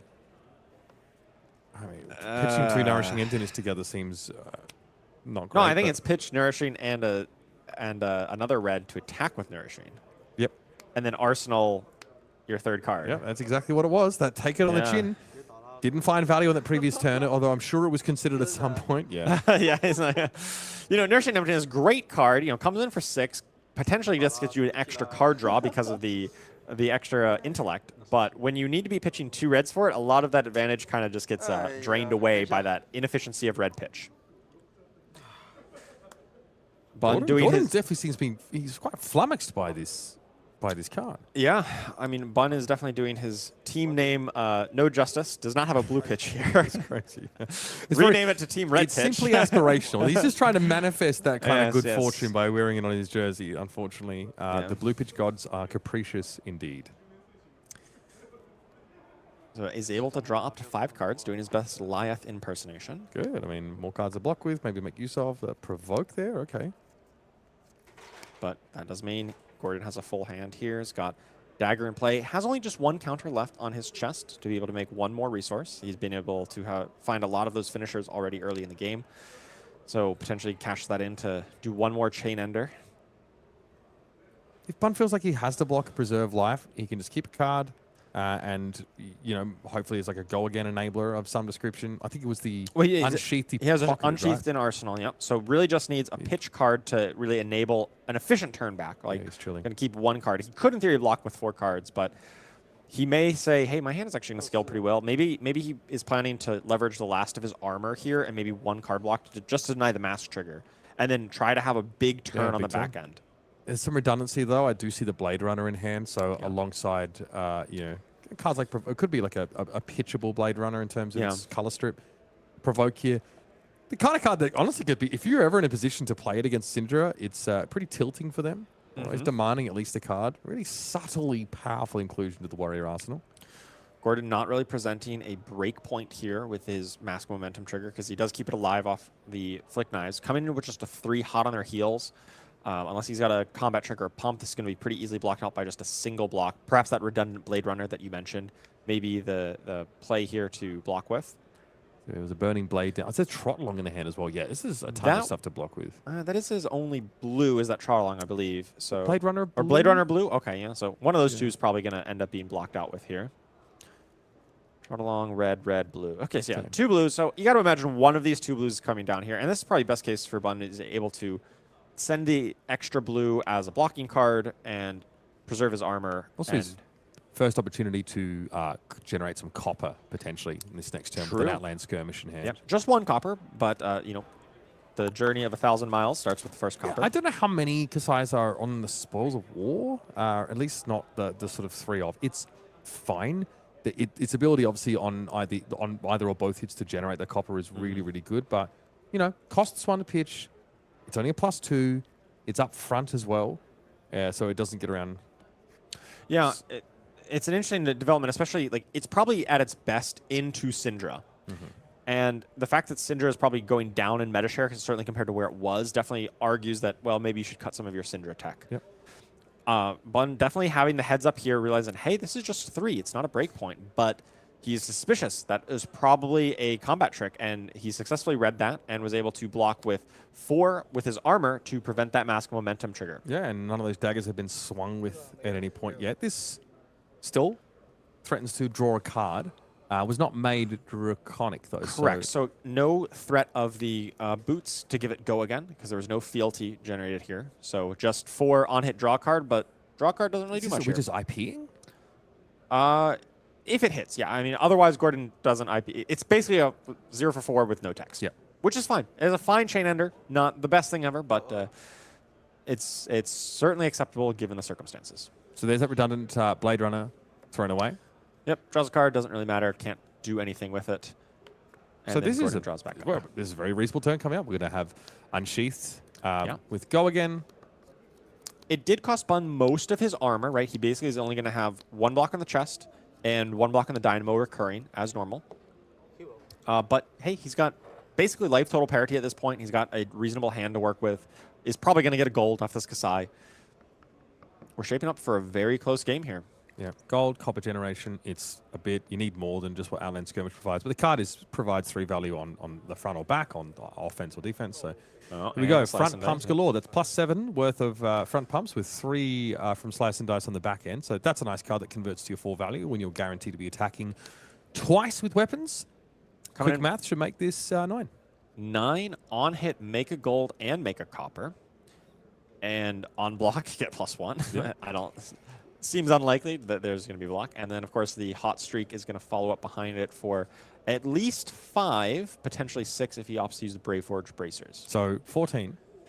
We've definitely converted the extra card drawn off that intellect bonus from Nourishing Emptiness. And with life total parity virtually, this allows Banar to step into the tempo conductor zone, basically. Yes. He can really start to dictate pace a bit. I talked about this a bit yesterday when it comes to aggro matchups, is not focusing so much on the precise amount of health that somebody has. It's more about how many turns does it represent and how many cards does it represent. So you got to be thinking, okay, Bun is going to be able to attack for 5, maybe 6 here, and maybe drop Gordon down to 9 or 10. And then Gordon's got to think, okay, I get to keep my full 5-card hand in that circumstance and attack all back into Bun with that. How much damage is he going to do? Is he going to leak through maybe 12 or more points, maybe 15 points, get Bun down to 7 or 8? Then if Bun attacks back, is Gordon going to be able to like maybe shove all of his armor in front, stay alive just barely, but be able to threaten Bun and force him to block with all of his cards? And once one player is into like really blocking mode in these aggro matchups, that's when it really starts to shift. I really like the Vigor creation here because it subsidizes the gold token. If you're ever in a position where like it's just a 1 resource, it's just really nice to be able to draw a card for 1. Have your sabers already discounted, so it's like you're up +2 value on that all of a sudden. Yeah, it allows you to convert like a yellow pitch to draw a card and activate your sabers, and then still have 1 resource float for something like a Blade Runner that you might need that go again. You don't need a blue to make your hand functional. Even like Provoke if it comes up again. Like when you've got this redundant resource now that's like you have rolling, there's like a ton of stuff that you can make happen with it. And even like Spoils of War, like that can also be a card that like feels better to sort of play up front. And it goes back to what I was saying, like Bun is thinking, okay, 1 more damage, is that relevant compared to dealing 1 more resource? Brother, what is the hand? What is this hand? So it looks like 2 D-Reacts, a Gork Tome, and a red. Was it 3 D-Reacts? Oh, say it ain't so. Come on, fan that through again. Is I that- thought it was 3 on first glance. No, Oh, it's a red another Blade Runner. Okay. So, honestly, you have a turn. You play the Gork Tome, draw the card. You have the Vigor resource that lets you play out the Blade Runner. This might be an actual optimal hand, all things There's considered, no right? Oh, yeah. Dude, Grains of Bloodspill is a hell of a card. That is Sure another is. all-red hand for Banar that he might be bailed out of here. Yeah, and it's so like skill testing to know when do you want to do that, when do you want to pump the damage, when do you want to do something else with that resource, and just knowing the possibilities of what your hand could look like and how valuable that resource might be is really what separates really good Kassai players from players who maybe miss some of those little points that end up costing them the game. And you've got the potential to move in the damage prevention direction with this Shelter from the Storm. So Yeah. even though Gordon's on a 5-card hand, you might be able to deny a Mask of Momentum trigger here, which That would is be huge. huge. Yeah. Gordon actually pitching a Warmonger's Diplomacy here. That is sometimes used as a chain ender in this matchup to be able to deny Kassai because, hey, I want to play front pumps. I want to swing with my weapon. All that gets shut down when you're under Warmonger's Diplomacy. It's definitely doesn't feel as good just because so much of the go again for Kassai is at instant speed from like the the Rainbow Blade Runners, the Blood Follows Blades, Especially after the run-throughs. Especially after we've already seen all 3 Unsheathed already gone. It's not nearly as valuable. And I think we did see Gordon might be playing a version that has a bit higher one cost cards to play. So maybe is looking for a way to maybe swing both daggers and do a 1 cost attack on this turn with this blue pitch. Sometimes it's weird sitting on a number of defense reactions against Cindra because you often are losing out on sort of 1 value by matching them up with these attack actions. Yeah, she does come in for damage packets of 1, 3, and sometimes 4, but it's kind of inefficient to be blocking those 3s or sometimes the 5s with the 4. And if you want to stop a Mask Momentum trigger early, you're fighting over chain links 2 and 3 normally. Yeah. Because you know that if you block on chain link 2, there's going to be a flick knife. Bun says, no, we can fight on 3. Yeah, Gordon is happy with that. So now we're fighting on 3 and 4 to prevent the card draw. Display Loyalty does give him access to one of these fealty tokens, so he's able to make his next or any attack on the future Draconic. Maybe he's got one of those finishers that requires it to be Draconic to get its text. Or can just save it for potentially next turn. I don't think he's going to get too many more turns. This is a Demonstrate Devotion, one of those 1-cost kind of continuer cards. That's why he maybe is running a slightly higher blue count to be able to play these kind of cards in his chain links. I think we do know that he still had a finisher, a chain ender in his arsenal since turn 1 even. It's been in there, so he's going to be able to deploy that at the end of this chain. This might earn the 4-block defense reaction and the discard of this Shelter. And that seems like, that looks like the Spoils of War in Bun's hand is the other red. Oh, really? Yeah, I think I saw that real quick. Saw the horse. Yep. Of course, it is perfectly hidden in the back. He knows we are talking about him 5,000 miles away. Yeah. We'll see it in time. So he hit 4 damage being represented by Gordon. This gets a fealty token on hit. It's one of those few on-hits Cindra has outside of Mask of Momentum. Yes. Sorry, it's on attack fealty generation. Sorry, much when like attacks, yes. Display Loyalty. So very similar, just to scale that version. Here's the sync. No sync. Here's the flick. Flick at Bun. And there is the the Shelter player. I'm trying to pick at his hand, but no, he's not giving it to me. So this is likely to shut down any potential card draw from Gordon from the Mask Momentum. But we're still going to think about the game in terms of number of turns that you have access to. So Gordon still has like 2 cards to be able to attack with. Even if he doesn't get the Mask Momentum trigger, he's still probably going to get a few more points of damage into Bun. And then Bun just has a 2-card hand. And even if you have a good 2-card hand, even if you have a really efficient with the gold and the Gorganian Tome, it's not doing 11 damage. And so I don't think Gordon's going to be forced to block. I think he's going to be able to have access, if he wants to have another big 5-card hand next turn to potentially force Bun to start blocking. There are a couple of cards that if he draws off the gold tome, he could be in pretty good shape. Blade Flurry, Slice and Dice, these single cards that he can immediately convert to that 4 value. If you take the +3 from Blade Runner in hand, and if you're able to draw like a card that converts for 4, you can present lethal damage. Okay, that could be the case. Yeah, it could be very close, especially with 1 extra resource that maybe he converts into Brave Forge Bracers as well. I guess if it goes into the go again. Go into the okay, so it wouldn't be there. Runner. So that's 1 less point, but still narrow margins in this game, right? It's super narrow. Okay, so it did convert one of those fealties to deal prevent the 2 here. Well, it does prevent 1 of that. It does kind of give full value on the Shelter from the Storm, right? It's going to prevent 1 from the 2 damage and prevent 1 on the 5 attack. Yep. Here come the Valiant Dynamos. But it's still, to me, seems pretty likely Gordon is going to have the option, if he wants to have another 5-card hand next turn with Buns dropping a little bit lower. Probably is going to end up taking 3 damage from this, dropping down to 14. So far, he's got 2 points of block / prevention, and yeah, he will take the rest. 14 is quite a lot, because Gordon really needs to get him into a spot where he's going to force out like 3 or 4 cards blocking. Because we know Kassai can still be very efficient on 1 or 2 card hands, especially if he's got a Vigor, especially if he's got a gold in play. Oh, it is a Spoils of War. It's a spoils. So it's 1 less point, but it's still pretty efficient. Let's see what he gets. Oh, it's an outline skirmish. That's pretty good. Still converts for 3 right off the bat. Okay, so Bun is in business here, is able to come in for 3 plus 2, so that's plus 5. Total of 9 damage, I believe, is what Bun can present. 10 effective value with the Valiant Dynamo reset. It's fine. Yeah, I mean, Gordon doesn't have to block this. He could get to play out his full hand here, but he's going down to 2 against the Kassai. I don't know that he has too many better options here. Depends on how he's able to block, but it's scary to be on Gordon's side here. He's gonna have his last big turn, and then we're gonna be in must block mode on both sides. So the Outland Skirmish is a better find than Go Again redundancy, for sure. Like cards like Blood Follows Blade would have been pretty poor here. But, yeah, or like another Blade Runner or something. That but would again, also been pretty unplayable. If that spoils as a Blade Runner and that's a 0 for 4 card that your Bun draws, yeah, we can send that lethal damage. So that is a pretty significant difference. It's going to amount to a total of 9 on this turn. Here comes the Spoils of War giving Go Again, and also allowing Hot Streak to generate a bit of copper, which matters. There's actually a lot of copper generation baked into this turn. And you know, if there's a Blood in her hands drawn up by Bun R, he can have a bigger turn off a smaller hand and block more liberally.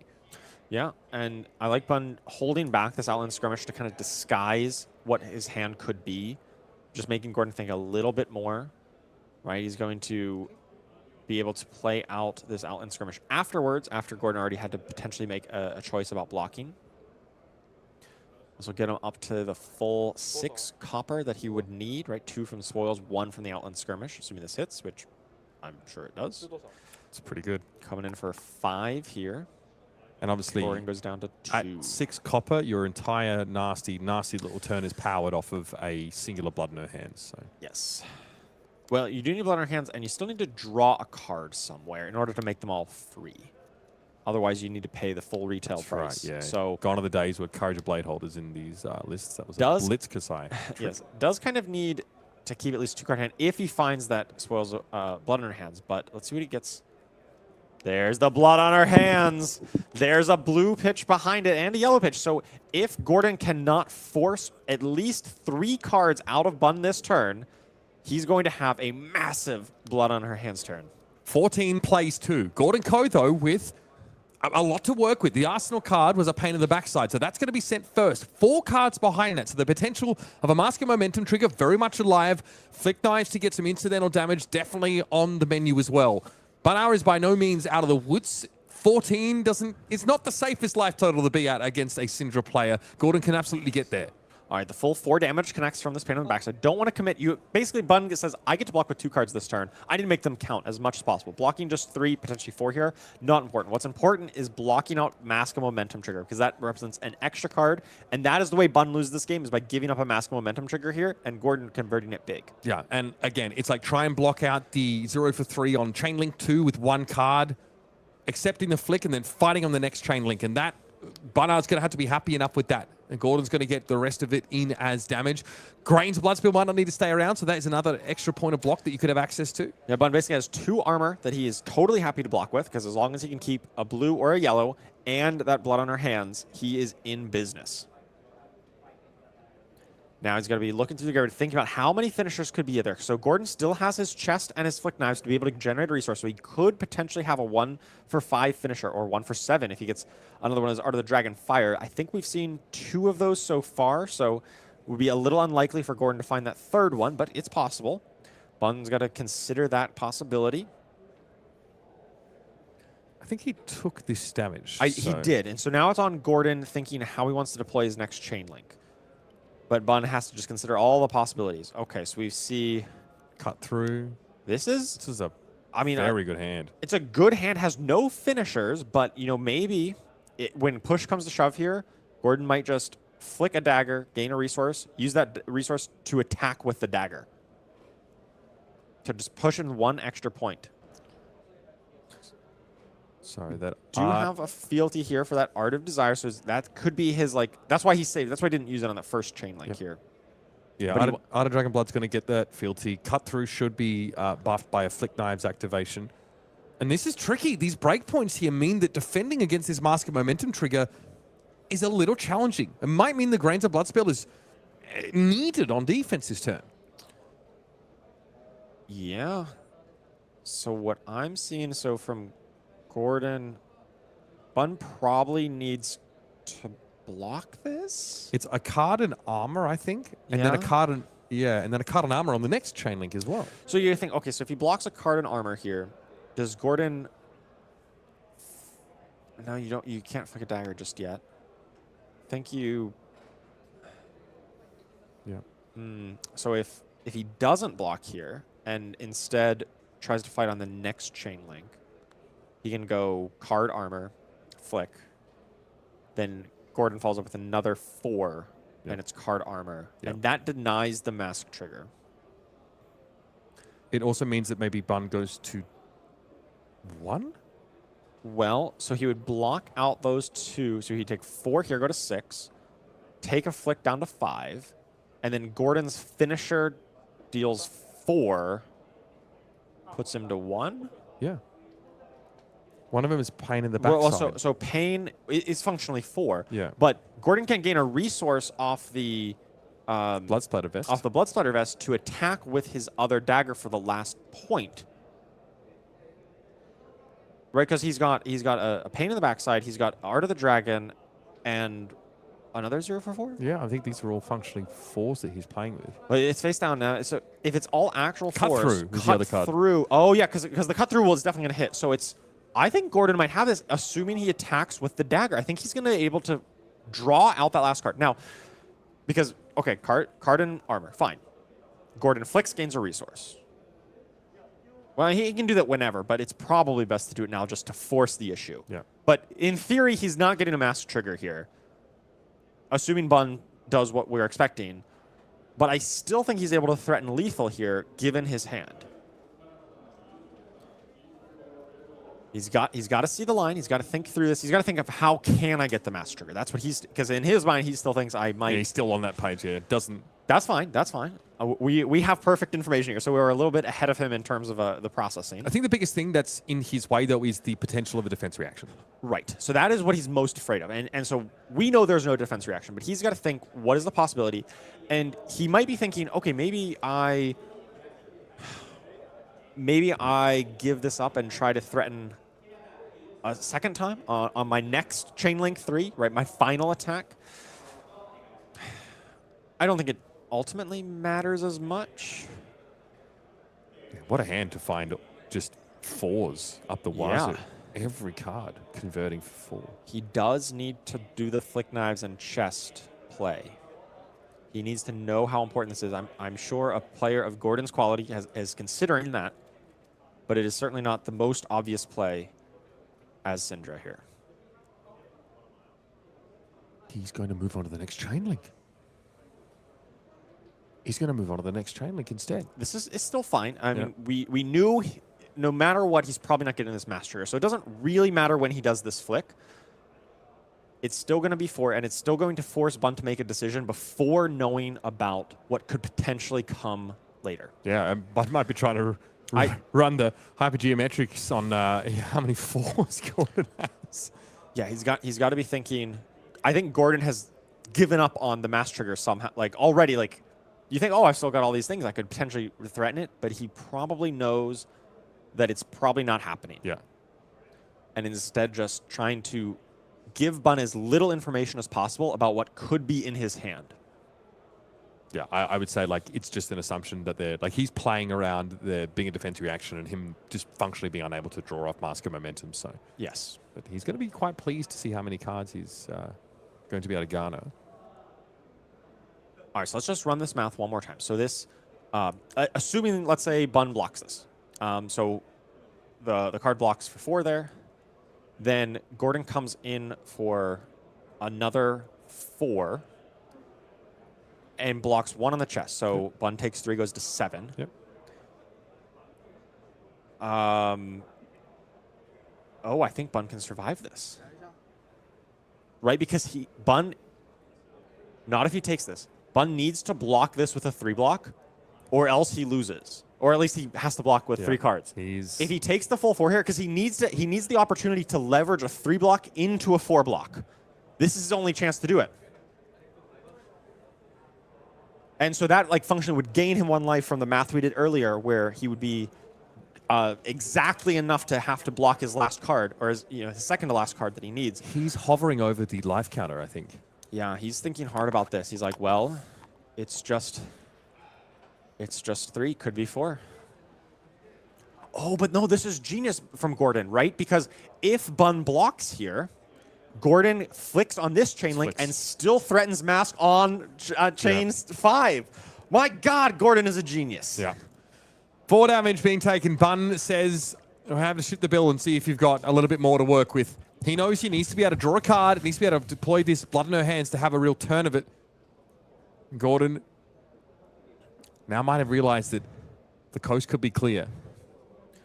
So he knows that he can just deploy his next 2 attacks and just threaten a Mask. He doesn't know that the important part here is get Bun to block with 2 more cards. He doesn't know that because he doesn't know there's a blood in her hands. He thinks it could be a possibility, of course, but he's just trying to find out the best way. I think now that this is connected, it makes a lot of sense to just go in with the 4 go again Draconic Fealty, Art of the Dragon Blood. Yep. Just thinking through everything here, of course. We were running near the end of the round timer. Still, I mean, we're down to 12 minutes. I mean, this is definitely a confirmed win and in, so both players are taking absolute as much time as they need. Very tense game. Now, does Art of Dragon Blood's cost reduction extend to Kunai? No, it's only because you have to.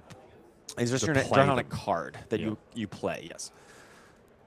Gordon's considering the resource off of the pain on the backside trigger. Looks like he is going to gain it. He's removed the die there. Well, he takes it back, of course.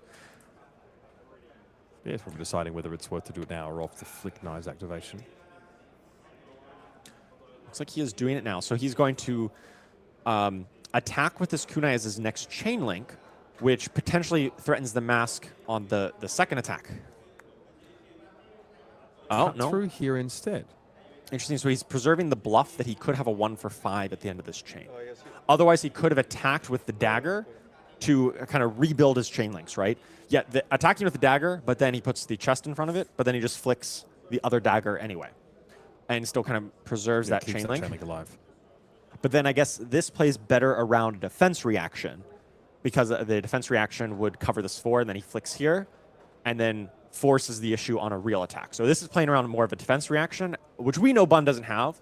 Given perfect information, I think attacking with the dagger would be better, but of course, Bun doesn't know that. Yeah. Or Gordon doesn't know that Bun doesn't have one. Bun is fully aware that this is functionally 4. That information is on the table. It already is. We already had a dagger hit from pain on the backside. That's right. 2 different daggers, in fact. Yeah, this this sequence of cards that Gordon was able to draw up this turn is... Oh, you can't do it better than this. Just perfect. I mean, we were losing our mind when Bun drew the blood in her hands, but Gordon had the absolute perfect hand on his end as well. Bun was at 14. We're saying functionally he's at 20 because he can afford to block with 2 cards. 2 cards and some armor, yeah. Still and not enough. Still is going to be 22. forced to throw some extra cards in front here. Starting the turn at functionally 22 and still perishing that's tough. That's the game. You know, I know we've talked about how Gordon is probably going to force Bun to block with 3 cards on this turn.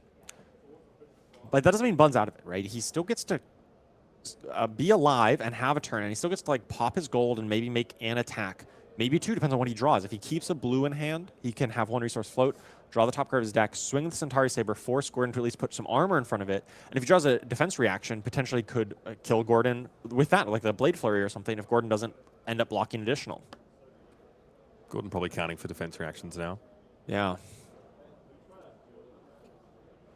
Yeah, obviously 9 minutes left in the round, but this is win and in, so we need a result. And you got to imagine the pressure here is immense for both these players, and they've got to be thinking, got to think every single line. This is their tournament lives on this at stake here. But I'm just inquiring as to the number of draconic chainlinks on the table for the purposes Currently, potentially of, just one that Blaze Headlong. We've not used the fealty at the moment. So this is that Blade Runner.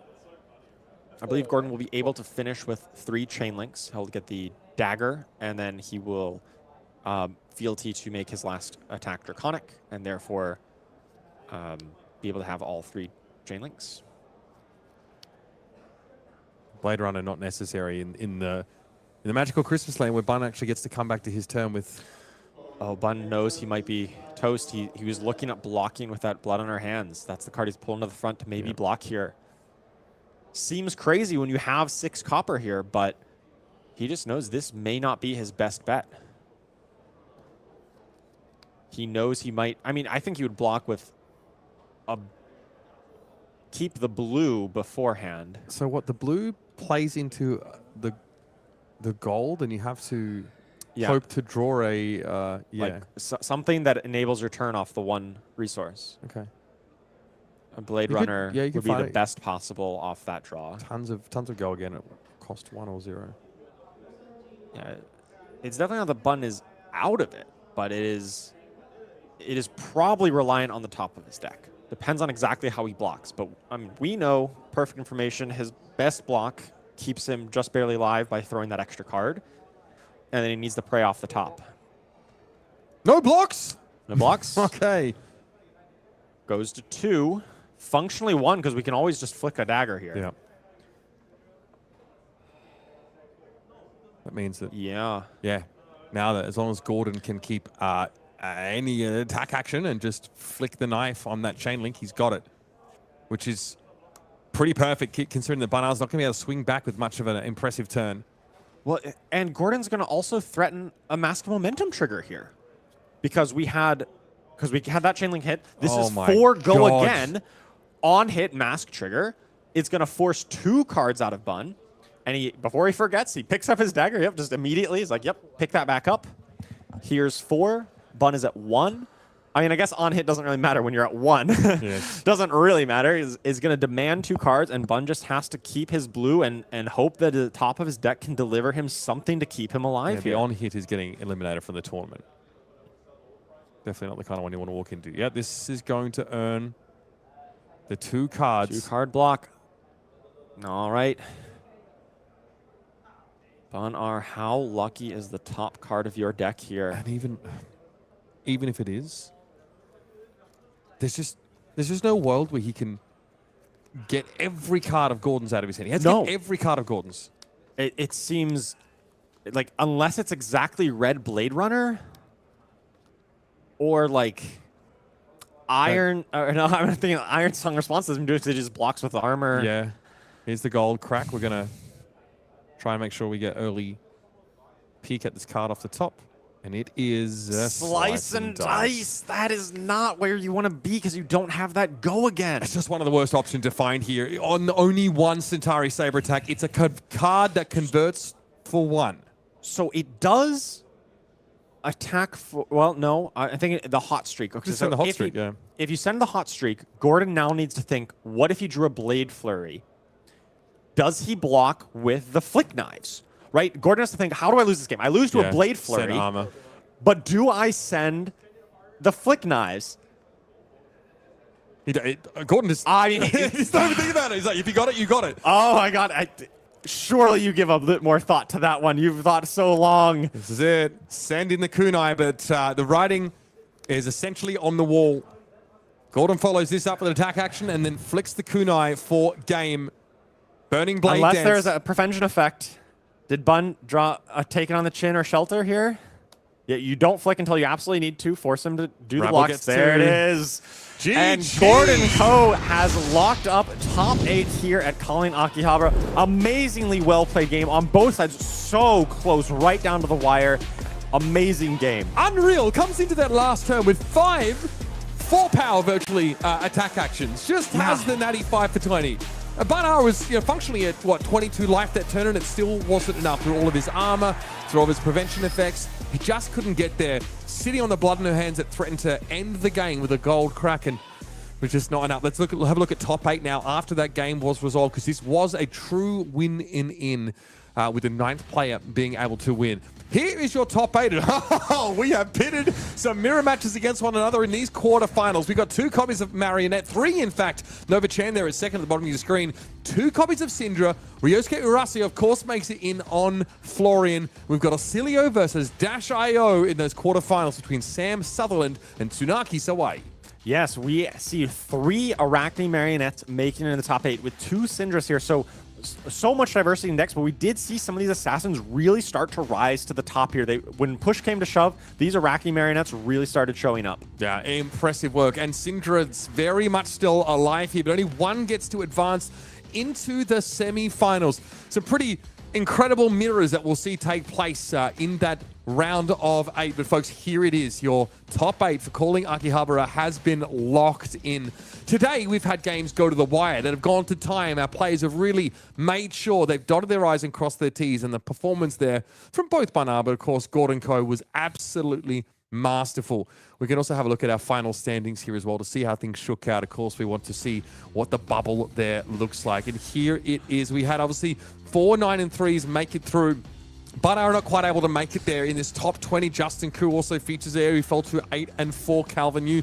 Masay Toda on Betsy with a 9 and 3 performance here at calling Akihabara on this fatigue style. There's also Dorinthia Ironsong at 9 and 3 from Yuto Suzuki, definitely doing the Dori Cabal proud. These are really impressive results from some, I would say, slightly off-meta decks, right? But Fatigue Betsy and Dawnblade Dorinthia still finding their way into this top 16. Extremely impressive. Mad respect to those 2 players taking those off-meta heroes into this late into the calling. Man, look at these names that have fallen outside of that chance at top 8. Jacob Clements, Pudding Tam, Shirui Wu, Brody Spurlock, Pei Tung Liao also in the mix, but just pulling up a little bit short. Ricardo Diaz ultimately falls to 7 and 5, so that KO underhanded cheat, not able to get across the line in the end. And as we go down, this is our last page, is our top 60 players. Big shout out to my homie Ted Chang, 7 and 5, brother. I'm dap you up when I see you down at turn 0 next time. Fantastic showing here. It's incredible performances from all of our competitors, but our top 8 has now been secured. And on the horizon will be our quarterfinal matchup. We'll be back, of course, after a break. We'll be jumping right into that. Now it is do or die. We're going to make sure we get that Florian versus Arachne Marionette matchup for you, so don't go anywhere. We'll be back with the top 8. I need a quarter break.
And it's the moment you've all been waiting for. A top 8 at Calling Akihabara, signed, sealed, delivered, ready for your perusal with our quarterfinals just around the corner. Let's get you reacquainted with our top 8 bracket, just so you know exactly who is in the mix. And we have Sam Sutherland versus TSUNAKI SAWAI. I mean, two players who looked masterful in their own rights here. I'm curious to see how this plays out because I think we saw a Dashoyo versus Oscilio matchup earlier on, and it was pretty one-sided. Yeah, Sam Sutherland really ran over that matchup earlier. I would definitely predict a repeat of that performance. You know, in these kind of aggro matchups, whoever gets to choose first or second is definitely favored. That's pretty impactful when the game is so short, and Sam Sutherland being first seed will get that choice. So I'm predicting he's probably going to be favored into that matchup against TSUNAKI SAWAI. Now, next we have Ryoichi Sakazaki versus Gaichi Yamada, the latter of whom I've been able to see at some pretty high-profile tournaments. Really, really potent player on this Arachne Marionette list. We've got mirrors here as well between Gordon Ko and Kazuya Marukami on Cindra. Yeah, just to continue my trend of predicting, I think Arachne will win the second quarterfinals, and I think Cindra will win the third. I know we've nailed every one of those calls so far, but this is what I want to know from you.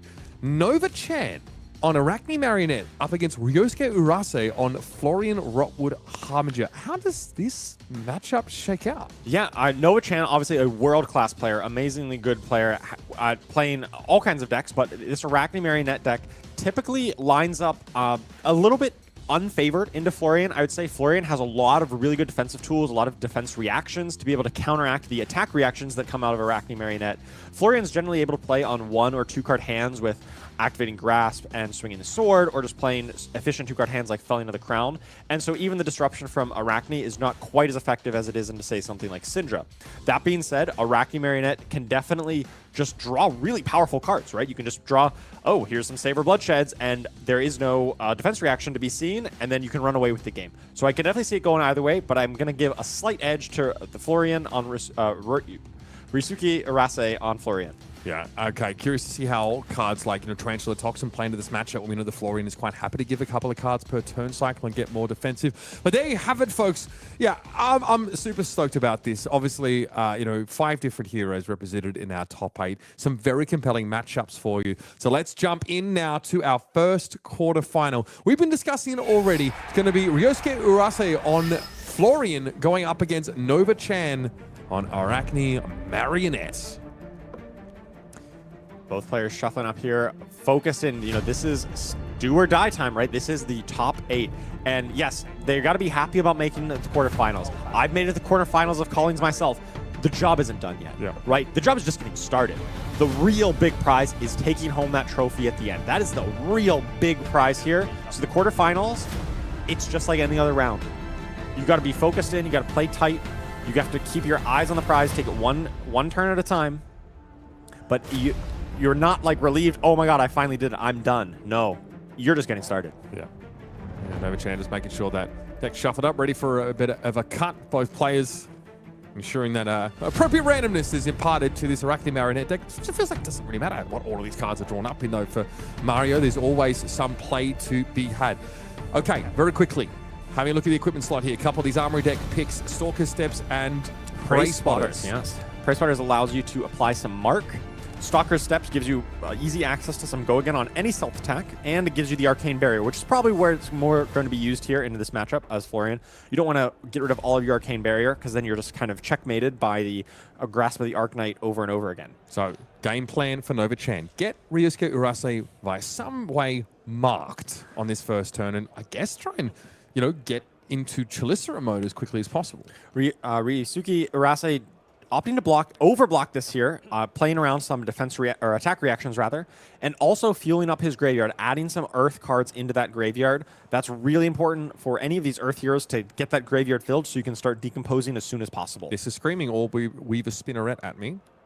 And yes, comes down immediately. Obviously, only the red variety able to be played in these Arachne Marionette decks, but Nova Chan, of course, member of Blue Pitch, has found it when he needs it. So, Chalisera ends up in the left hand. And unlike Bun R, Nova Chan did have a blue pitch this turn, as doing his team name proud. Nice. The gods are smiling on him. And we have a flip. And we are rolling. Arachne rolls 6, trapdoor.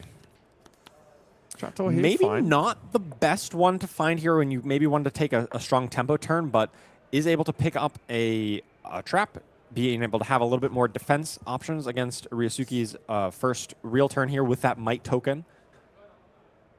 What are like? Do we want inertia trap perhaps? That's probably the most likely. Den of the Spiders is kind of the only other one they run, but with Florian already being marked, it's not the most appealing one to pick up here. Right, well, we have had a card banished face down. We don't have to get traps. You can actually just pull another card out of your deck, should you choose to. If you just want to, you know, thin out your deck for whatever reason. Maybe you're playing into a fatigue matchup and you accidentally brought in some traps or defense reactions, so you maybe just want to banish those out of your deck. Yep. Obviously, in the vast majority of cases, that first trapdoor flip is going to find a card. All right, Ryosuke draws up and gets his choice. So typically, Florian decks and these Earth Heroes sometimes struggle to really convert their full hand.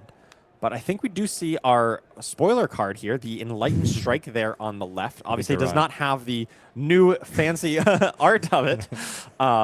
Yes. Our new spoiler coming into Compendium of Wrath, E-Strike. This is obviously the older art, the less cooler art, but still efficient nonetheless. Gives him Ryosuke some ways to convert this hand. Arcane Seed's Life is the pick. So there's 2 Rune Chants created, as Florian is certainly not turned on yet, and an Enlightened Strike to follow it. Coming in for 5 go again, buffed up to 6 via the Might token that was created by the Canopy Shelter on turn 0.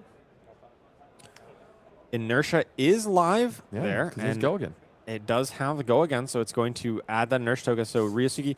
Oh, well, it's beta than base, excuse me, because of the Might token. The Might token, it didn't look like that's really effective. Because it had go again, it was pretty obvious that Ryosuke wanted to use his last card anyway to send some sort of attack. So the Inertia token not really doing that much, but still, Trapdoor converted to 3 block basically for free for Nova-chan here. Yep, can't complain about that, I think. But despite that, Nova-chan has gone down to 31. It wants to keep this hand, and we'll cut from the same cloth to potentially start this turn off and also give Nova a peek at the Felling of the Crown looming at Ryosuke's hand. Well, I see Ryosuke's got the best card in his deck, in his hand, that Felling of the Crown. Of course, doesn't have any Decompose available just yet, and as soon as we look at his hand, he puts it down on the table. You wouldn't believe how many times I get got. He's got Germinate in there as well, I did notice that. So he's a pick up the point to start us off. No open dagger slots, though. I think Ryosuke also pitched a Germinate earlier first turn, so some of those powerful effects may not be seen because this is a little early for them to be that active or that powerful. Pain in the backside to follow it. This definitely earns a block. It's a 3 block, functionally blocking 4. That card did so much work in our last game here. Again, also threatening in this version of the deck, or this deck, threatening to apply mark as well, not just damage like it was in Cindra. It's not a cut from the same cloth in hand, sorry, just a correction. But it is a shred here on this Germinate block, so Pain is getting through, plus the ping. Yeah, that shred, very impactful, basically converted to 4 extra damage because of the ping, and reapplied the mark here. There's the cut from the same cloth, reveals the 3rd Germinate. I myself. Reveals the 3rd Germinate and a Felling of the Crown, so obviously no attack reactions, but Nova does now have perfect information of how this is all going to shake out. I feel like that's the more powerful part of the card, honestly. 4 damage is great, but in some matchups it is astonishingly potent, especially the ones where we actually want to be looking for those reactions, but Ryosuke is already marked. He doesn't have any Earth in his banish, so this Felling of the Crown will not be for the full 8 points of damage that you typically want. So he may be considering just blocking some cards and maybe just arsenaling it, but a card in Arsenal is not safe at all against an Assassin. And at the same time, Ryosuke can't decompose on defense now without access to these root-bound carapaces. So, correct. What is he trying to resolve? Some Cadaverous Tillings? Cadaverous Tilling is probably the most efficient way of doing it because it doesn't cost you any. Okay. Or you could, I've seen some Florian lists running So Tomorrow as a way. If it gets an Arsenal, it's kind of efficient to get 1 Earth in Banish and then allow you to be efficient. But Ryosuke is just opting to just send the Felling of the Crown. Yes, it's not for 8, it's just for 4. But hey, 4 and take a card in your hand, that's still a pretty good rate for 2 cards. Okay. So, still able to banish, 2 Earth cards and an action card and get that effect. And the next Felling, you imagine, is going to be at full strength. Mm-hmm. Nova's just taking the hits, though. Both these players actually just Yeah, kind of swinging at each other. Pick up the point. Up 6 6 and run. This is coming in for 5. No go again currently. But of course, if Nova opts to flick a dagger, would be able to mark and then turn on the Arachne Marionette's hero power to allow it to get go again and +1. Because it is a stealth attack. But doesn't really need go again when you just pump up the 1 attack. Yeah, Scar Tissue also would mark. Ooh, I love me some Sigil of Suffering. This is basically the replacement for Rootbound Carapace. Yes, it does not provide Decompose, but it does provide some bonus damage. But the Tarantula Toxin getting maximum possible value here on the Graphene Chelicera. That is 6 value off that T-Tox. So a lot of reactions here. Man, this is the kind of the formula you draw up as Arachne Marionette to be able to run over a Florian. You really just convert your hands into very efficient offense, right? This was functionally a 3-card 11. Attacking for 11 damage, applying that mark, and preventing that defense reaction from getting that much value. Getting a mark, getting a potential Arachne Flip as well. Yeah. Kind of doing all the things that you want to be achieving. And 11 damage is nothing to sniff at for Ryosuke Urase, especially if he can act, of course, at reaction speed here with what appears to be a sync below in hand, but tough to cover this up, and that's kind of the issue. Yeah. I don't think he'll end up covering up, but what he's more disappointed about is that he was holding on to a Command and Conquer that he probably wanted to attack back. He's like, oh, well, he's going to Arsenal a card that I can threaten with Command and Conquer. Now that it's a reaction, that T-Toxin, that Command and Conquer looks a lot less appealing. All right, there is that mark token going over towards the Florian player, and we are now rolling 5. Getting the Tarantula. We saw the Tarantula Toxin. Now we see the actual Tarantula itself. It makes those daggers hit just a little bit harder. Also giving you an outlet to pump them as well. So we see the value of Florian with Grasp of the Arcanite and Reaping Blade here. Just being able to modularly exchange your cards, right? Just having basically a split damage weapon. 1 Arcane, 3 Physical, and once you get your hero power online, it's a 1 card for 5. Very efficient and allows him to arsenal that Command and Conquer to save for a future turn. Yeah, I just would feel terrible about using it this turn. So still having an outlet for all parts of this blue. And yeah, it's not the most compelling at this stage of the game, but I'm sorry, it's still a 1-card 4. Yeah, that's the real value in a deck like Florian, just being able to be getting value out of all of your cards no matter how the hands shake out. You have a 1-card hand, it's fine, you're efficient. 2-card hand, great, you can play Felling. Oh, you got a 3-card hand? Well, you've got ways of converting that as well. Yeah, 2-card hand, it's a 2-card 11. That's pretty good. You have bigger hands you can convert with things like Channel Mount Heroic and Channel Millennium Tree, or potentially other go-again attacks as well. So that's really the value of Florian, is that flexibility to play the game how you need to. Much like Kassai, we talked about how she scales, right, pretty nicely. You really are left with these redundant cards. There's pitch outlets for you. There's always rune chants that can be created. There's broccoli to put down to make those rune chants hit a bit harder. Here is a Graphene Chelicera.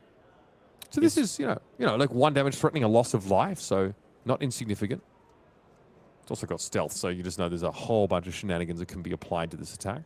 Yeah, you're always skeptical about blocking stealth because Tarantula Toxin is a very real threat. But even without Tarantula Toxin, there's a lot of buffs that could be applied, a lot of attack reactions. Here we see Nova's hand does have a to the point as the only attack reaction, but that's able to... Oh, it stains the red back as well, yeah. Yep. Also an attack reaction. So able to pump this up by +7 if he really feels the need. And obviously, it's free to play that stains because Ryosuke is marked for now. Comes up by 5 with to the point. Just a super efficient attack reaction here. Yoshiki does have a Fate for Seeing, being able to provide a little bit of defense, but not enough to prevent the on-hit. We do see that broccoli in his hand. He's a big fan of eating his broccoli. That, of course, meaning channel the Millennium Tree, for those of you who may not know. Chlorophyll, yeah. It just looks like a gigantic stalk of broccoli.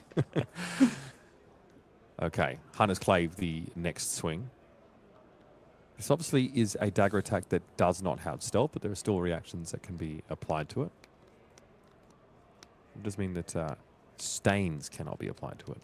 Yeah, it seems likely that you want to be arsenaling that stains for next turn. It enables a lot of your plays to just make sure that you are able to get that go again, able to convert your hand. You know you're already pressuring a lot onto Ryosuke here, so you think you're going to buy some blocks, and you just want to make sure that your next hand isn't really messed up. It's all about mitigating that variance, mitigating the possibility of a really bad hand. Okay, we are just going to use it for a +3 on this dagger attack, so it's still relatively efficient.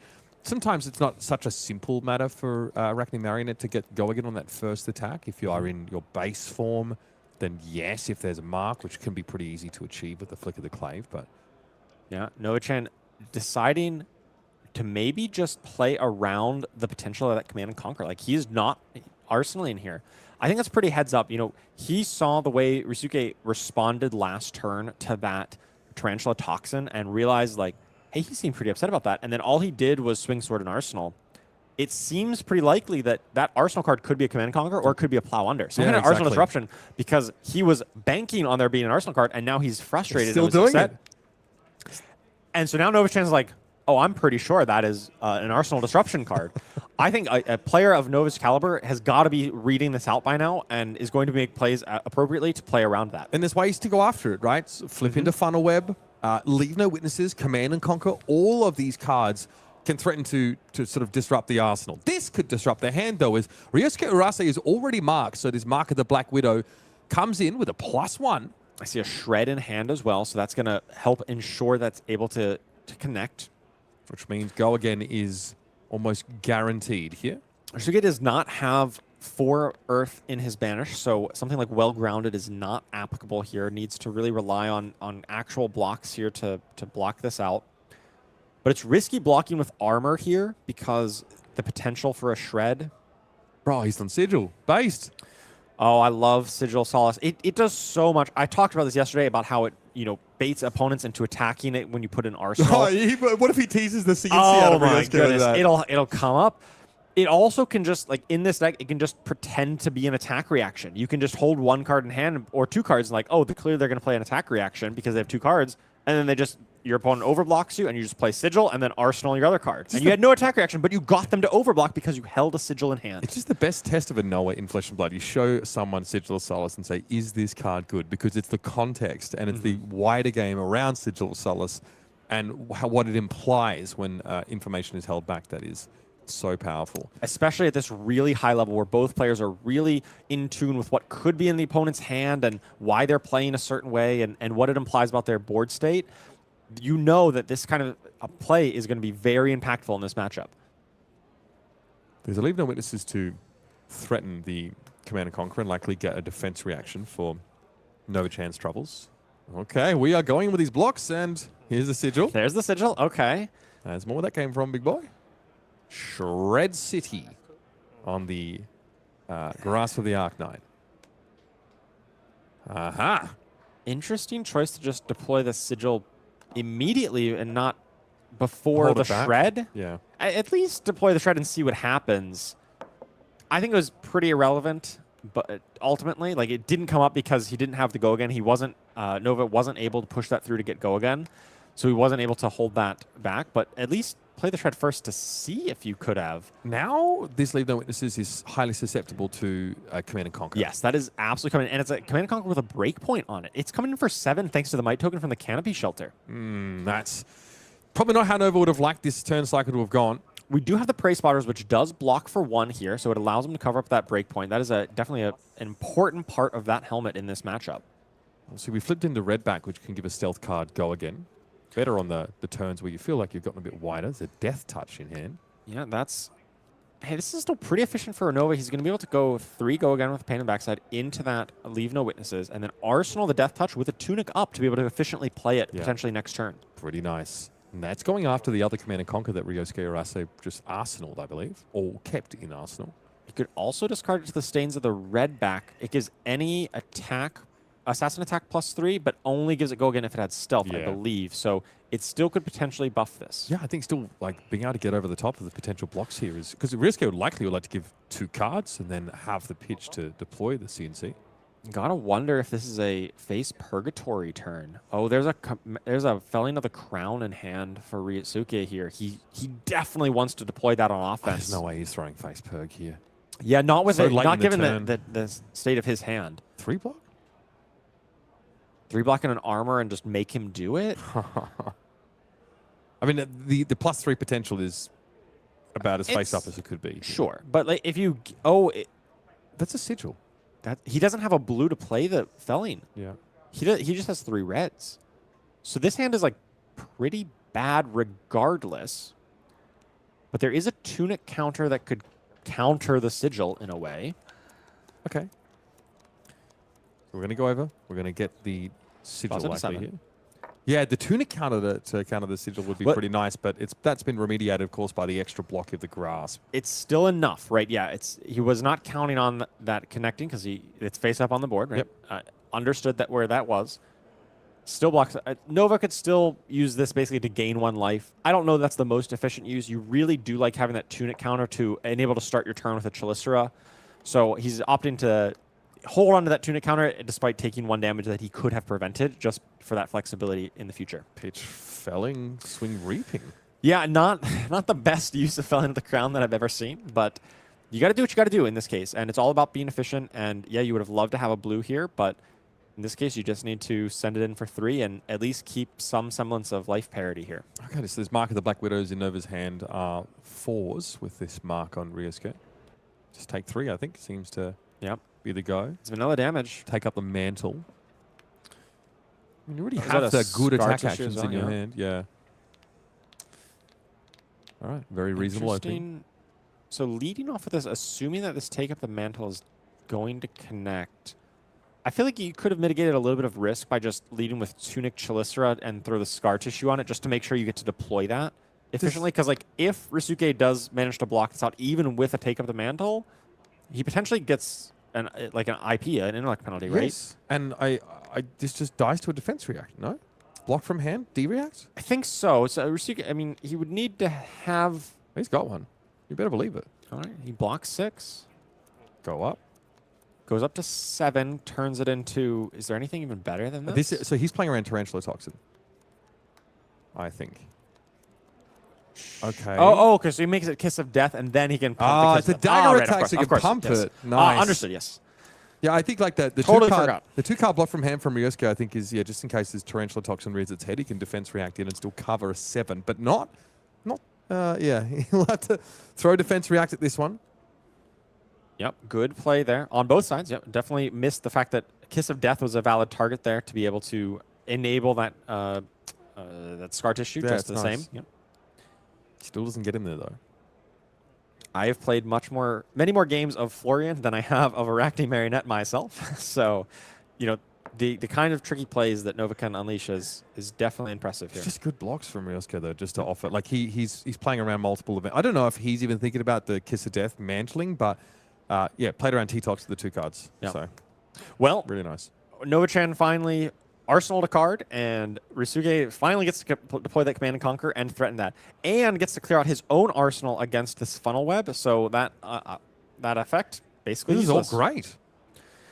Very close game here. You know, I was definitely thinking that Nova was getting the better end of it, and because Ryosuke has not decomposed very much at all, right? Had to pitch that second Felling of the Crown. You think, oh, Florian's pretty far behind, but hey, we're keeping pretty good parity in this game. He's playing good mid-range. He's found really timely defense reactions. His blocks have been really heads up. Got 3 cards out of Nova on that turn. You got to imagine Nova's follow-up here is not going to be great. Ryosuke is probably going to be able to cover this up pretty efficiently. I do see another Decompose card, some Cadaverous Tilling, so he's going to get a little bit closer to turning his Florian hero power online. Doesn't block well, though, that Tilling, only for 2. Right, I think I saw Shelter in there, so he has at least some option to cover that up. And yes, Funnel Web can activate, but doesn't really matter that much because there's no arsenal. I guess he is marked, so the Mark of the Black Widow is still relevant. Still needs a +3 that to the point can't be used on attack actions, and there it is. So every turn cycle, there's 1 D-react, and it's just blowing Nova-chan up. Yeah, this is why you prefer to be on the Florian side of this matchup. You just run the critical mass of D-reacts. You get really efficient 1 and 2 card hands, so even when you have to block, even when you get disrupted, you can still throw back really efficient damage. And Arachne Marionette is fine blocking a few cards here and there on occasion, but it's nowhere near as efficient at blocking as Ryosuke is on attacking.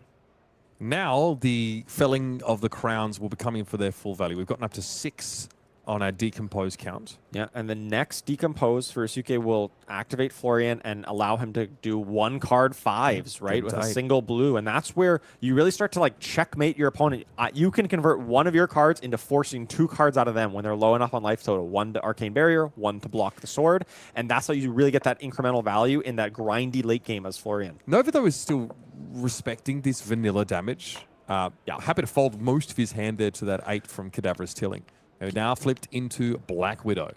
Yeah, we see this may be the turn where Nova-chan tries to keep a big hand and try to deploy a wide turn, right? With the mark of the Black Widow. And of course, Ryosuke has the perfect counter to just kind of set up big turn with that Codex of Frailty by coming in with a Felling of the Crown. That's the 3rd one we've seen. It fully activates the Florian hero power, attacks for 8 when Nova's already at 16. It's half his life total, and removes a card out of his hand right off the get-go. So cracked. This is perfect time to find this card now. It's really amazing, like, attacking with a Felling of the Crown when both players are, like, slightly sub-20 in this range of the 16 to 18. It's really the death knell. Like, it doesn't feel like the end game, but this is kind of accelerating you right to the end game state. Felling of the Crown is just so much value in this case. Just a shake of the head there from Nova-chan. He knows again, he just needs to keep respecting this kind of stuff. Under the trapdoor there in hand. And I think it's a Codex in Arsenal, Codex in hand now. So yeah, not ideal there. And you just got to imagine he's got to bottom this and just block as much as he can and try to go next, just basically wasting this Black Widow. Or is he going to take it all? He's taking it all. He's going to bank on this hand being worth it. I never feel good about taking Felling of the Crown for its full so value. Even like risky. partially blocking, I'm like, just fold the hand. And my hand's already getting torn apart as it is. Here comes Telicera. Nova now has a bit of a hill to climb. It sure does. So it's 1 go again at least. Stealth attack, though, so Stealth for attack, Black yeah. Widow's purposes, it has a very relevant on-hit. Well, less so to Florian, who can give up multiple cards a turn cycle, but there's a lot of turn extenders here. The hero power is active. Like, if he can keep a single blue, he can have a great turn on the back end, right? Can still be fine blocking out 3 cards. This is what Fang dreams of. Like, this is what Fang actually wants to be able to do. It not only does Ryosuke have like a quest that all of a sudden his hands convert ridiculously well, but he gets to play Felling of the Crown. Yeah, and he has a great armor suite. Like, this may be the turn, hey, you took a lot of damage to do this. Maybe this is the turn you put Cash in the Face Purgatory. Just to deny a card, get a card back, make sure he doesn't suffer too much damage, and is able to play a efficient 1 or 2 card hand, and just really put the damage down to Nova to put him into must-block territory. It doesn't look good for our Team Blue pitch player here. 10 life down. Now his opponent is fully online. His hand is reasonable, but it's been cut into pretty heavily by Felling, forcing him to bottom a card. I think we see a single blue in Ryosuke's hand. I think it was the Everbloom Life was the last card. I think it's 2 E-Strikes, Command and Conquer. If that's a blue at the end there, yeah, I think it is. Still pretty nice, though. Yeah. Yeah, this is a hand that, and it also comes at a great time. It's really going to put the thumb screws in on Nova. Yeah. There's only 1 non-attack action, so Barkskin on the Millennium Tree not as efficient as you might want it to be here. Double E-Strike block. It does have 2 reactions, right? The natural reaction plus the discard to the Black Widow. Yep, so Bumps up that's to 7 instead of 6. 6. I feel like this has got to be a well-grounded angle. Well-grounded alone will cover both the potential flick knives and the 7th point. Yeah. Because it just prevents the next 2. It doesn't matter if it's separate packets or not. It fits the bill perfectly here. That with what might be surely that's got to be the play. Oh, there's a favor scene. Okay, well. fair enough. Just as good. Up to 10 we go. Yeah, Ryosuke had the full tempo last turn. He had a full 4-card hand when he fell into the crown. So he had to put a card on bottom, but he still got an arsenal out of it as well because he had the full 4 cards, and he chose to keep Fate for Scene. Great card to keep an arsenal there. Yeah. So Nova-chan took the full brunt of that felling crown in order to send this attack at Ryosuke. And what did he get out of his troubles? Nothing. I mean, we just feel like he'd lost the game on that turn, generally. Nothing at all. The way this has played out. Here comes CNC. Guess what? There is somebody home and in the arsenal. There sure is. And Ryosuke still has like basically his full armor suite. He's attacking Nova, who's already down to single digits. Still well grounded in play, and he never had to reach for that in the end. Gets 2 cards. Yeah. Just good, honest flesh and blood. But hey, if you're trading 2 cards for 2 cards at this point, at some point Ryosuke is going to trade 1 card for 2 cards, and then Nova's 2 cards are worth more than Ryosuke's in this case, right? In terms of how his hands can scale and how he can sort of come over the top with some reactions. Indeed. Now, this is a pretty good hand on Nova. Obviously, you've got the Kiss of Death and a Shred to be able to make sure it hits. But Ryosuke's got life total to play with. This is just raw vanilla damage. There's nothing too scary out of this. He's going to give 2 cards out of respect. Going to block 2 cards here. Maybe get into that loop of just spend 1 card for 5 here on the sword plus the Grasp of the Arknight. Yeah, and then set an arsenal. Yeah, he's got a defense reaction to set an arsenal, and man, you just feel like you're invincible when you got a defense reaction and arsenal against an assassin like this. You just feel like $1,000,000. And we rolled into Orbweaver, which is fine for the cost reduction on that Graphene Chelicera. But yeah, it's not bad, especially because now you can kind of freely flick one of these daggers and then kind of rebuy it with the effect. But I don't know that you have enough cards to really make this work, right? You got to be blocking it. Like, you can't just take 5 if you're Nova. Yeah, this is the 1-card 5 that we've been talking about now that Ryosuke is online. He's online. He's coming in for 1 card 5, setting a defense reaction, and just chipping in for some damage here. So Nova's going to be under pressure here. This is like his last real big turn. If he just takes this, he's in big trouble. Like, he's got to be converting this hand and put some kind of pressure on Ryosuke to prevent this from getting out of control. All right. Persuasive Prognosis is going to be offered up. Lock there. All right, so we're going to see front pump here, this up sticks and run. Of course, that only costs 1 to swing with, thanks to the... oh, no, that's Graphene Chelicera costs 1 less. This still costs the full 2. Yep. Still fine, though. It means that we've got a, to the point here to react. The on hits, though, not super relevant. It's just converting that 1 card into 4 damage that Nova's invested in right now. I mean, threatening functionally 9, 10 if you flick, 11 off a Graphene Chelicera. It's good. It's not 17 good. It's not a bunch of armor good. Just a single block. I mean, this is basically doesn't have much of an on hit because you're already marked. Nova's not excited about this this reaction here. Knows that Ryosuke could, sort of throw a defense reaction and get its full value's worth. And instead, he just passes priority. Sure, why not? Here's the Graphene Chelicera now. Going for 1. For free. 1 go again. Could be 5. Game slowed down as Nova is running out of turns to try and play on these fuller hands. And again, just, even if he's able to find disruptive effects that force Ryosuke to discard a card. He's got a life buffer, he's got damage prevention and well-grounded. Just having that sit there at your disposal when you need it is something that's really hard to play around. Ryosuke have a blue Cadaverous Tillion in hand? I hope he didn't block with his last blue. Codex of Frailty here now for Nova Chan, so Frailty token going to be imparted. Death Touch here with that 1 remaining resource is a pretty efficient way to convert this card. That is a pretty good way to come back into this. Of course, Ryosuke, this would probably demand some armor just to prevent this nasty on-hit of Death Touch. You got a defense react. And well-grounded, or even just the chest, maybe. He still has Face Purgatory. He still has Face Purgatory, so you're kind of running out of time to use this really efficiently, but you got to imagine he wants to chip in a little bit more of Nova into Nova just before kind of going for that kill. Yeah, but I mean, Nova will die slowly here to what Ryosuke is trying to do, but here it is. Yeah, chest piece plus defense reaction covers this up. No, he's explaining that, sort of All Weaver makes that Chelicera free. All things on the up and up here. Ponder, straight into Arsenal. Ryosuke, I believe that was a blue Tillion, yep, so that's why he kept that and is going to come in for the go to 1 card. Well, it's only 4 here, thanks to the Frailty token, but still 1 card 4. Pretty efficient whenever you're in this case, and setting another defense reaction down into Arsenal. Which on the next turn is pretty big. I quite like the texture of this hand here, honestly. We've got Savor Bloodshed, a Tarantula Toxin, Codex of Frailty in there as well. Yeah, so these are Mark of the Black Widow. These are some power cards here for Nova, right? He's got a lot of the most powerful cards you could hope for in this deck. Looks like a Scarch. I don't think there was an attack action in that Bro is hand. taking it. That's the last time he can do that in its entirety. Yeah, and I think this.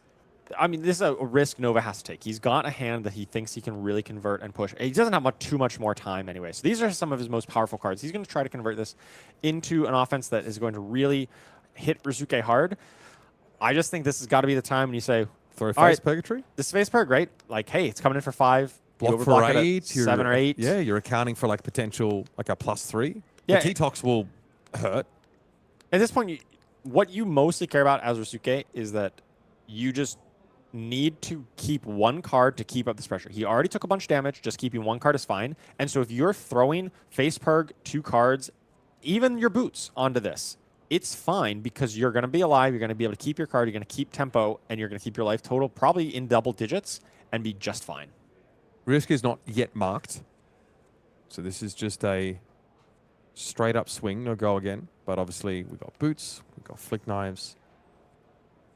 We've got plenty of ways to make this happen. Cadaver stealing in the hand only blocks for 2, as we mentioned that earlier. Ryosuke folds. Oh, we might not have a non-attack action. Okay. Yeah, interesting. Autumn's Touch, Didn't Plow see his Under, last card. Killing. Prey Spotter's making it marked. Now, this does not immediately give Graphene Chalister a go again because it does require that it's when you attack with it if it attacks a marked hero. Right. But it's probably going to hit based on all of these buffs and therefore trigger the Arachne Marionette. Okay, so you're blocking 5 on 12. You take 7 here. You draw a card because you're marked.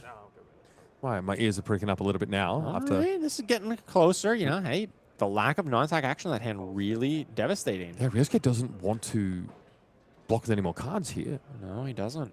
Okay, here we come. Nova Chen now. Persuasive Prognosis. No, I don't think it was just the nick we saw in hand. It was a Savor Bloodshed. Did draw maybe another Savor Bloodshed here. Okay. Now, not the best thing. I mean, this Prognosis. It's got life gain. It's got life gain. It's got. He's going to choose to block it. Okay. Wow, it was a pretty Oh poor my blocking goodness. hand, all things considered. Only a 10-block hand from Ryosuke there, and no non-attack action. That represents a stumble that could be pretty could be pain for lethal, him now. Yeah, especially now if Novachain gets to come back with a full hand, especially with red back in play. With red back and has the Saber Bloodshed in Arsenal to really enable this, plus Tunic counter available, marked already. Oh, this is getting spicy. Just getting to guarantee like go again, right? If you sort of discarding that card away. This is far from done. Saber Bloodshed comes down against an already marked target now. And so the Graphene Chalicer, once again, doesn't have has that go again. There is a non-attack and an attack, and I believe a sink below in Ryosuke's hand. So this is like, in contrast to the last hand, which was terrible for blocking, this is a very good blocking hand. He's got lots of options of how he wants to use his armor to potentially defend against this. You gotta think this is a face purg moment. It's gonna be a wider turn though. Like Novachan still has a lot to work with. He's still got 4 cards. So. It's true, but you're no guarantee that you're going to be able to get kind of full value out of this face perk any point later in this turn. I mean, yeah. If there's any time, it's right now for Ryosuke Urase to give that headpiece and 2 cards. And you got to deny the Saber Bloodshed draw as long as possible. Bingo. And he slams it. So this is blocking 7. It's going to trigger a discard and a card draw for Ryosuke. You got to think he's got to hold onto the well-grounded to counteract the flick knives so that he doesn't draw off the Saber Bloodshed via flick knives. This hand is so good. Oh my goodness. Paint on the backside, cut from the same cloth. You know, I want to say Nova's hands are always so good, but like every card in Arachne Marionette is just a good card. Yeah. You look down the list and it's like 60 card deck, it's 60 power cards in a row. Yeah. Every one of his cards is just very powerful. There's so many Majestics in that deck. And they're just all very synergistic and very powerful when they come together in the right way. Now Nova can get over this with a +3, but it doesn't feel good using Redback's ability here because this deck already has go again. It's losing some value off that. But honestly, I think Nova-chan outside of the Leave No Witnesses has a hand that refreshes that action point as it is. So maybe the +3 might be acceptable if he wants to draw. Yeah, it's what? Infect? Infect, Yeah. Pain in the backside, Leave No Witnesses, what he's working with here. That's a lot of damage. 3 go again. Probably just demands a regular old 3 block. Yeah. Ryosuke was had to part with 2 cards, but was able to draw 1. Believe Ryosuke still has a defense reaction on Arsenal. I think it was a Fate Foreseen maybe down there from a few turns back. Maybe that can cover up the Leave No Witnesses pretty efficiently. Still, this face perk is so valuable when it comes online. even though Nova has a lot of this tempo and you feel strong, Ryosuke can definitely come back into this with just really efficient play. A blue. Just Doesn't have a blue, though. No blue. It's two yellows. But a sink below could potentially draw into one. Yeah, but does he want to use it at this early stage? Either way, he can offer a 3-block here, then throw the sink on the next and hope that's a blue that comes off the top. The defense reaction there as well in Arsenal could also allow him to, if it's a fate for scene, like you said, you can opt and make sure he's going to be sinking into the right card or have a better chance of it. It seems unlikely, but Ryosuke could also consider trying to hold on to that plow under and try to attack with it. But that just seems less efficient than just throwing sword and just using other cards to block. You'd probably have to take damage to do that, and I don't think you're really in the market for doing that at this point in the game. Especially because it's a few points more, but it ensures that you don't really have an arsenal, and Nova-chan is unlikely to be arsenaling at this point anyway. Infect is the follow-up. 3 promising a Blood Rot Pox token. Could be 6 thanks to the Redback Shroud, or the Redback. The Redback ability, yep. Redback Shroud is the chest equipment, which he is not using. But that's his... It's his namesake, right? Yep. I mean, I guess that's what you're doing, right? Because getting go again on this Infect by any other... You could use the boots. Yes, that's true. I don't think you want to, because then you have no arcane barrier. Yeah, it feels too But you're at greedy. 3, which is not 2. 2 would be much scarier. At least 3 gives you a chance to play another turn. But then Even with no arcane barrier. But it's literally one more turn. But yeah, in that case, right, Infect meets a defense reaction, and Leave No Witnesses meets a defense reaction. You have no boots, and you're in a bad spot.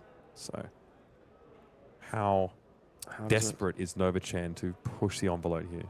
How does Ryosuke respond to this? So I think if it's a Fate for Scene, he might want to try to play Fate for Scene first as kind of like the default block on this. And then he can opt the top card of his deck, and if it's not a blue, bottom it. Try to dig for that blue, anticipating the red back coming, and then being able to sink below afterwards and hopefully draw into the blue.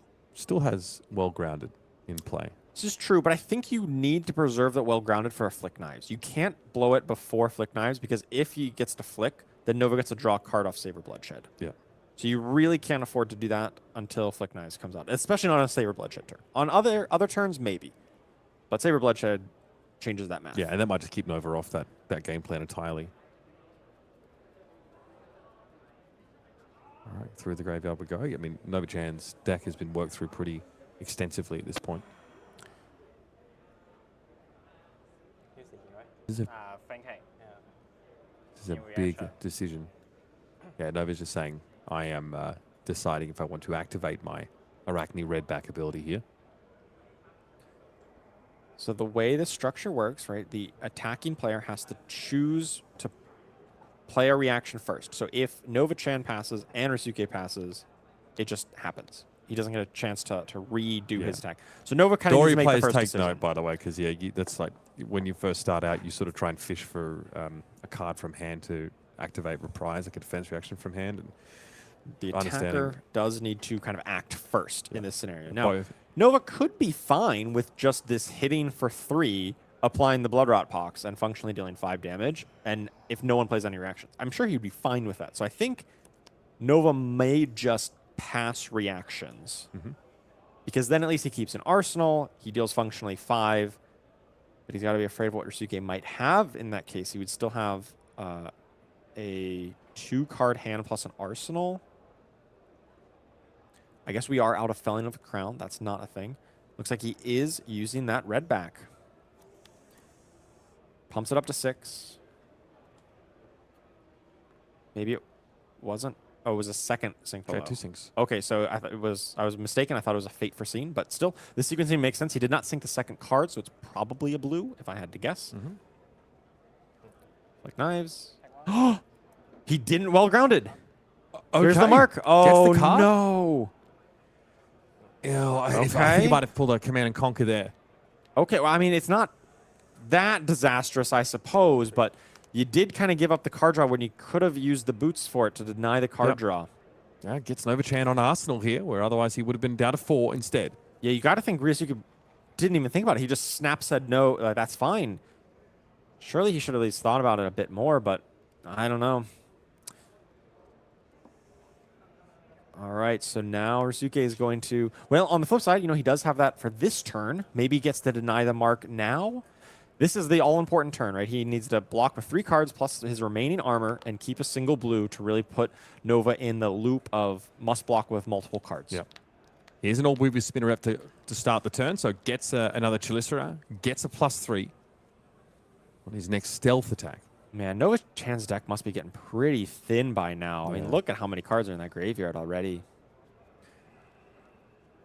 Yeah, these guys have pretty fat decks because of the amount of sleeves they put on them, so it is deceiving. I don't think I've ever done more than single sleeve any deck I've ever played. I just don't like the feel. Like, I mean, I don't know. It's I don't. Yeah, it's like trying to shuffle a commander deck. It is awkward. It's complicated. Really need to bring the bricks together and stuff. I saw them shuffling earlier on in the game here, but I get it. But still, I mean, we are on turn 14 here. The game has definitely been going on. There's been a lot of blocking, a lot of cards entering the graveyard here on both sides. We're right down to the wire, and at this point, you can really look through your opponent's graveyard and really suss out like what is left in the deck. It's very important at this point to know how much Ryosuke really needs to block on this, considering the fact that there could be multiple reactions and needs to play around it. He is at a low enough life total where something like a T-Toxin could potentially threaten lethal. He does have a good number of non-attack actions in his hand that he could block with and potentially get 2 embodiments of Earth from the Barkskin and Millennium Tree. This is really the most important turn, so I can't imagine the Barkskin doesn't come out this turn, just because like if Ryosuke gets to untap with his hand and just like attack back, he basically puts Nova in a must-block situation and really takes control of this game. So I think this is the turn you need to. You're not saving it for a future turn. And here it comes. Barkskin and the Millennium Tree is at least being pulled out of position. So those embodiments of Earth, really helpful for those non-attack blocks. I do love me some embodiment of Earth. Never got to make 2 of them at once with my Briar deck. I only started playing her after it got errata, but you can still live the glory days by making 2 embodiments with Florian. Yeah, I mean, it used to be what you'd get embodiments to every hit. Yeah. Each time you hit, that was absurd. Oh, very necessary. He just counted. It was only like 6 cards. Hardly any. It was single digits of cards left in Nova-chan's deck. They trot along there. And an Arcane Seed's life. And that Arcane Seed's life basically demands a whole extra card because of the 4 rune chance that it's going to make if he's able to keep it. Or it could just block for 5. Blocking for 5 is pretty good in this situation as well. That is a immense block here with that Barkskin. Obviously, both those non-attacks benefiting from the embodiments. Basically, seems like I don't know, maybe a bit overkill. It's especially a lot. It seems overkill, especially when you still have. I mean, you have 5 life total to work with, and you have well grounded. I feel like you could have gotten away with just blocking this for 6. Yeah. Mega scared of T-Tox plus some other kind of reaction. All right, well grounded. Yep. Okay, so this is the turn. This is why he needed to save the well grounded. Was fine giving up the card draw last turn, but Nova-chan does have 2 resources, and I believe we said there was a Command and Conquer in Arsenal. Yeah. Oh, but does not have Go Again currently. No. Oh, you can use the boots. Steps at attack reaction can. But then you have no Arcane Barrier. That's right. Then you are actual dead. You're actually dead. To a blue. But in theory, yeah, I mean, what does Ryosuke do? Does he just give 1 card to a CNC, lose his Arsenal, go low, and then just, kill him? Wait, I don't think he has an Arsenal. Ah, true, no Arsenal, yeah. I mean, it's still 6 damage. It's still 6 damage, but you can just block for 5 with an Arcane Seed's life. That's pretty darn good. Yeah, the embodiments here, they changed the math. Okay, so that's that. Attack covered. We are moving to the end of the turn here. With no Go Again, opting not to do that, opting to kind of go next here, but that does mean Ryosuke gets to keep the... There's no traps left. Bro's going to fail to find. Unfortunate. I think he still has to... may search your deck. Okay, opts not to search his deck.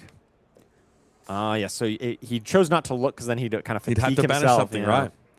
Okay. But still, that's coming a with lot of rune charts, baby. 6 rune chance. Now, of course, we're kind of at pitch deck point, so Nova-chan has a few blues in his cycle here, so he's going to be able to cover that up, but it's still going to demand 3 cards, 2 blues. The last Tarantula Toxin that Ryosuke was that scared of has now just consigned to blocking for 3, not how you draw it up. Now, how's Nova going to pressure this? Only has really this command and conquer to work with, and Ryosuke's got a million ways to block this. And Ryosuke's very happy to be in a 2-card Oh, block do you see cycle. what card? We're back at pitch stack. Remember when he the pitched? felling of the felling of the crown. crown. We're there. I mean, Nova might just get straight up fatigued here. There's also canopy shelter there. Oh, this has got to be just gamer. Nova's got to block out with all 4 We of his get cards. 2 might because of Florian. Yeah, so that's 10 coming in and banish a card. He's got to give like so- Tunic here plus 3 blocks. How do you feel about 2-card 13s, Nova? Oh boy. All right, Yeah. blocking, folding the hand. What is left in the deck? Hey, you can come in for 1 with the Chisel. Yep. That's nice. Start just chiseling away. Here we go. Okay. Like a fork on the walls of the prison cell that Nova's been put in. I think he just puts any card, makes 2 rune chance. Nova only draws 3 cards, thanks to that's all the cards he's got left in his deck. And here comes Cadaver's Tilling, and that is game over. Ryosuke Urase takes the win against Nova-chan on Arachne Marionette. Look, I polled you earlier on in the game and said, where are you feeling more comfortable? What seat do you want to be in? You talked about how important it is for Florian to get Marionette into that game state where offering up 2 cards, being turned on, being able to create that 1-card 5 scenario and have good blocks throughout the game is so important. At a number of these junctures, if Ryosuke makes poor blocking decisions, doesn't play around things adequately, he can get blown out. He can start to get disrupted to the point where he doesn't even get to chip back any damage at all and give that full tempo over. His use of defense reactions, begrudgingly, I'll admit, was very, very effective there. Came up at the perfect times, and he played around. We talked about how hard it is to play optimally around Arachne Marionette. That might be the closest I've seen. Yes, that was an extremely close game. Well played on both sides. I think both players really played to their outs and really crafted their hands, picked their spots as best they possibly could. Florian just having a little bit of an advantage, having those defense reactions at the right time, really just came up clutch at the end, and it was so close right down to the wire there. Yeah, incredible stuff. Let's have a look at the bracket now and see how things have resolved after this quarterfinal round. Sam Sutherland is successful, advancing to the semi-finals, and we'll be taking on Gaichi Yamada on Arachne Marionette. That will be our feature for the next round. Elsewhere, Gordon Ko prevails over Kazuya Murakami, making his way into the semi-finals. Of course, we know Ryosuke Urase will be waiting for him on the other side. Fantastic. A top 4 with 4 distinct heroes. 2 very compelling matchups that we will have play out on the road to our final match. I'm excited to see Sam and Gaichi throw down, though. These 2 guys, high-profile players, very aggressive decks, very explosive sort of matchup. I'm very excited too. Definitely seen Arachne Marionette known as a very disruptive deck, as we did see in that last matchup. And Dash.io, not a deck that really wants to be disrupted that much, but of course has a lot of power when it's able to get that space, has a lot of armor to buy that space, so we're going to have to see how that matchup plays out. And of course, coming our way, I hope you're getting excited for Compendium of Wraith, folks, because our world premiere in London is locked and loaded for February 6th through 8th, 2026. And more importantly, or one of the most important parts, is that it is our first look at Silver Age, featuring, of course, hot stamped heroes, but Chapter 1 and 2 will be getting finally a great look at. It is a great time to get your tickets for this tournament and to check out Silver Age in the flesh. Calling London as well will be a part of this weekend. It's going to be our first Silver Age format calling. So everyone will be scrambling, I'm sure, to get the cards, to make the builds, to put their best foot forward in our first Silver Age calling. This is what's on offer for entry here at the world premiere. I love the treatment of this playmat. Of course, the Compendium of Wraith key art is extremely striking. You'll also get yourselves 2 random Chapter 1 and 2 Silver Age decks, or 1 each rather, hot stamped heroes to match those decks, and of course an Antiquities pack, and also a cold foil there card from Compendium of Wraith. The Calling Premium package features those really exciting Aria throwback cards, of course, these elemental cards, many of them defense reactions. Obviously the Elemental Strike looks incredible in that full art cold foil treatment, so try and snap one of those up for yourselves. Collection package here as well. Obviously features a box of Compendium of Wraith plus some unannounced cards. And the tournament pack, something we've been talking about a fair bit. The success of Gem Pack has surely spurred this decision on, but now for all participants in major events, the tournament pack is going to be there as a participation award. So get your hands on that one, folks. London is where it's at, February 6th through 8th, 2026.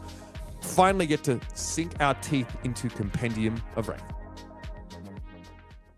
And so We have a break here now, folks, as we get ready for the semi-final. It's going to be Dash.io versus Arachne Marionette. Sam Sutherland versus Gaichi Yamada. We'll be locked and loaded for you, so don't go too far. Put your feet up, relax. We'll be back with more Flesh and Blood.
Down to 4 players here are calling Akihabara, and the very best have risen to the top. 4 unique heroes competing for this calling championship title.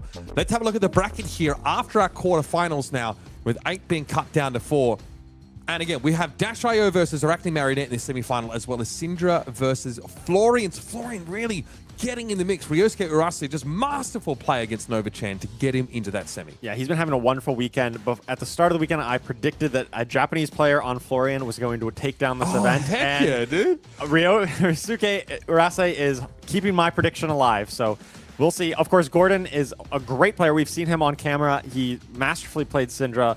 And I think he will give Ryosuke Urase a run for his money here to get into the finals. I went for the easy option of saying Shoma would win on Kassai, but he was 3-2, I think, after 5 rounds. So, okay, not ideal. Sam Sutherland, though, or at least have a countryman out there representing. He is going to be featured in our feature match, this first semi-final between Dash.io and Arachne, Marionette. We're not too far from jumping into that one here. How does this... This is 2 aggressive decks. This is 2 decks that don't necessarily really want to block each other, but Dash.io feels really a little vulnerable to even the small amounts of disruption that Marionette can inflict with just these, forced card discards. Yeah, absolutely. Dash.io is definitely a deck that scales with larger hands. You want to have large hands that you can go many chain links wide, get the boost going, get the items generating, and Arachne Marionette just has many options to really disrupt that and to be able to take cards out of your hand, force cards out of your arsenal or your hand with Mark of the Black Widow. And so it'll definitely be How does that line up? How does that disruption line up? Do you draw the disruption at the right time? Is Dash.io able to use her large armor suite to block out on a critical turn? If the game is short, if the game only lasts a few turns, then the superior armor of Dash.io may provide leverage to be able to convert more damage for Dash.io. But if it goes longer, you got to imagine that the Arachne Marionette is going to gain some advantage with more consistent disruption. Now, after this game, we will be revealing our second and final Compendium of Wraith spoiler for the weekend. It is an absolute heater. Or so I'm told, because we don't know. So we'll be saving, of course, our best for last after this game. So stick around, of course, and see the conclusion of this semi-final, which promises to be an explosive affair. So cue the stinger. Let's jump into this feature match. Calling Akihabara semi-final, Australia's Sam Sutherland goes up against Japan's Gaichi Yamada. Two very, very experienced players. Very experienced, not just in general, but at the top level. It can't believe it's the first time we've actually got to see Gaichi over the course of this weekend, because it's a name that we recognize instantly. Yeah, we've mentioned him a few times. Every time we look at the standings, he's always there. He was one of the top players at the end of day one and has just kept up throughout. And now we get to see him on camera taking on a very difficult matchup here with Dash.io. It proves to be an explosive game. Very great players on both sides. Very excited to see who gets to punch their ticket to the finals of this calling. As high seed, Sam Sutherland gets choice of first or second, which is kind of relevant. We've talked about this a little bit. Dash wants the bigger hands, wants the tempo, does not want to be interacted with really at all. In fact, she'd love to play solitaire if that was the option. Sam is opting to go first here, giving the option to deploy some extra items, either from the top of his deck or just playing out from hand. He does get to set up an arsenal and set up the first 5-card hand, that bigger hand that you want. And if he is playing something like Crown of Providence, that arsenal will be protected against some of the arsenal disruption that Gaichi Yamada may come out with, such as Leave No Witnesses. Yeah, obviously also Funnel Web Flips can do the same thing. My goodness, we are bejeweled down there in the feature match area. It is hard to tell, but that is 2 Hunter's Claves, of course, on Gaichi Yamada's side, but very shiny, so a little difficult to see here. I could just hear the cheap the cheap disco ball spinning in the karaoke room and in the back of my head here. Nice. Okay, we got the vibes at premium levels. Sam Sutherland, okay, in his first hand, he's actually found a Tekla core, so pretty good use for an action point on turn 0. Absolutely good start. Of course, he may potentially be able to get an item off the top as well. And Sam Sutherland, I didn't notice this the first time, but a man after my heart playing with Oldhim sleeves. Was that another Tekla core on top? I didn't quite catch it, but I'm sure we will find out momentarily if it was. There it is. You are right. You wait till Gaichi sees the second one, bro. Gaichi is not thrilled with this. He is like, yes, of course. What do you even do with 4 resources a turn anyway? 2 throttles? Yeah, play throttles. 2 throttles. Throttle ice. He's like, yep, this is how it's going to go. Okay. So Sam Sutherland is essentially pitchless for the first few turns of the game. Yes. So we are taking the master class on how Dash.io should work, right? We are going to just win the die roll, go first, right? Or have the higher seed, and have 2 items on turn 0. That is how you do it. That is how you play Dash.io like Sam Sutherland. Okay, bro. He's big chili. He's drawn the 3rd Tekla core in his hand as well. And a Cerebellum Processor, so not actually a very good hand out of Sam here, right? You've got kind of 2 items that don't really do much. You do have a throttle, though. That's great. That's he's functionally found another 0 for 4 with these Tekla cores in place. So yeah, big chilling. But outside of that, yeah, it's not ideal. So okay, let's see what Gaichi has in store for us. Starts off with a pain in the backside, so already starting to inflict some level of damage here on Sam. He's got an item in his hand that doesn't block, obviously, which is not where he wants to be anyway. Sam gets marked from this pain in his backside. Turns on. Gaichi pitching 2 reds. Ooh, not ideal here to come in. 2-card 1. Go again. Not how you draw it up. Sam has the mark cleared and then had reapplied for the 2nd time this turn. And Codex brings back the pain in the backside. Yeah, all right. Well, you make do the best you can with this hand. Frailty not terrible against decks that want to use their weapon, especially more than once, but I don't really know how priced into going for the symbiosis shot Sam was feeling anyway. Sam should be at 1 lower life total, I believe, because he starts at 36. He took 3 and then 4 from the pain in the backside, and then 1 additional from the dagger attack. So he should be at 31, I believe. See if that discrepancy is corrected in time. Okay, crown to get rid of this item. Yeah, you don't need that third Teklo core in your hand. At that point, it might just be a pitch, and finding a zipper hit, much better for Sam. Yeah, absolutely. Of course, he knew what was on top, so he opted into doing that. Yep, 29 is the correction on life total. Yeah, because he took one and then the one from the poke. So, respectable enough from Gaichi. I don't know if... Yeah, oh, okay. One? Oh, hey, that's Little probably the Black best Widow. one, given the circumstances, right? Yes, you've got the exact sort of brood member that wants to try and rip cards out of your opponent's hand with that ability. So. But Sam does get kind of this full grip with 4 free resources here, thanks to those Teklo cores. Is he going to be able to convert this? We know he has a bunch of attacks that have boost. I think he's got a 0 for 3 in Arsenal, I believe. I think it might have been a... I'm not sure the name there. He had throttle. He had zipper hit in hand. Yeah. Oh, Fender no. bender. Fender bender, yes. That's classic. Okay, this is... I was not 0 for 3. I was 1 for 4. I was incorrect there. Yeah, another card, obviously, like... I mean, Sam's found a number of boost attacks that are not pitchless, right? So these Teklo calls are come up at the right time. And now we're open deck lists in top 8. So I can say Sam does not run Max V in his deck. So Max V would be a great card to have on this turn, given all the pitch that you have access to. But in the absence of that, he still has a pretty good hand. He's going to be digging pretty deep. He's got a handful of boosts here to be able to dig deeper in his deck to find that item off the top. Finding an item off the top, of course, refunds his action point, gets the effect of the item. Well, it means the Cerebellum Processor in his hand can actually be put to use if he's able to get a free action point. And that's the real important part, is getting that Cerebellum in play with some tempo, right? The fact that you can play it, maybe crank it and draw a card and kind of keep up the pressure and set up your next turn. That's what Sam really needs on this turn. Okay, Gaichi called no blocks on this attack too.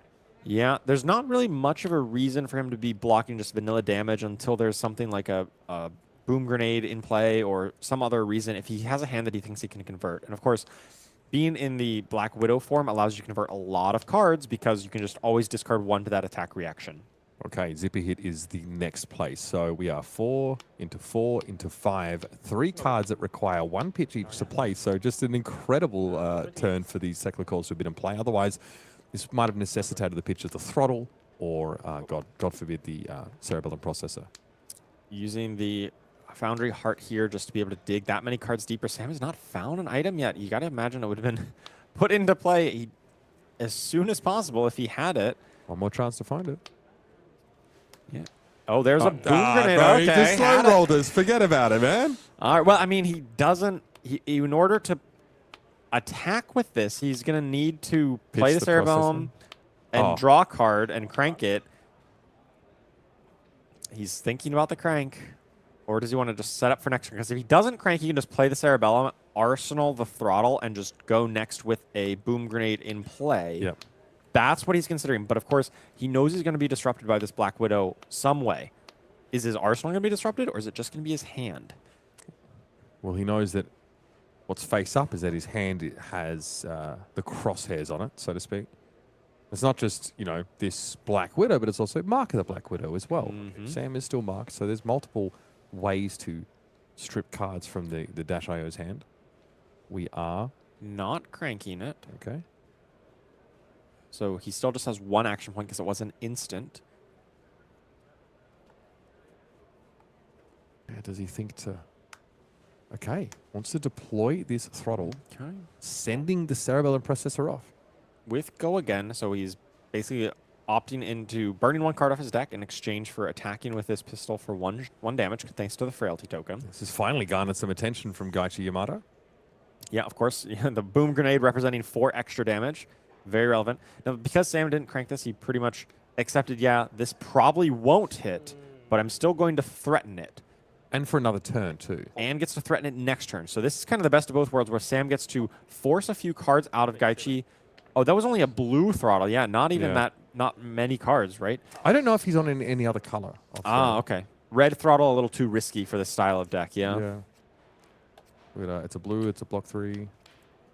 We'll see if we see if those red throttles pop up. Sometimes having the poppers is nice. Poppers definitely relevant. I mean, we have seen some prisms floating around. Yeah. We got some prism sleeves here, so they kind of maybe do some psychic damage. Yeah, both these players are just completely off base at the mismatch of sleeves, but I appreciate it. Sometimes you just, you grab in, you reach in the sleeve box. That's and you how I grab do what it, you yeah. got. That's how I do it. I've got a You got a shelf. tournament coming up, you're worried about marked cards, you're like, just put whatever on there, it's fine. Yeah, I've got a shelf with all the deck boxes of sleeves that we get from the various participations, and every time I go to a major, I just pick the first one that I can grab, and that's what I use. Seems like both these players do it, and I mean, they're some of the best players in the world. Top 4 of this calling. How can you argue with that? Okay, the Reaper's call here. I obviously like this inclusion. We saw Gaichi just toss one on turn 0 to Mark. Turn 1 it was. And following up with Gaichi's amazing efficiency of pitching 2 reds to attack for 1 on turn 1, he's now attacking with a blue for 1 damage. And pumped up by Orb Weaver Spinneret, which just gave +3. Did not create a Graphene Chilsera. Yeah, it's not really sparking joy, is it? I don't think there was much joy being sparked in this series of events for Gaichi. He did have some options to block with some of these cards, right? He did have, like, Sam just went pretty wide, and, like, he could have just put 3 blocks in front of it. And is instead opting to have an attack that he can Black Widow. Okay. I guess on the balance, it's slightly better, because your other option is, like, just not using Black Widow. It's funny, though, because Sam obviously knew that by some mechanism he was going to be forced to discard a card. He's probably happy it was only the one. Yeah. But he sent away his Cerebellum Processor, previously. Really wants to find one off the top of the deck here instead. But he knows at least, hey, this Boom Grenade matters in a race. True. 0 to 60 is, again, not super exciting, only sending 2 damage in, but... Yeah, maybe this is... Gaichi's looking to block here. Also has the Helm, the Mask of Deceit, able to block 2 pretty efficiently. Would convert him into a random Agent of Chaos because he's not marked. Not the worst thing. Oh, there's the Cerebellum Processor, basically. Yep. We have found it. No problemo. Spark of Genius, one of the best cards in this deck. Finding actually a backup protocol, opting to go for that to maybe rebuy a 0 for 4. Interesting choice from Sam here. It's a resource sink for these Tekla resources, right? Yeah, you can get one of those zipper hits back that cost 1 to just be able to use these resources efficiently. I guess deciding that Cerebellum Processor not quite as important given the circumstance. You just want to push damage, right? You want to push these breakpoints. You want to cash in this Boom Grenade, and so I think I respect that choice to play for this turn right now, what's guaranteed what you have, rather than try to set up for next turn where you might get disrupted again. Yeah, I think Sam's happy to try and walk these life totals down at a relatively, similar rate until he can find that really big... Med X coming in 1 for 4. On hit, you get to put an item into play. Now, that is sometimes irrelevant on hit, but it's hard to know because sometimes you don't really want to have items in your hand. It's just a bigger Expedite, right? Yep, it's the 1-cost version of Expedite. Seems like Sam, because he's not running these max velocities, he kind of gets a little bit more deck building room to be able to play these 1- and 2-cost attack actions because you're not going to be that strained on resources for a max V. You can use your pitch to play these 1 for 5 go-agains or 1 for 4 go-agains and just enable a bit better consistency rather than playing for the one single big turn. Okay, we actually did see the red throttle there. Yeah. Ooh. And did demand a 2-card block there, right? Because Gaichi doesn't want to throw away any of his armor here to cover that breakpoint, and that breakpoint did represent basically 4 extra damage. It's a Boom Grenade on top. Pretty powerful, especially if he wants to rebuy something. He could spend 2 to rebuy the Zipper Hit, pay 1 to play it, and then also pay 1 to play that Boom Grenade. Sending the breakpoint and then being able to Boom Grenade at instant speed. Sort of catching Gaichi Yamada out by that, potentially. Well, in order to boost, he'd have to do that beforehand. So he boosted away, yeah. He chooses to boost away rather than play. Oh, he hasn't played one this turn. He hasn't played one off the top. No, he played one from the Spark of Genius, right? Yeah, Boom Grenade was already in play because he didn't crank it. Correct. Spark of Genius pulled the backup protocol. So does not have an extra action point. I thought if he had 2 action points, he maybe could not boost. He maybe doesn't need to and keep that on top. Trapdoor is the pick off the Mask of Deceit. Well, we did just see a trap. The Lair of the Spider just went down earlier.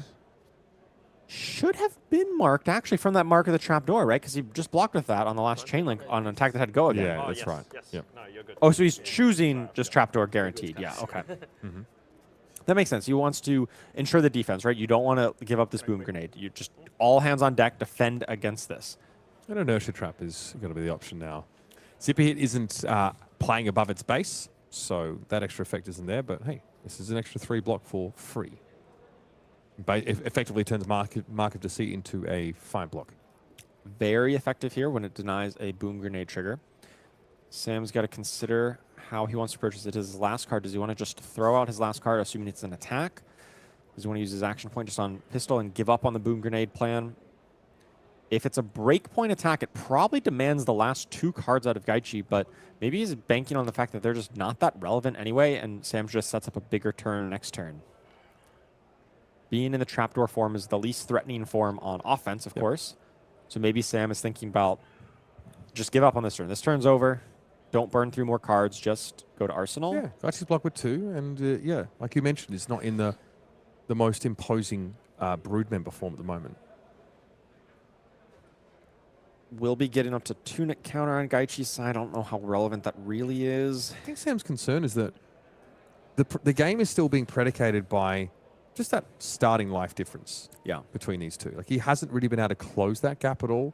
Gaichi's been able to stay in step with him. Finding an extra 3 value here, for example, is a good way to do that against Dash's ability normally to play above the sort of 4-card 12 paradigm. Yeah.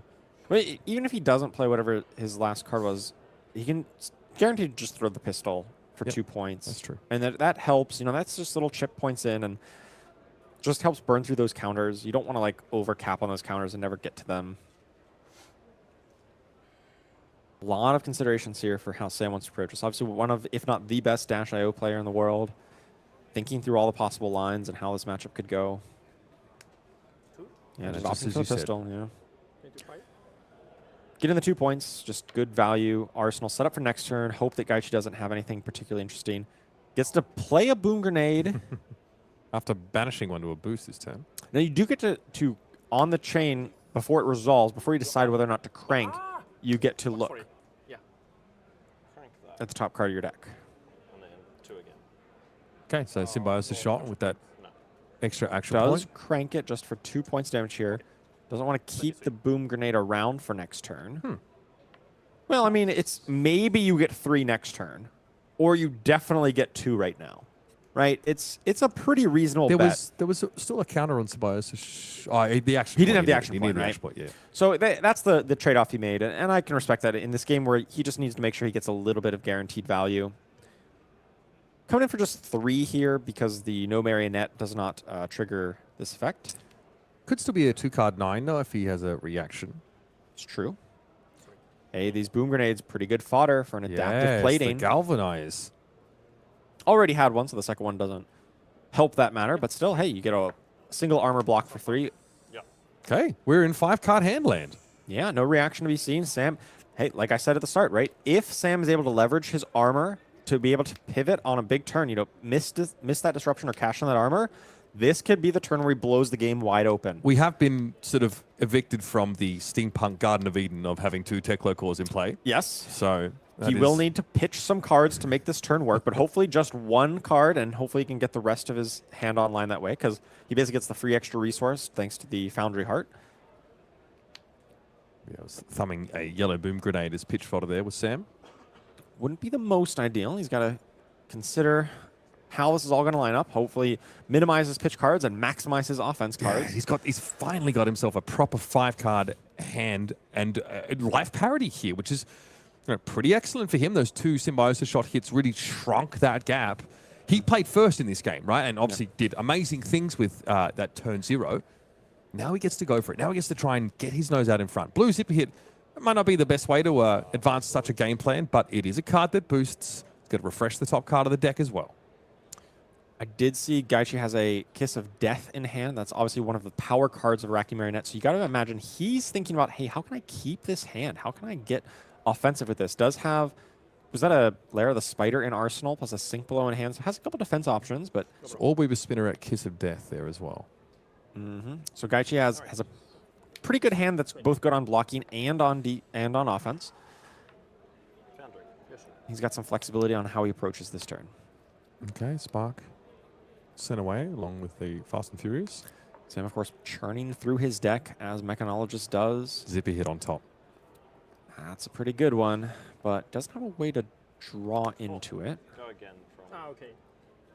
Yeah, Boom Grenade did die at the start of the turn. Yeah, Soup Up looks really efficient in this spot. Not every one of these DL lists are on it. Obviously, we see it a lot in Puffin, of course, as her golden cogs quite often are going away, or can also be galvanized to get a 4-block out of it. It's just really nice on both sides of the equation. Helps you keep the offense without burning through your deck quite as much. Like, this matchup can devolve into fatigue sometimes, depending on how the Arachne Marinette's draw lines up. Obviously, almost every card in his deck blocks for 3, has some D-reacts as well, so Gaichi could pivot into a more fatigue-oriented strategy if Sam's a little too reckless with his deck total. So having a card that is able to attack for 4 go again without burning a card out of your deck is pretty valuable in this situation. One of the few on-hits there that Mechanologist has access to, this effect of being able to pull an item out of your hand. Medex, though, is allowed through for 1 point of damage. Well, Sam's gotten 2 blocks out of Gaichi. Hand is hovering over that Symbiosis shot. Maybe doesn't want to keep burning through his deck. Maybe wants to just throw the pistol at the end of the chain, get a few more chip points in, and play it. Hope to play another 5-card hand by cashing in some of his armor on his turn. If Gaichi only has 3 cards access, and I think we know one of them is a defense reaction, but I think the other one is Kiss of Death and Orbweaver Spinneret. So pretty effective cards there on Gaichi's side. I wonder what Sam is taking on here. I didn't quite catch his last card in hand, and I definitely don't know the top card of his deck. No, we boosted the Zippy hit away, the one he last saw. It's Queensland guy. Yeah. Symbiosis shot. Yeah, just opting to get the chip damage in, end the chain with Symbiosis shot. 17. Yeah. Pass. Gaichi gets to keep his powerful Kiss of Death, and I believe he's got a Lair of the Spider in Arsenal. Oh no, it's a Mark of the Black. Wait, where's the Kiss of Death? He sunk it away? Possibly? Is he really more invested in finding disruption than just that raw damage? He must have sunk it away. Okay. Regardless.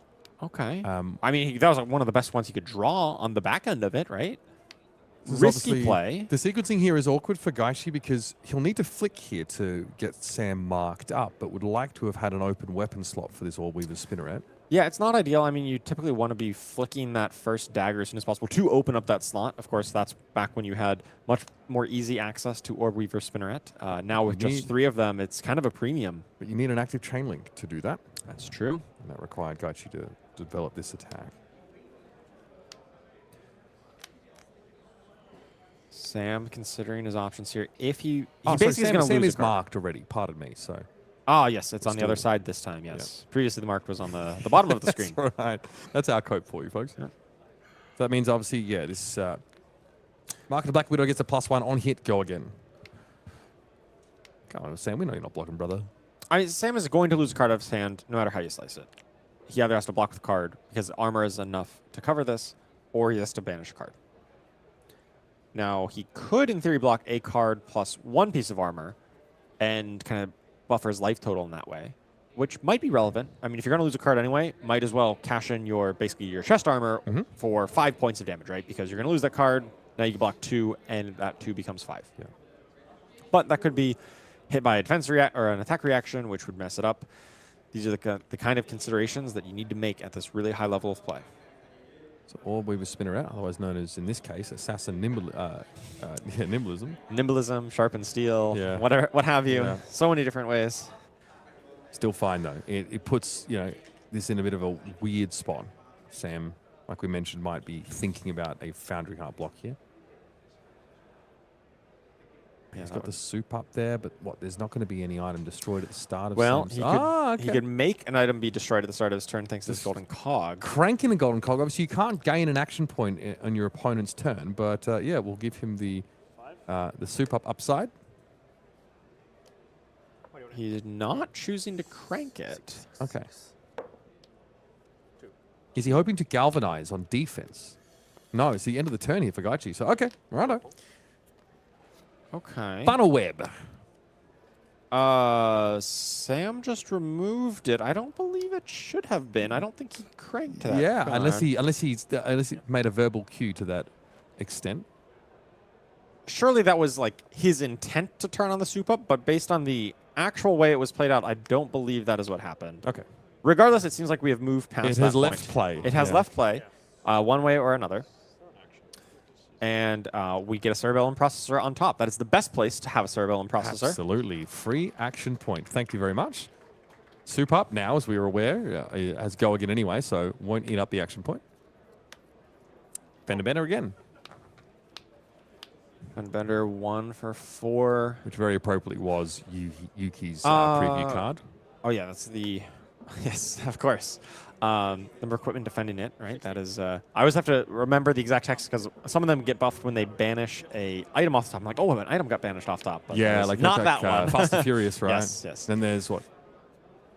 It's like that's the last spark of genius gone, right? He had cast 1, and then the other 2 are now in banish thanks to the Foundry Heart. Go again. Not Are we- ideal, but the game is progressing pretty quick, and I don't know that he would have... Is it like a backup protocol to make use of these 2 resources that we spark for?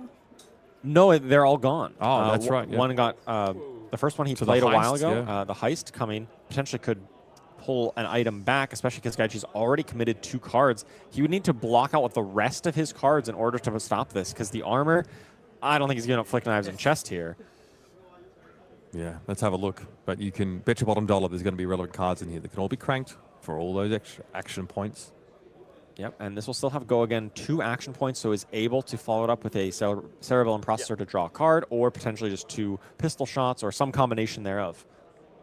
We've already gotten 2 cards out of Gaichi Yamada.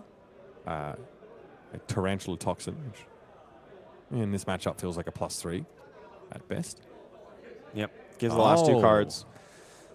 Saber Bloodshed and the Persuasive Prognosis. This would have been a pretty good Saber Bloodshed turn because you can attack with both daggers thanks to the Tunic counter. But, of course, Gaichi just don't let heist hit. That is like rule number 1 against Dash IO. Do not let heist you hit. just lose the game on the spot there. It's just too much.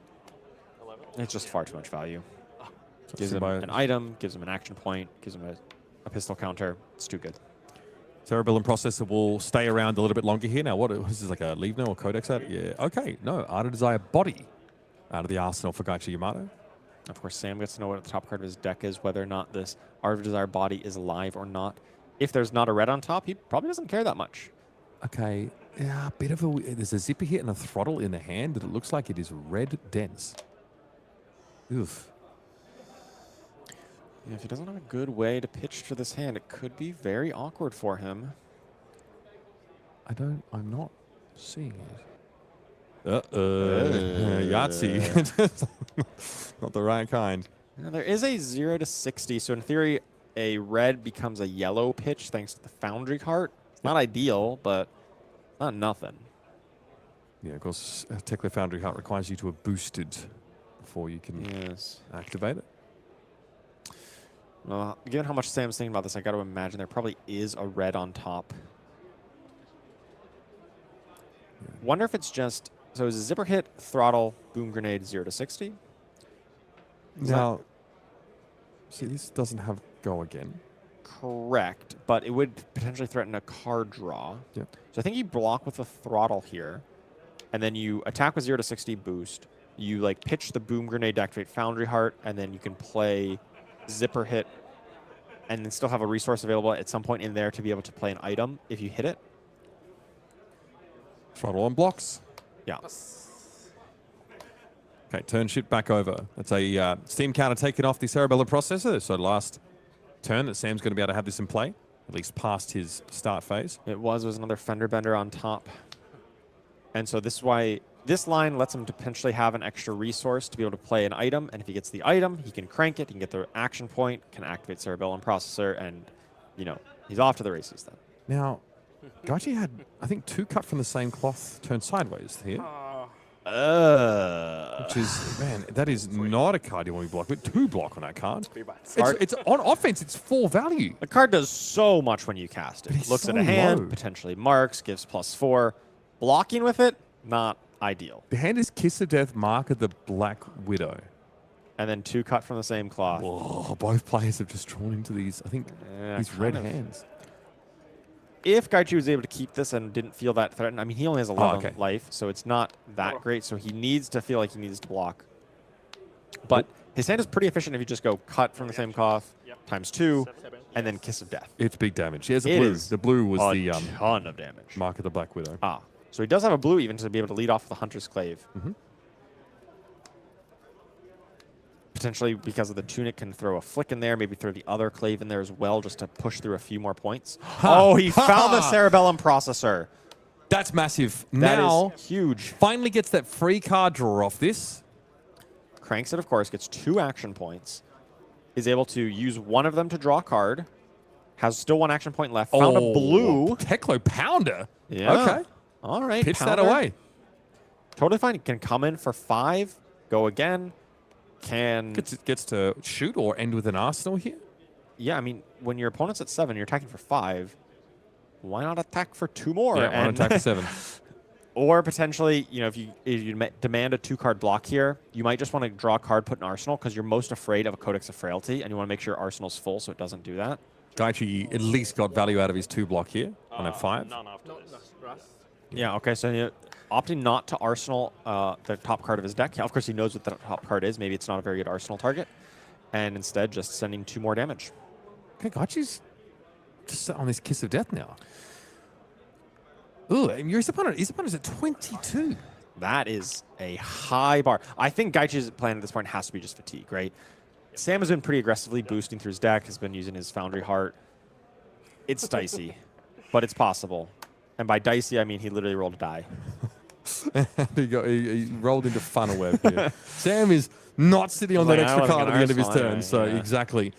Very rarely is there an arsenal target. Does have 2 items in hand, not where you want them for Sam, but at least one of them's a blue. Yeah, that Teclo Pounder on top.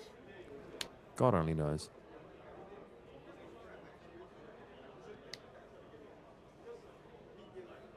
Yeah, was it the blingy 0 to 60 here?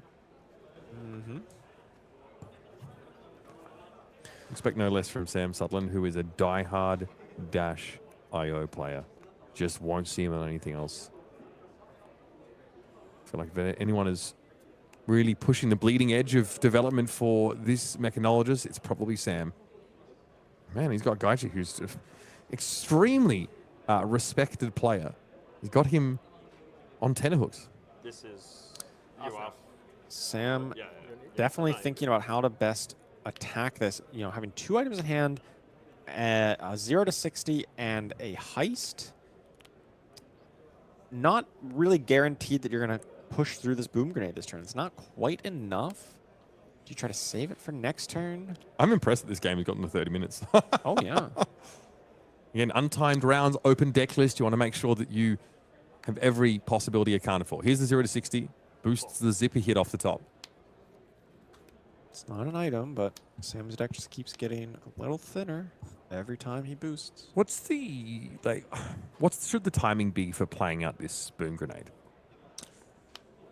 I think if you expected it to hit this turn, you would just lead off with it. Yeah. Because you're presenting 2 different breakpoints, and it would kind of demand all 4 cards. But I don't think it's really worth it to do it here, because Gaichi's already incentivized to block this heist. Yeah. And so it's not really adding an on-hit to heist. Heist has already had every on-hit in the game.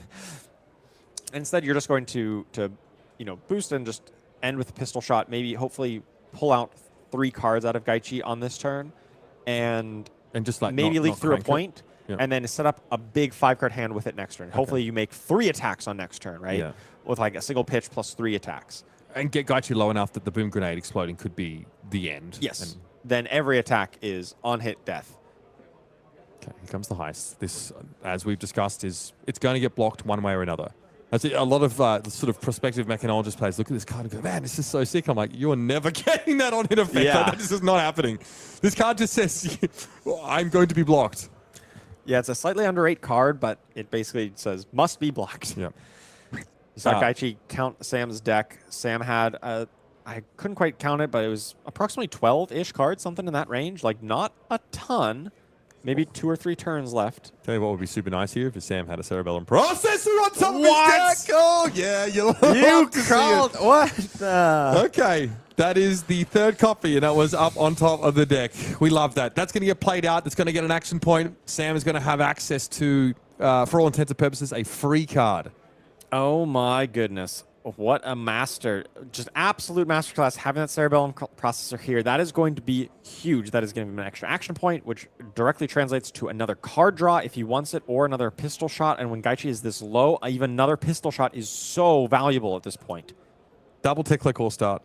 Multiple turns where he gets to play cerebellum processor off the top. That is pretty sweet. And that might be related to this large life difference here. 16 points separate these two. We're going to cash in an action point for the Symbiosis shot. Now down to 4 plummets Gaichi Yamada.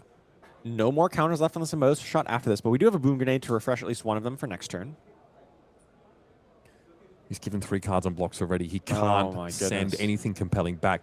Gaichi Yamada, the highest placing Japanese player at World Championships. Many consider him to be the best out of that region.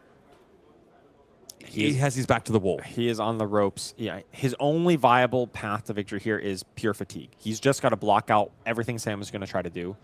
He is too far to life total deficit that any kind of offense is just basically moot at this point. Sam doesn't care about any damage. There's no way Gaichi can put together 22 points of damage without fatiguing Sam first. Trying to fatigue your opponent when you're at 4. Oh, it's tough. It is very tough. And they are full of these, these breakpoints, these 4, 5 attacks, asking for multiple cards. Yeah, the breakpoint version here with Sam, I mean, he obviously loses the big damage potential of something like Max V, but just the constant pressure of demanding 2 cards or leaking a point here and there is what really is going to put that over the top. So this is threatening basically a card out of Sam because of the funnel web. Now, we know that's a Boom Grenade down there, which is like mildly impactful because it basically represents a Symbiosis shot counter. But all things considered, I mean, it's not really that much of an on-hit when you're at 2 life. I guess it is technically adds +1 damage on hit, but not that much. Yeah, it's really not. It's just not a big deal. Sam's going to be happy enough to part with this one here. Knows that Gaichi would have to part with his last card for it. Take up the mantle. Okay. Now we can attack the hand instead, potentially. Persuasive Prognosis is going to be the switch in. Okay. Hey, that's a big improvement. Sam is like, oh, wait. That changes things. Banish the top card of the deck. Sam, I guess, obviously has access to that information. So it's a banish the top card of the deck. It's oh wait, was that a? It's a blue, so he lost his only blue. Okay. So Sam has no blues in hand. It's all red. That Pulse Wave Harpoon has a cost. It does. Boom Grenade though was Boom Grenade's going to get cranked. So that's good for the so it's purposes 4 of... go again, pistol shot arsenal? Unless there's an item that he can play to Crank. Yes. activate the... one of those cerebellums should be gone at this point. Does this finally earn the tunic? Go again. Yes. Oh, and that adds... Oh, no, that's... Never mind. When opposite, when Fast and Furious itself is banished, not when it banishes an item. Yeah. We are boosting it all the way. Yes. Pulse Wave Harpoon into the pitch here for a Tekla Foundry card activation. Again, giving Sam the resource. Oh, there's a Boom Grenade. just So that too represents another card draw from the Cerebellum Processor, which represents another pistol shot. Yeah, and those hits of 2, they really matter. Gaichi did gain some life off that Prognosis, so he has a bit more buffer to work with, but it ain't much. Is that 0 to 60? Still 2 action points banked for Sam Sutherland. 3 cards left in his deck, though. This is the last turn. It's got to be. Like, he's got to threaten Fatal on this turn. So Sam finds himself a breakpoint attack? Earns the Flick Knives? Flick Knife, but Gaichi has 3 cards in hand. Or he can just try and preserve cards and send the Symbiosis shot off to work. And still have a 4-card hand, but no cards to boost. And also can't trigger Boom Grenade off for weapon attack. Awkward.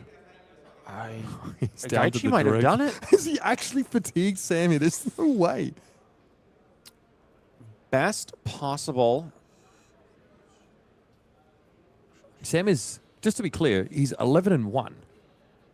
So only 1 loss for this entire weekend. We may 12-1 after that last round. May be looking at his next. I don't know if he can close it. Depends on what the top card is. If his top card is like a zipper hit, another breakpoint attack that he can draw with a processor. But even that's not it. The guy should just put 2 cards in front of it. Here comes 2. 1 action point left for Sam. I don't think it's enough. yeah, it only earns 1 card from Gaichi here. You can have all the card draw in the world available to you, but these boom grenades are going away at the start of Sam's next turn. That 2 life gain off the prognosis was huge. Okay, all right.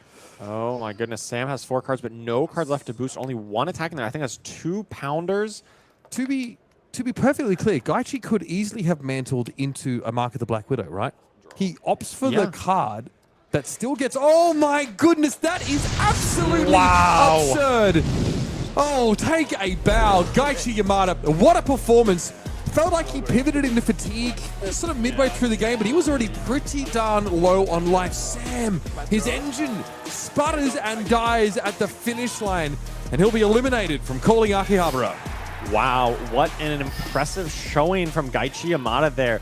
Looked like he was back against the wall. We said he's on the ropes multiple times, and we thought, man, how is he going to pull this one out? But Sam just kept boosting, kept using Foundry card aggressively. His deck just kept on getting lower and lower and wasn't quite able to get there just at the end.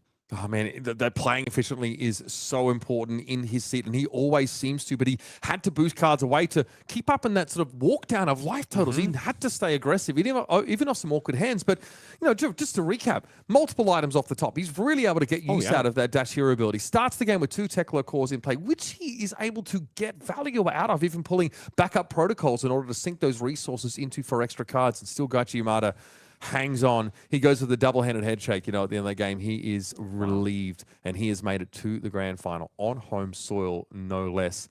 Let's have a look at the bracket here after our semi-finals and set the stage. We have an all-Japanese final between Gaichi Yamada and Ryosuke Urase to take us home. Of course, what better than have a calling in Japan with 2 Japanese players in the finals? This will be a rematch of a match we had before with Florian versus Arachne Marionette. So definitely curious to see if this goes a little differently than what we watched in the quarterfinals between Nova-chan and Ryosuke Urase. But of course, he's got the experience on this matchup in the past, so we'll see if he's able to repeat it and take down the finals, or if Gaichi Yamada is able to pull out a miraculous victory like he just did against Sam Sutherland and take down the crown. Before bans, neither of these heroes had found themselves into the holy triumvirate of top decks in Flesh and Blood, but now is the time for these outliers to start to make their way in. We, of course, have got something special for you. Thanks for waiting on this one. We are moments away from revealing our next spoiler here for Compendium of Wraith, and it is a heater, so enjoy.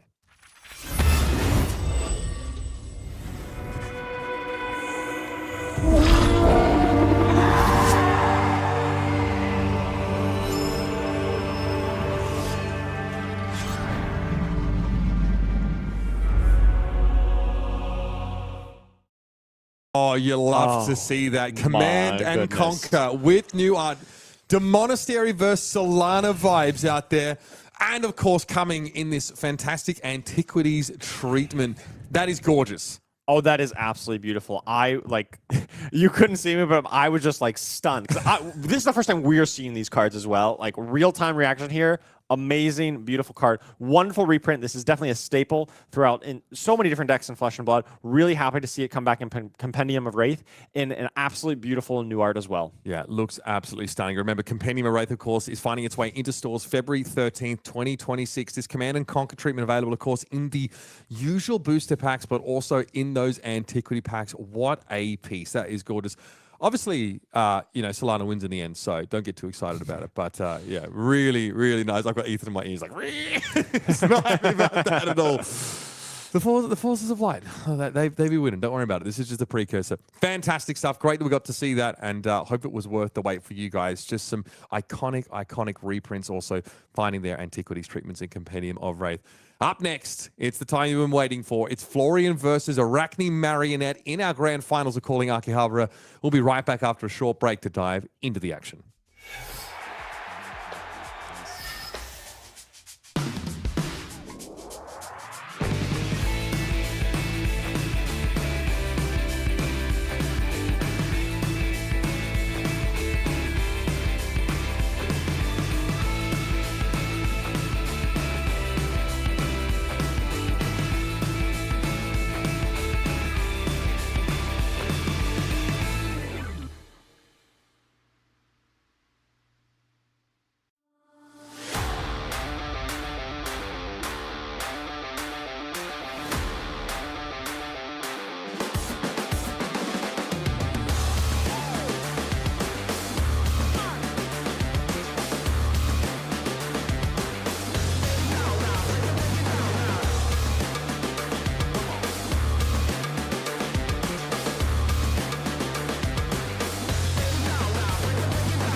It's all come down to this, folks. It's Arachne Marionette versus Florian Rotwood Harbinger in the grand finals of Calling Akihabara. Welcome back. Mitch Leslie here with Charles Dunn. And it's been a heck of a tournament. We've had so much variety, some incredible games, and some really high-profile players showing us the very best of Flesh and Blood. And I'm kind of sad that we've only got sort of one game to go, but I'm glad that it's another matchup that we probably wouldn't have seen of a lot of 1 to 2 months ago. Yeah, it's a really interesting matchup, right? Florian had kind of fallen to the wayside in the previous meta where it was kind of being kept down by Gravy Bones and Verdance and Cindra being very good matchups into Florian.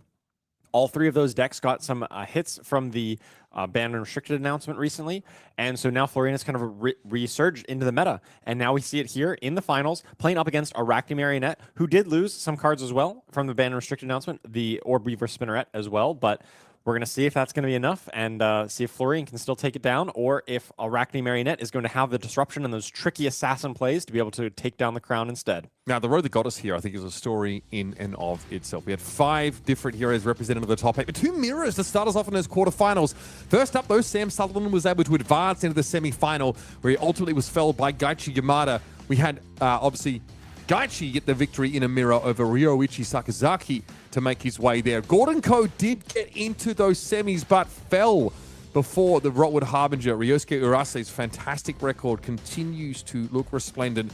And then it was Nova-chan, of course, who fell in that game, allowing Florian through. And so here we are, Gaichi Yamada, Ryosuke Urase, an all-Japanese national final here in Calling Akihabara. And yeah, probably a pretty decent preview of what's to come at the end of their RTN season. That's going to be very fun to watch. Now, make sure you're in the chat, by the way, because after this game, we're giving away a box of Super Slam. But you've got to be active and present in chat to be eligible to win that. So stick around with us.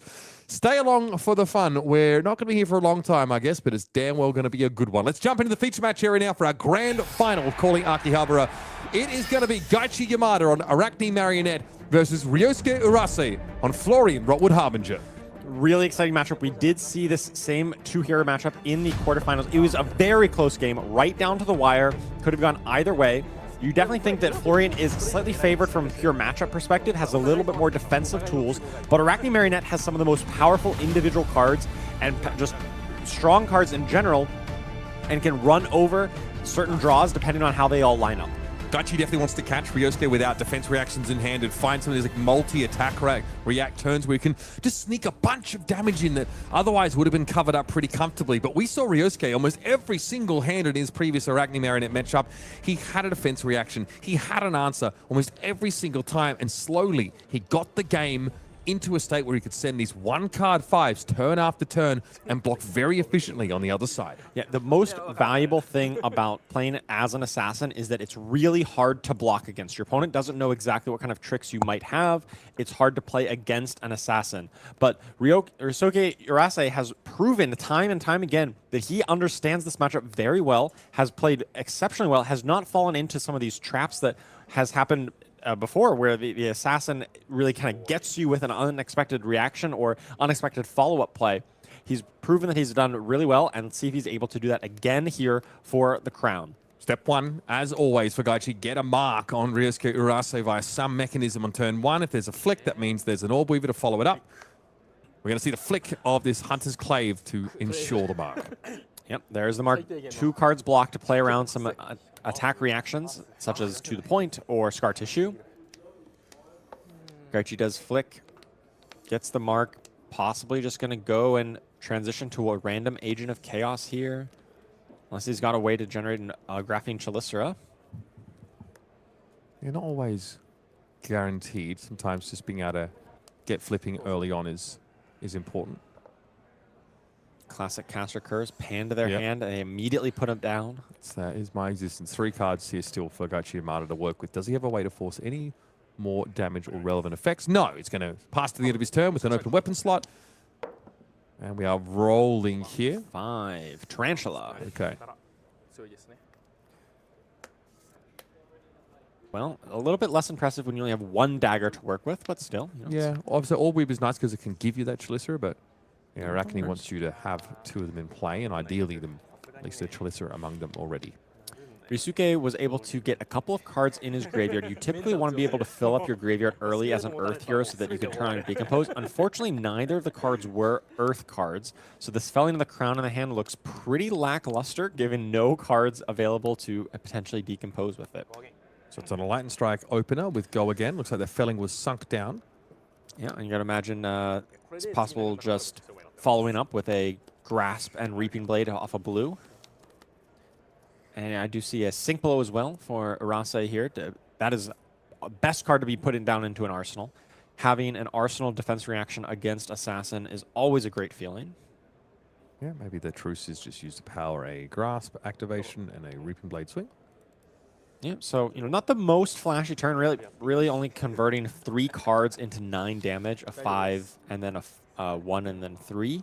So just kind of on your base rate, but hey, that's some of the power of Florian, is that he's able to flexibly play his hands and at least keep parity, keep rate, doesn't get kind of messed up too badly. Like you can see some other decks that just have embarrassing kind of turns if they get disrupted or draw awkwardly. Second guess, is that a Warmonger? No, okay, Trollong. That's fine. Just a standard blue.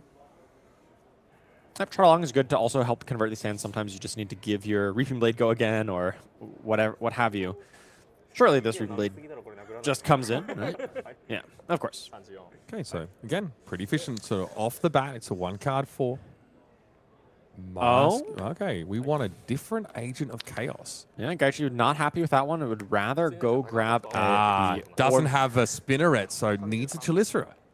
Yeah, this is definitely, we're seeing the impact of the ban announcement where you just have much less access to that Chalicera, and it's kind of forcing Gaichi to go and find the Agent of Chaos that allows him to get that Chalicera, which is really important for let this deck kind of hum along, right? Yeah. That extra dagger, so important because you're able to flick it freely, you're able to get a 1-cost Go Again when they're marked, that allows you to put effects on your dagger. So it was a pick up the point discarded in order to get the Chalicera. My God, it is so blingy. Upsticks and run. It's going to accompany it here. So +3, of course, from the Orb Weaver effect, combined with the +4 of this Upsticks and run makes this an attack for 8. I do appreciate at least that they have different foiling. It's more of a spotted circular foiling on the Hunter's That's right. Glaive, This and one it's more is triangular, angular one. Trapezoidal. Yeah. Definitely more jagged I need looks. to brush up on my geometry terms here to describe the hollow foiling. Prismatic vibes. Yeah. Yes. I just love that. We got just, next we're going to have people with rhinestone encrusted mini snaps, I'll give them ideas. So there's phone cases, right? Oh, yeah, bedazzle your phone case. Well, here in SoCal, like every second Honda CRV has the number plate bedazzled. I've seen so many of those around. Oh, it's absurd. It's great. Yeah, you're from Orange County, bro. That's everywhere. Forget about it. To the point here, pumps it up further with Ryosuke marked. This is +4. So, some damage getting in, but not before Ryosuke sends a ping from the Sigil of Suffering. Yeah, Sigil of Suffering, a pretty good replacement here for the Rootbound Carapace. Obviously, you couldn't have decomposed at this point anyway, and it's just a really efficient, kind of like a 1-card 5. When you really just care about math and efficiency, dealing 1 on offense and getting that bonus 1 on defense, very powerful. Yeah, a lot of blocking here from Ryosuke with 2 defense reactions found. I mean, he's got to be on 12. I would imagine, right? It's probably 3 sinks, fates, shelters, and Sigil of Suffering. Okay, we've gone through a quarter of his defense reactions here. He can only do that 3 more times. 3 might just be enough, Charles, if I'm honest with you. Yeah. And we're doing the thing. Send it back 4 across the table. Yeah, just efficient. This is the power. Like, you saw, coming in for 12 with all these reaction stuff. Pretty good, yeah. Didn't take any damage. Yeah, all these Probably didn't foiling, take this any damage. blingy, I'm blinded looking at it. Don't worry about it. Sing.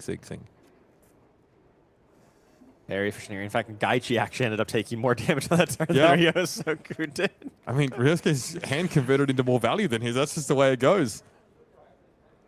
I mean, Gaichi's only got the Chalicera, I guess, but discarding a card for a +3. It's relevant as TUNAKI is about to come up, potentially able to lead off that Chalicera. I mean, Florian is not marked, so Chalicera does not have to go again. Not necessarily the best lead-off attack. But Ryosuke doesn't have too many Earth cards in his graveyard. I think we have only seen 1, I believe. And so his plan of getting decomposed to turn on the efficiency of Florian Hero Power is definitely being delayed. We're already on turn 3 here, and really doesn't have too much to even start decomposing with. Got Tilling there in hand, so that's about to be revealed. Yeah, Tilling, Truce, Fate. Seeing the defense reactions coming, I think, is very, very handy. Also, absolutely. The fact that, unfortunately, it's only attack reactions that allow you to get the mark, but still, info is very important. Yeah, we did see Gaichi take a look at that Channel Tranquil Forest, I believe it was. And that card, not too relevant. It's text. It puts auras on the bottom of the deck, which not that important here. What's more important is that it is an Earth 3 block that allows Ryosuke to fill up his graveyard with Earth cards efficiently and in a pinch. As well. Yeah, in a pinch, be able to block with it. It's a non-attack. He has an embodiment of Earth. So it's just kind of a flexible card. It's not the most high-impact card, but it fills the role that you kind of need to fill out your Earth count in this deck. Minimum information offered up, though, by Gaichi here with a Tunic counter powering the Chalicerous Swing. With Cut the Same Cloth, taking it up to 5, like 1-card 5s. Ryosuke has been doing that with regularity. Does not have Go Again and doesn't have a very easy path to get it. Could flick the other Hunter's Glaive to give Marked, but that seems a little risky to throw away that right off the bat here this early on. Gaichi might have instant speed, the blue that you can discard at instant speed, right, to mark. Yeah. It's a whole card for that effect, though, so it's not Reaper's Call. Reaper's Call, not the most efficient play here, but it could also just be like 2 or 3 pumps, right? It could just be Incision and To the Point and some other pump and just, pump this 5 up to a 13 or something or 14 and just see where that lands you. No, just a nick for Gaichi Yamada. I think we've sort of started to see now, without Bonds of Agony being the option, not as many candidates for that reaction anymore. Yeah, really just Prognosis is the only one that you're like excited to buff up with it. And we did see Prognosis come in clutch in the game against Sam Sutherland, right? That was huge. I mean, just that life game was and also just banishing basically 2 cards out of his deck. And he ended up at Fatigue if he had 2 more cards. Who knows how that could have changed. Yeah. That was astonishing. Really masters of their craft here at the card table. I'm sure that the Cadaver's Tilling. Okay, well, it does, yeah. Oh, okay, we're throwing the Face Purgatory here. Okay, opt into the Face Purgatory here. We do still see the basically full buffs here. Yeah, like I think best case scenario, like Gaichi's able to convert the remainder of his hand, and it's not a play that really hamstrings his turn. This is actually crazy. Gaichi kind of read this coming. Like he couldn't have deployed that Leave No Witnesses anyway. That would have been an IP. Yeah. He would have no action point. And he would have just been stuck with that in hand. So he's like, sweet, I got this Face Purgatory for no reason? Yeah. Scar Tissue only marks on hit. Yeah. And at that point, it's too late. That's so sick, dude. What? Unless Gaichi was planning on popping his boots, which I just don't believe because of the arcane barrier. The Stalker Steps stay around for as long as humanly possible. So, of course, Gaichi is definitely down on life total right now, but once this combat resolves, Ryosuke is going to take a pretty big hit, and Gaichi is going to be pretty happy with this exchange. He got a very scary equipment off the board for Ryosuke. That we saw that Face Purgatory just be so instrumental in the quarterfinals for him, and here it's off the table already on turn 2. Okay, we are going to be flipping into Funnel Web now. Yeah, you got to imagine Ryosuke probably wanted to have something in that arsenal, but we do see it was a Fate for Scene going down to that arsenal, so the Funnel Web not nearly as scary. Of course, he just has infinite defense reactions. Gaichi wants to protect this arsenal card. Makes sense. I see an Incision in there. That's just kind of a generic attack reaction, but it does block 3. Very crucial here. Gaichi is choosing to block with a Kiss of Death. That is not a card you want to be blocking with, but when push comes to shove, you got to do what you got to do. Okay, well, there's a blue, there's Plow and Command and Conquer both here. Nothing's been decomposed yet, just want to remind everybody. Yeah. Germinate obviously to pitch away for the later stage of the game where it looks much more powerful under Florian's activated hero ability. There should be at least 3 Earth down in that graveyard by now, so if he wanted to, he could get the full 3 Earth decomposed, but still would only put him up to 3. I don't believe we've seen Ryosuke have something like So Tomorrow to kind of bridge that gap to get up to 4. I don't think I've seen that in any of the games we've watched him. Okay. Okay, well that is why he blocked with the Kiss of Death, because it just came right back off that Codex of Frailty. And of course, being a dagger attack does get both of these buffs, so this is coming in for a full 11 damage with on hit 1 more. Some nice little front pumps here. Ryosuke, there's got access to 2 defense reactions and can still have plenty of action left over for his turn. Gaichi's aware, though, of 2 forms of Arsenal Disruption lurking in the Runeblade's hand, so he's more than happy just to dump his cards on this turn. But the Ponder token would potentially fill that space. Yes. So the Ponder token potentially could just be eaten up by that Command and Conquer, or at least would have the option to try to defend against it. Still, 11 damage is a lot of damage. But it's not disruptive damage, and if it does hit, it does end up clearing the mark. And clearing the mark for kind of no value is kind of a good idea against the Arachne Marionette, right? You don't want it to clear your mark if it's Mark of the Black Widow, and then you have to banish a card out of your hand. Yeah. But in this case, when it's just raw damage, there may be a consideration to not try to fully block this, partially because you have to clear the mark, and then he goes back into Marionette form without a mark to work with. Command and Conquer looks like it's going to be the option here. I think Ryosuke obviously is going to value the Plow Under a little bit higher in this case because he's not really begun to decompose yet. Or send it across with the CMC. It would be surprising, I think. See a draw. There's the Fate. I probably should have had a defense reaction counter in this game so far because we're probably halfway through them. Yeah, so this is the full 11. So Ryosuke does preserve his full life total. Does not clear the mark, so he's still marked. He could have, say, chosen to keep his Sigil of Suffering in Arsenal and not deploy it there, and then play the Plow Under and kind of clear both Arsenals, and then Arsenal Sigil of Suffering behind it. Choosing instead to cash in that Sigil of Suffering for basically the full value. You get the guaranteed point because Gaichi had no resources floating, but it does mean you're kind of shields down on having a defense reaction available in case there's something more disruptive coming in this next turn. And of course, he chose to attack with this Plow Under for just 2. It does kind of guarantee the Arsenal clear. Oh, Gaichi doesn't even Arsenal it. Yeah. I mean, he knows what's in hand, right? He knows what's coming. Yeah, so opts not to give Ryosuke that extra upside. Well, Ryosuke now has the option to just send Sword and Rune Chant. Yeah, just pocket this Plow Under for later. A little inefficient because of the frailty. Yep. But that's what he does. Sword's only coming in for 2 here. This is I've spoken so much about how Cut from the Same Cloth is such a powerful card, and here we see just like the knowledge information that Gaichi's gotten off of it has led to like some really powerful value. Like he just got Ryosuke to just attack into a frailty token because he knew what was going on here.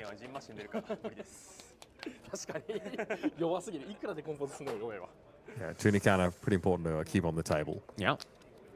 All right. So, okay, Save a Bloodshed. It's going to be certainly online. I'm liking what I'm seeing here. Ryosuke is marked, so... Yeah, so this does not currently have Go Again, but it does have on hit Go Again. Is that So a blue? Why are we at 4 here? he is marked and in Marionette form, which applies the mark. Yeah. Applies the +1. The Saber Bloodshed only buffs your next dagger attack. That's right. But this is not a dagger attack, so it's pretty clearly telegraphing, hey, I'm going to have Go Again on this.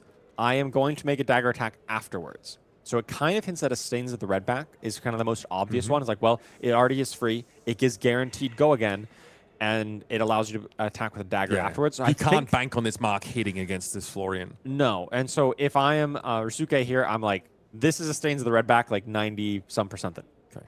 90%. So Ryosuke needs to play around the damage pump. Yeah. And expects there to be a follow-up here with potential card draw. Of course, the card draw is almost guaranteed because you can just flick one of these daggers if you really need to. And Well-Grounded is not online. And I mean, Ryosuke could have a Shelter from the Storm, but I don't think he does. I haven't seen one. You can really see what no Rootbound Carapace does. Like, there is nothing in Ryosuke's Banish Zone.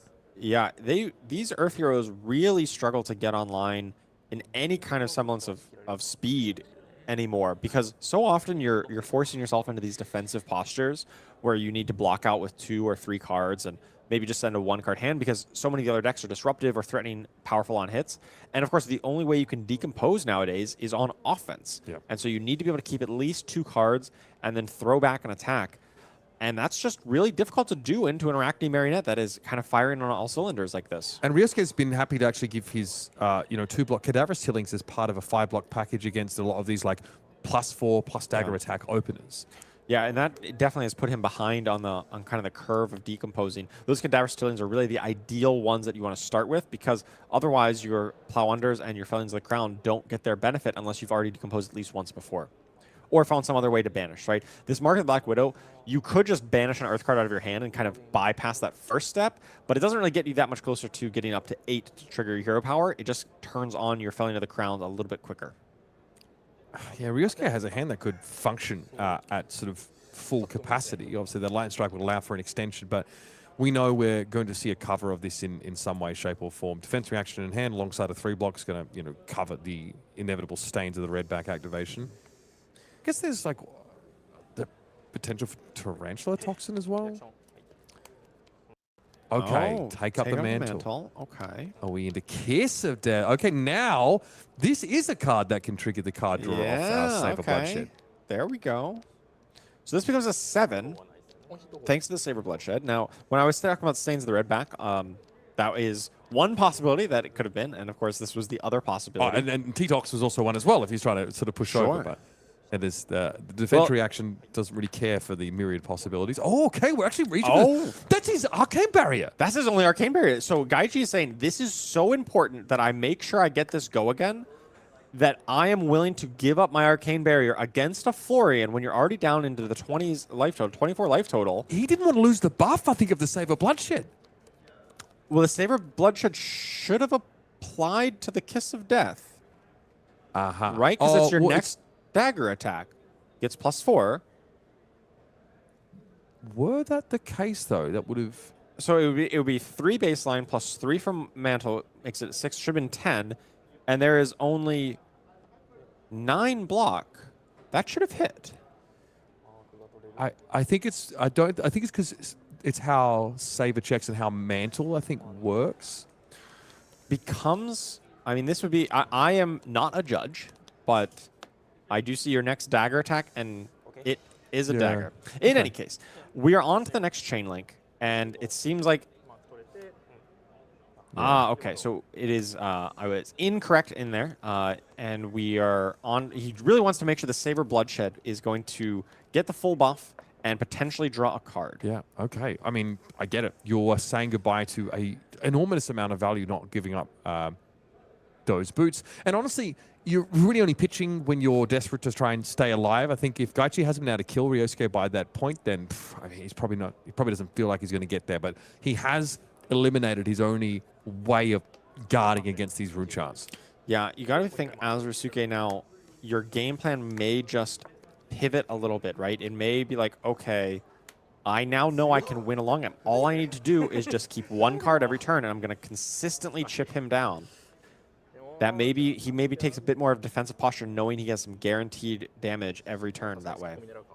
Okay, Codex of Frailty into Leave No Witnesses. Better to attack the arsenal than the hand, in this case. Frailty token matters for a deck that wants to swing that weapon with regularity. No, both players do know that there is a Plow Under in Ryosuke's arsenal, because that was revealed from the cut from the same cloth earlier. I think there's one in hand, too. There is one in hand as well. That is unknown to Gaichi here.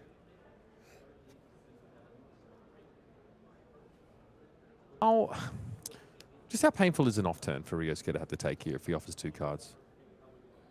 Surely you don't offer 2 cards. Surely you just block a card plus We'll just give grasp. a grasp. Yeah. I feel like that almost certainly. I mean, it does mean you are literally going to be attacking for 1 with Plow Under. Because of the frailty.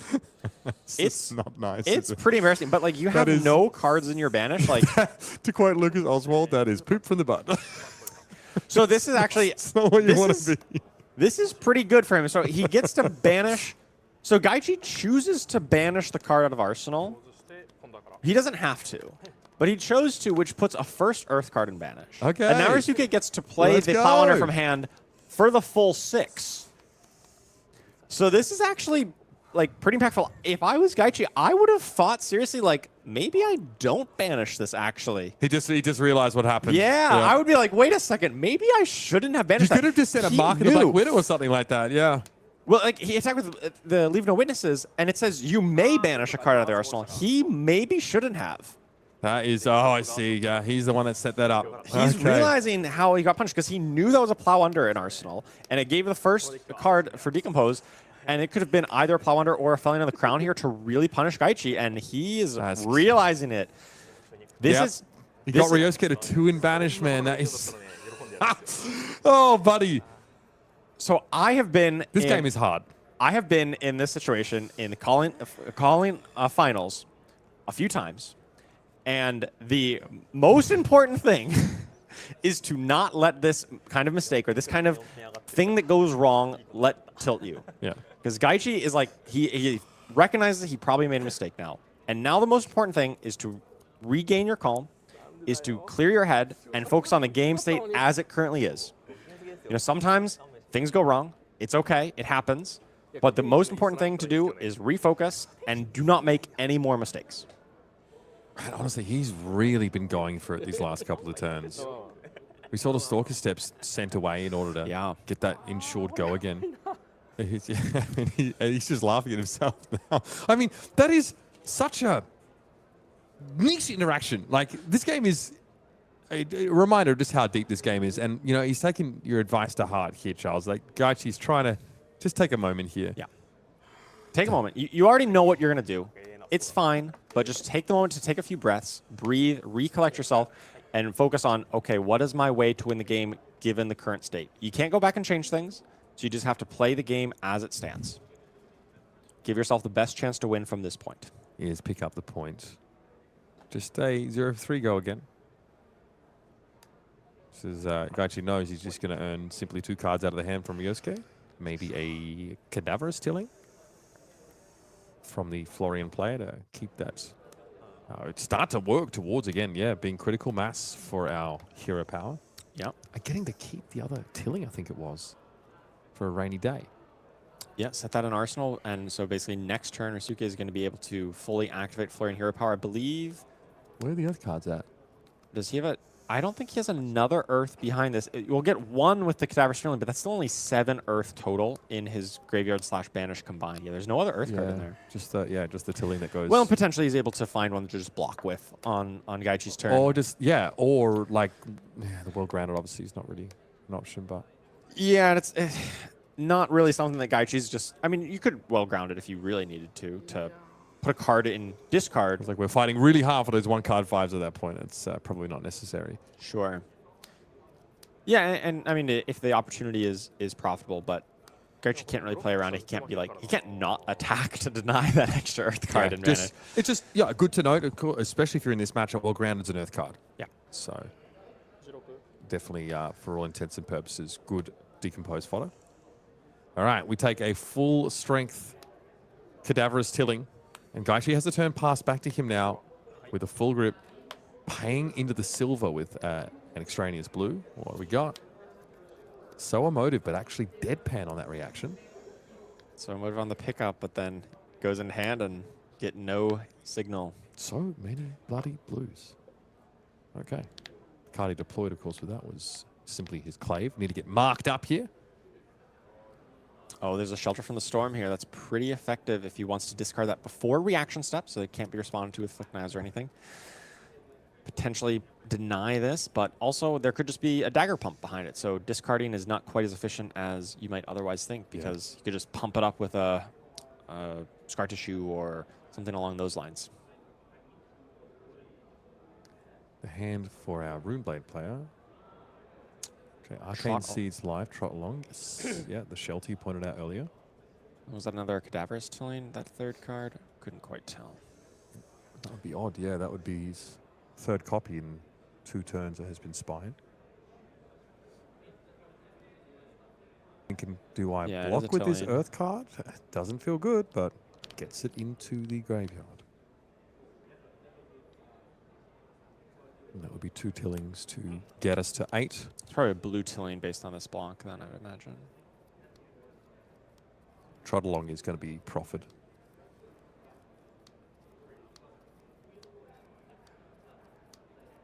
does give him the flexibility that if it's just a +3 pump, that he's able to cover it up with the well-grounded as well. So we have an Orb-Weaver Spinneret. Like that to the point, which is only +3 because it's not currently marked. Florian is not currently marked, so that's only the 3 value. So we can't really mark on this chain link with Clave being the active attack. Correct.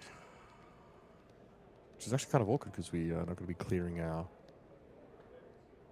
weapon zones, but I don't know if you really want 2 Chaliceray. No, you Just need the mark. ideally you got the 1 and 1. That's the ideal setup here. Yeah.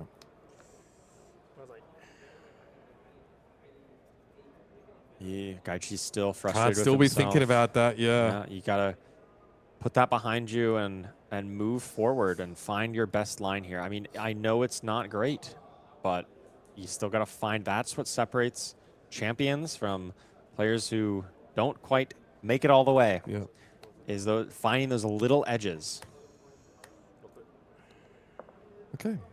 We've all been with Spinneret. Just pump here into our Kiss of Death. Into to the point behind it, so it's still pretty efficient. You know, threatening at least 9 damage, plus an on hit as well. So Ryosuke doesn't have a ton of life total to play with. I mean, 18 is not nothing, but could potentially take up to 10 here if he doesn't block at all. Yeah. Now, obviously, as we mentioned, there's a defense reaction on hand that Ryosuke now knows can be used for its full printed value, safely enough. Still missing an Earth card in the graveyard to activate this Decompose. So you got to think there's probably going to be some kind of block, maybe with the Arcane Seed's life, maybe even with the Bark Skin of the Millennium Tree to just get a little bit of extra, maybe cover this up if there's not a reaction, or at least save some life total if there is.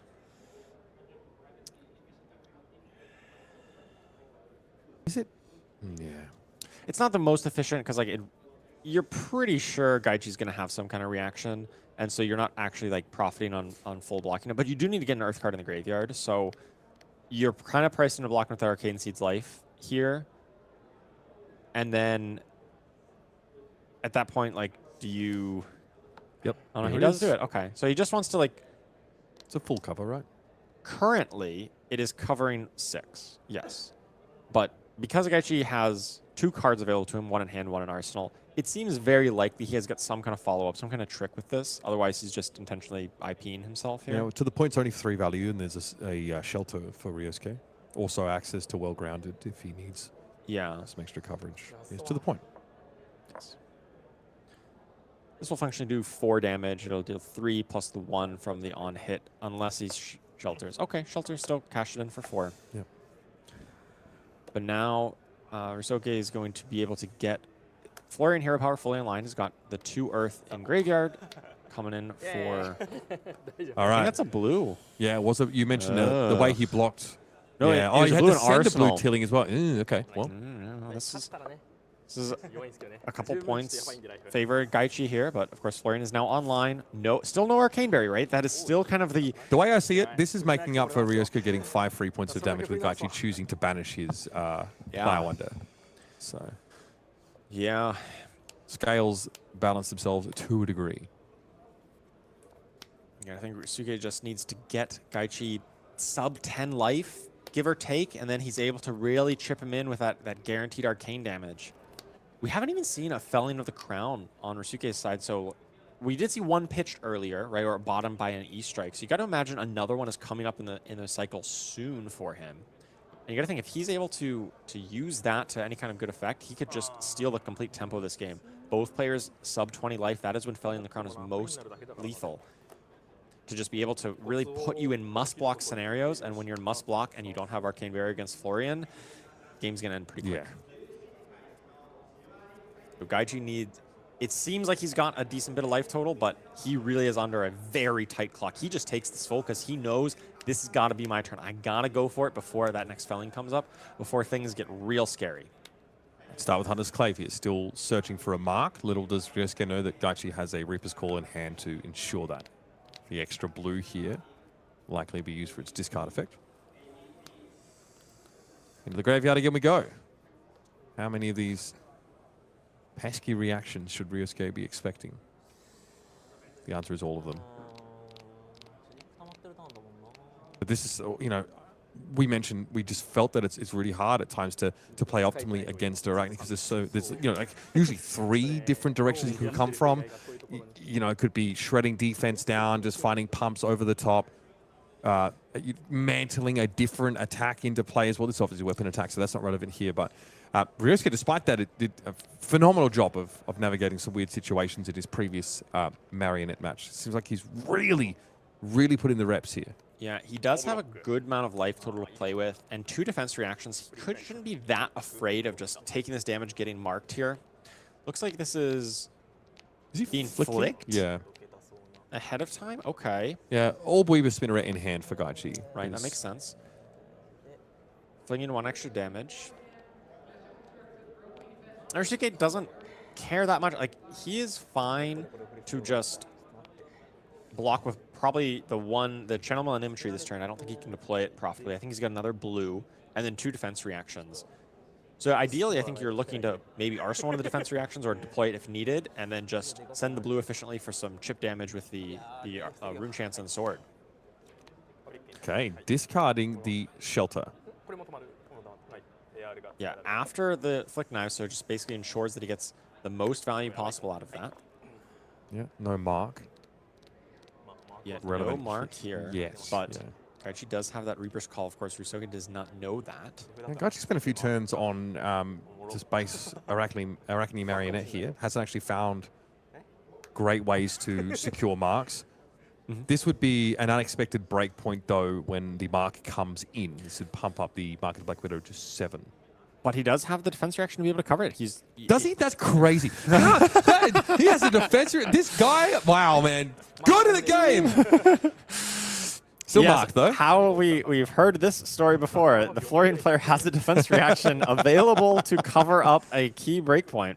6. Rolled a 6, not what you were looking for. Gaichi needs some way of being proactive and pushing through here, and finding the trapdoor is probably not what he was looking for on this particular turn. Not at all. Traps aren't great at blocking 2 Rune Chants, and, well, he doesn't have a way of preventing it with Arcane Barriers, so...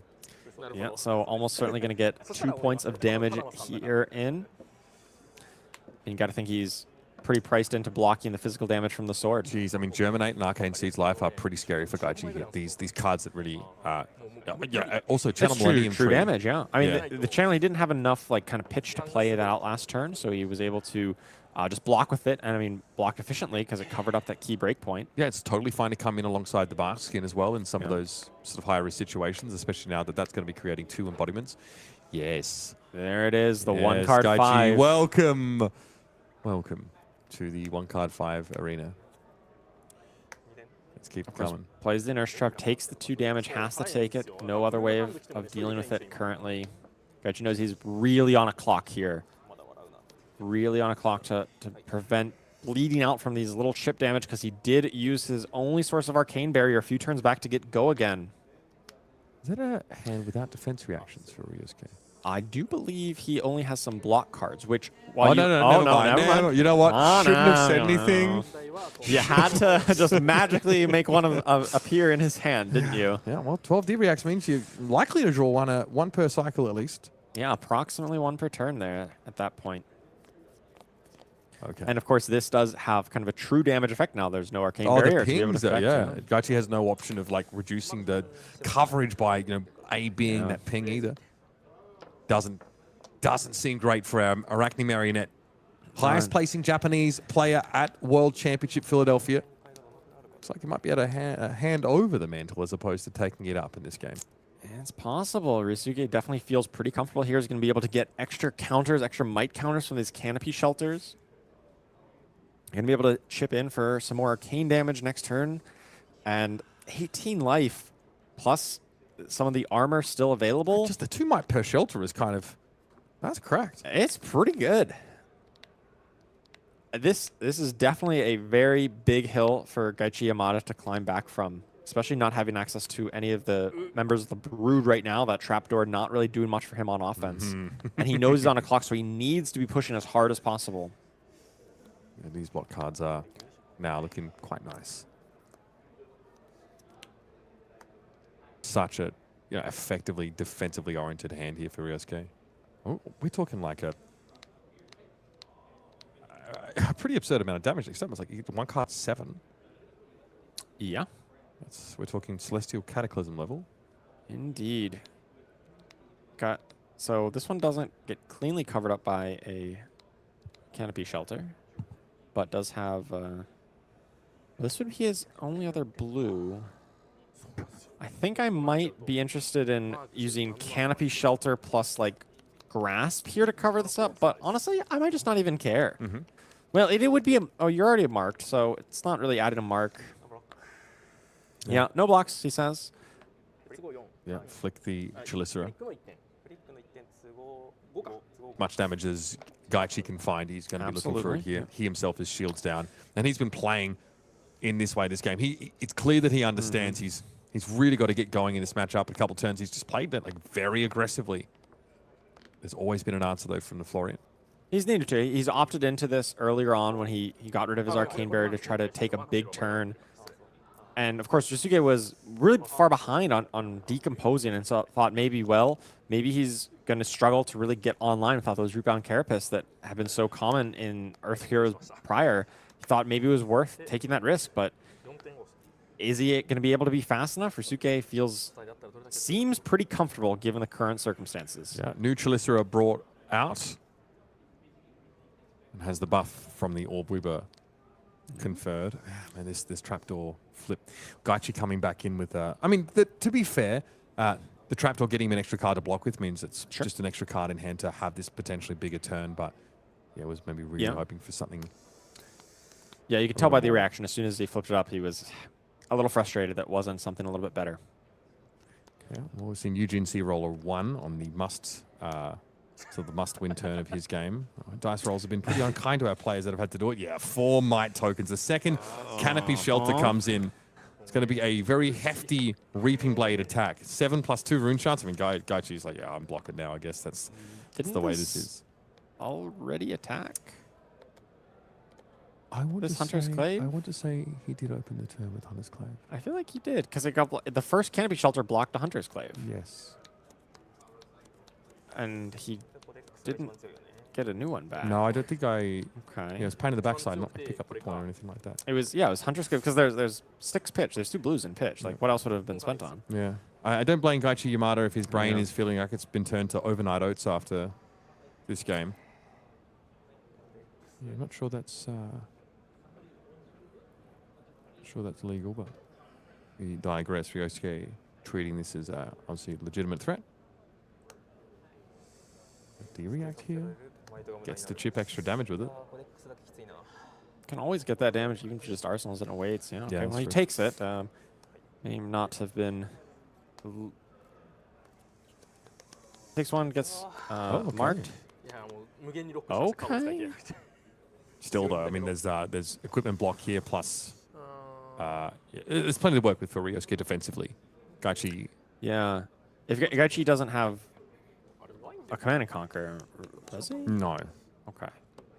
So let's say then actually that extra, being able to pitch that extra card, float the extra resources would have been relevant. Yeah. But if you just bring back a 0 cost, I don't think it's quite as relevant. No, we've just not seen any CNCs from him. Yeah, it's a leave no witnesses. All right. Getting his 4 damage. Also shrinking the Reaping Blade marginally. Yeah. For that next turn. Still, I think Ryosuke is going to feel just fine about sending it off. Yeah, he's got enough armor block that he can cover this up, right? He can just put all 4 armor in front of it and keep whatever card he wants. So like, yeah, I'll take the 1 card 8 instead of the 1 card 9. I don't believe there's not a Felling of the Crown for Suke. I just haven't seen him cast one all match, so yeah. I think did he sink one away really early in the game? E-Strike on like the first turn of the game because obviously he had nothing in his graveyard That's right. yet. And I don't think we've seen another one enter his hand ever since. So that would be the indication where we're back to pitch stack. Yeah, we see that. Find it unlikely to get that at that point, both players being so low, and we're only able to on turn 8 here, halfway through pitch stacking.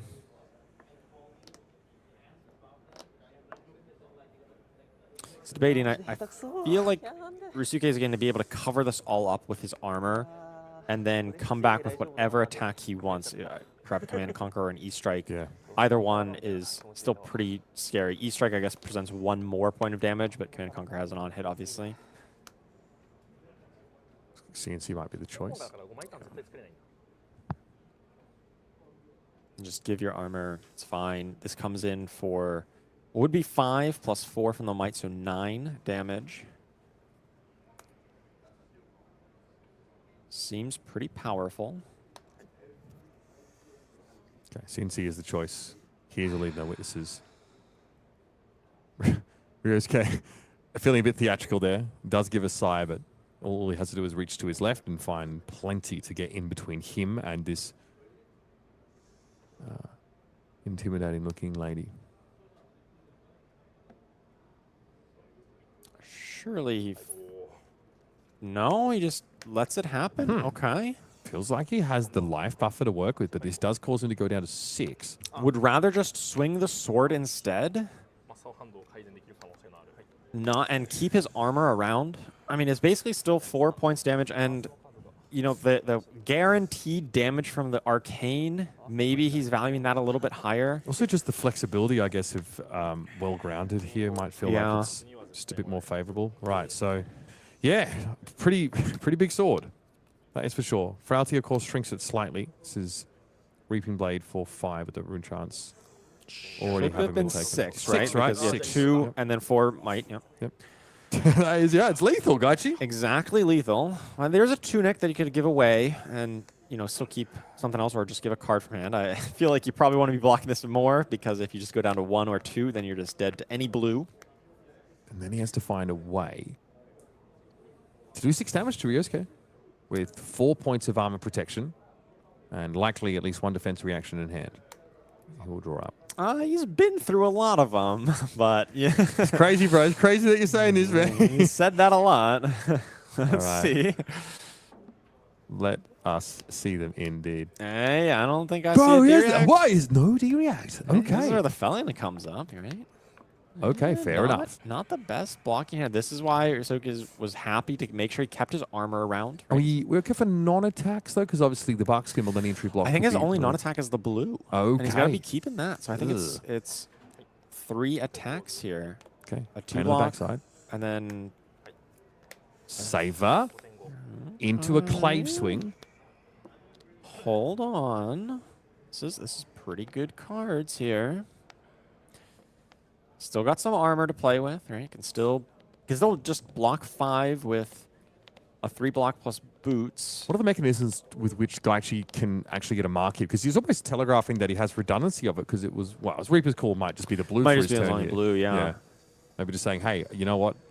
The 4 damage up front is good. Because is there not a world where you actually attack with the Chalicery, get that pumped, and then you flick your clave? Get the card? Well, flicking the clave is very risky as you're well-grounded have- is currently on board. Yeah, okay. That makes it very difficult to ensure that hits. So yeah, assuming Ryosuke doesn't rely on this well-grounded, it's going to be tough to get that mark. But of course, Ryosuke is like, I've got a felon in the crown. I just want a felon, right? Gaichi's at 3. I think It's going to cripple him. we've only seen 2 Sigil of Sufferings. 1 got discarded to a Codex, and 1 got played earlier for value. I don't think we've seen the 3rd. So if he wants to keep... Okay, Ryosuke wants to keep 2 cards ideally then for that felling. So that means he has 6 block from hand, 4 in equipment. So Gaichi has to do 17. 17? That's, yeah, I mean, that would be a lot. I think... So I'm thinking if there's still a Sigil of Suffering, then just the 2 Arcane from the Grasp might just be enough, because then you're just drawing live to find a Sigil to win.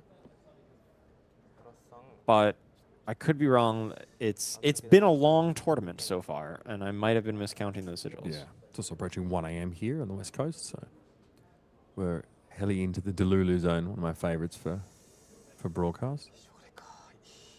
Okay, so he has to block with felling that and felling. tilling.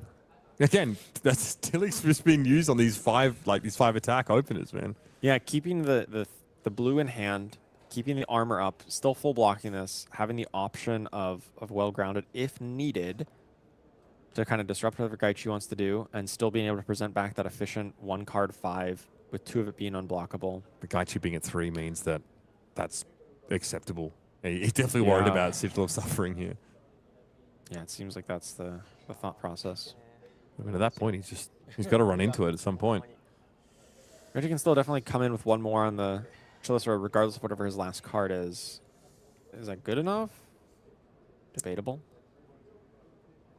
Unless his last card is like Tarantula Toxin, but even that's still a point short. Yeah, still 3 points of armor block in a pinch if Ryosuke wants to, block with his non-attack, which seems pretty terrible in this position. There's obviously embodiments that can accompany it. Reaching for the Graphene Chelicera. It's Command and Conquer. Okay, the Tunic resource allows this to happen. Is that 6? Oh, how does Ryosuke defend against this? He could block chest, go to 1, and then use the well-grounded against the Flick Knives? I don't feel like you can really block this. I think you need to send this attack to get him down to 1, but... Oh, this is so close. Okay. Oh, is this wall grounder going to eat potentially some CNC damage? Yeah, because Gaichi is functionally threatening 7 damage here, Yes. right? It is CNC plus a CNC flick. plus a flick. But if Ryosuke goes down to 1 and uses the well-grounded, he's just dead to flick next turn. And can't kill Gaichi with just pure arcane damage. Right. So he almost certainly needs to give Bark Skin here, just to buffer his life total by 1 more. This is about as close as it gets, folks. Gaichi Yamada functionally at 1.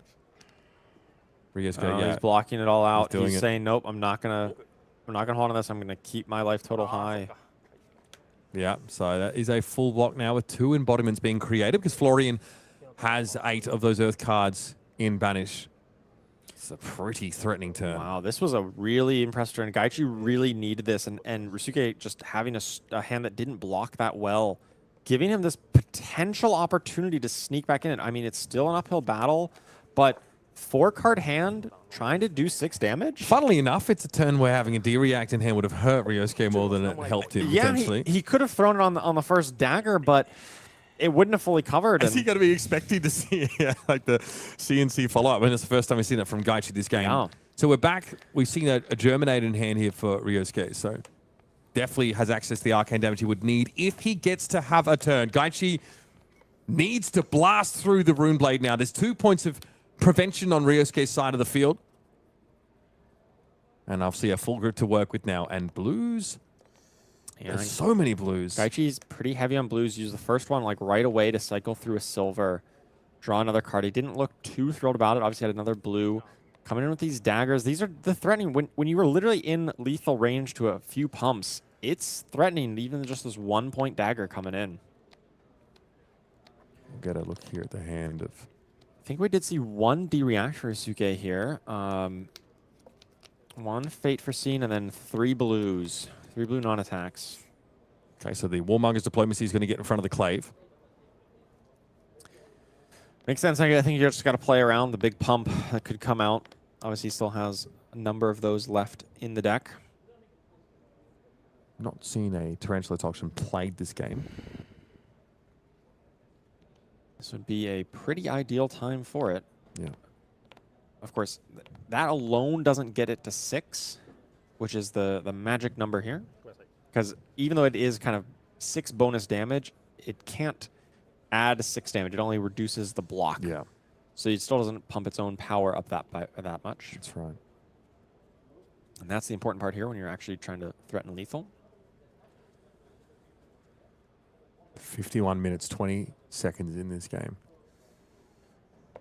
Ryosuke, of course, has tried to control the pace as much as possible. Gaichi Yamada's found a couple of lucky breaks, a couple of slip-ups here and there as well, but some very niche cases, I think, have emerged in this game. 2 players who have really put the work in.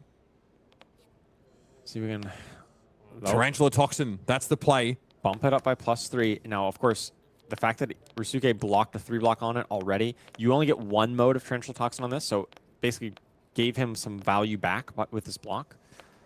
4 on 3 is the current state of things. Yeah, it's obviously because this is not a stealth attack. So that second mode of Tarantula Toxin cannot be activated. How much do you value this mark? Clearly. Is this a the lot. well-grounded time? If you well-grounded here, you could be flicked in response, but it won't apply mark because it can only flick the Okay, graphic flick the Chelicera. Chelicera, yeah. Gaichi might want to be swinging with that still. Yeah, exactly. So it's unlikely he wants to do that, and you can use that to prevent that and still have one prevention floating to prevent a flick on the next chain link as well. So this may be an opportune moment for that well-grounded, but Ryosuke has been really disciplined in holding on to this because he knows how valuable it is, but this is the opportunity. This is the time. Because you're going to cover up the clave. You're going to prevent the mark here for Gaichi Yamada. And so 1 point of damage prevention floating. 3 cards in hand for Ryosuke, and another Command and Conquer is getting on in. Oh, Ryosuke. That is massive. Well, so he does have that 1 D-React, which is eventually going to be destined for the Arsenal here. Yeah. Luckily, he didn't have 2 D-Reacts, otherwise he might just be dead. No, he will be dead on the spot there, 100%. Yeah, ask for this card, of course. Power your turn with the blue. Takes 2, goes down to 4, but does get the ability to Arsenal a D-React and still throw back a punch here with this 2 unpreventable arcane damage and 3 physical, which needs to be blocked out. Yeah, take Gaichi to 1, strip a card from his hand. Gotta block 3, and the fact that Ryosuke has a defense reaction in Arsenal, you gotta feel pretty good if you're Ryosuke here, and maybe even still drawing life to a sigil if there's still that third one left. Somehow he might have navigated his way through a very thorny path. It was looking a little dicey the past couple turns. Those Command and Conquers coming at the end of the chain links have been really impactful to potentially give Gaichi an avenue back, but the fact that he wasn't quite able to push through this last couple points. Mark of the Black Widow is going to be the block here, so Gaichi, it comes back to him with 3 cards to play with. All right, first of all, cut from the same cloth. Well, these life cards not really helping when you're both at, or when you have a higher life total. Reaping Blade does negatively affect you in this case. Arcane Seeds, though, it represents a boatload of rune chance. It's true, but just any old blue also represents a buttload of rune chance. More than enough for Gaichi here. Here comes the 5. Now, Ethan, I said boatload. So that is on Charles. Yeah. Is that not common parlance in the United States? Surely. Yeah, okay, cool. That's great. Right. So this is 5. Ryosuke has to play around a pump to 8, if not more. Well, he does have the defense reaction arsenal that really helps insulate. Like, what is the worst thing that can happen? Well, imagine the worst card that could be in hand, Tarantula Toxin, and play around that. Yeah, assuming you have the block, all you need is to keep a single blue. I think you just, well, this does not have go again, and it can get go again if it hits because of the flick. Yeah, flicking the clave to put a mark on Ryosuke. But as long as you play around, I guess, Tarantula Toxin and flick, I think you can just block 3 cards and have the D-React available just in case. Yeah. And I think you're fine. He's going for a 2-card block instead, though. All right, flick the clave here. Because now this goes up to 6. Tarantula Toxin could, in theory, like win, right? Because it would bump up to 9, and then you can't. You can only. No, you'd still be one point short. Yeah, 1 point short. Yeah, because obviously Ryosuke. Okay. Yeah. No, that was enough. Okay. It's late. Didn't do the math properly on my end. I think that our Florian player is definitely ready to roll here. Remember what he was able to put in arsenal. That defense reaction is still going to be sitting there. Also, there's a canopy shelter there as well, so even more damage prevention. This is it. Arcane Seeds. Life comes in. 6 rune chance, and the hand is extended. Florian, winds are calling. Never thought I'd be saying that at the start of this, but Ryosuke Urase has proved the doubters wrong and has handled some really challenging matchups to get himself here. Now your champion in Akihabara. Extremely impressive play, especially into these really tight matchups against Arachne Marionette, where he needed to make countless decisions about how to counteract the offense and tricks that Arachne Marionette might present. And I think he blocked so incredibly well in every time that we've seen it. I've been very impressed with his play and a very rightful calling winner here. Yeah, Florian obviously impacted by the banning of some cards. Now, it's much harder to sort of get those decomposers off, but the deck is still very powerful. Even when you're not online, you're still able to send one card forwards, which are very respected. When you've got a deck that blocks so well and does so often in the reaction set, which against Marionette is a tough place to be. That was 2 Mario wins we saw Ryosuke Urase able to take on his road to the championship here in Akihabara. Let's have a look at the bracket, of course, now, as we are done and dusted here. Quite a run, of course, for Ryosuke. We had an all-Japanese finals in Akihabara, which is fantastic, but we had some familiar and very much beloved faces along the way. Sam Sutherland, of course, falls in that semi-final as Gaichi Yamada is able to get past him. We got to see Gordon Ko make it into those semis, ultimately falling to the Rollwood Harbinger himself. Nova-chan also gives us a pretty darn good game, but we see the same issues for him that Gaichi Yamada also ran into. Oscilio in the top 8 is great, but TSUNAKI SAWAI just did not have the velocity to get past Sam. Extremely impressive from all players here. I loved the really high quality matches we've gotten all weekend, especially in this top 8. I have had an absolute blast watching this call-in. Yeah, it's been fantastic. Of course, guys, if you're feeling like me, energized to get out there and avoid every deck that plays defense reactions at your RTN season, then you need to look no further than fabtcg.com to look up where those events are and get yourself there yourself. Road to Nationals, of course, is currently underway and will be until February the 1st. Dial in on events happening near you and make sure you get around it. Top 2 pricing is pretty fantastic. Call to the Grave and New Horizons playmat. Of course, there is a gold foil on offer. More importantly, though, I feel, Charles, is that qualification for Nationals. Oh, yes. Top 4 qualify for your Nationals, and it gives you the chance at ultimate glory becoming a national champion. Make sure you get out to the road to Nationals, get your qualification, go to Nationals. It's going to be a great time. Anywhere you are in the world, they are always amazing events.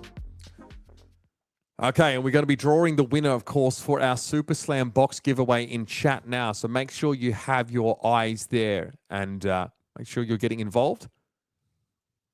The winner is Shrimpy Quest TCG, the winner, of course, of our Super Slam box giveaway in chat. Congratulations and thank you, of course, for staying with us so far, staying nice and active. Love to see that. That's fantastic. Sorry, do we have an interview? Is that what I heard? Fantastic. We're going to go to a quick break. We're going to come back with an interview following.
like we're in the zone.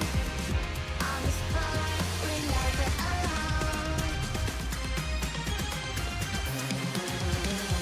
Reunite our feet tonight. We're the squad, running right. Fast until the music flames. Just like we find our favorite church. Let's feel the fire's roar.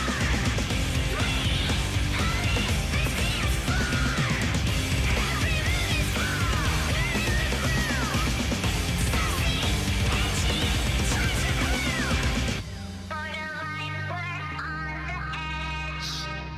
Every breath a stolen flesh. We're lost in the night, our friends. Dancing wild until the end. Raise the roof, hear our song. We're unstoppable all night long. Catching fire, hearts entwined. In this dance, we feel divine. Reunite our feet tonight. We're the squad, running right. Fast until the music flames. Just like we find our favorite chase. Let's feel the fire's roar. This dance floor. Every mood is raw. Fast the energy, time and grow. Charge your crew. Raise the roof, hear a song. We're a silver eye. Raise the roof, hear a song. We're a silver eye. Every mood is raw. Sassy, edgy, charge your crew. Feeling right, child running high.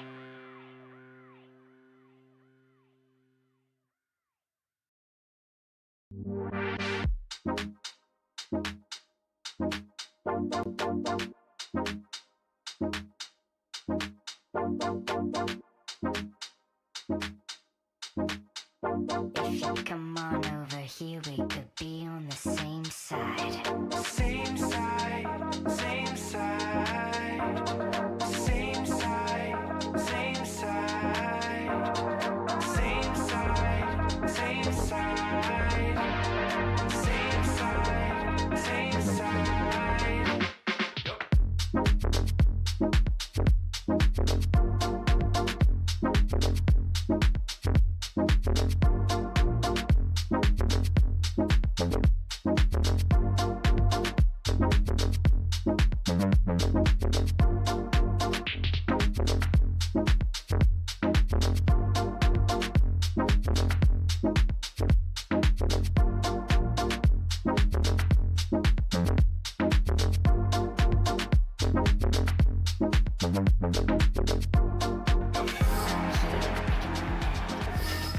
Welcome back, everybody, here at the conclusion of Calling Akihabara. I have an opportunity to talk with Ryosuke Urase, of course, our champion on Florian, Rockwood Harbinger, joined by Translator Pi. First of all, thank you so much for joining us, of course. Omedetou gozaimasu. What a showing. How are you feeling right now with a huge victory against Gaichi Yamada? なんかコンリングみたいな大きな大会で優勝した召喚とか教えてください。以前バトルハーデンと優勝した時はトロフィーがもらえなかったんですけど、今回初めてのトロフィーで家に飾れる大きなトロフィーがもらえたのが一番嬉しかったです。So he win the Battle Hardened people, but he didn't get any trophy for that time. So he feel like very happy about there's a new trophy for the winning the calling and then celebrated the winning. Absolutely amazing to have a way to immortalize your victory. Tell us why you felt like Florian would be a great choice for this event, because we saw you navigate some really complicated matchups and you made the deck look fantastic. なぜフロリアン選択したとか、こんな空中気になる理由とかありますか？荒国マリオネットが一番多いだろうと予測していて、あとアグロ系がやっぱり多いっていうところで、いいなと思ってて、グレイビーボーンズとバランスが問題になるんですけど、グレイビーはなんか意外と勝てるっていうことが分かってきて、バランスもそこまで不利じゃないってことで、かなり不利な相手が環境にほとんど存在しないかなという気持ちで使っていました。So he expecting that there's a deck with a very aggressive and like Arcany and then those matchup. So he kind of focus on them. But there's also problem with against the Gravy. But somehow he realized that those like main deck is like pretty okay dealing with the Gravy. So he make it like this deck.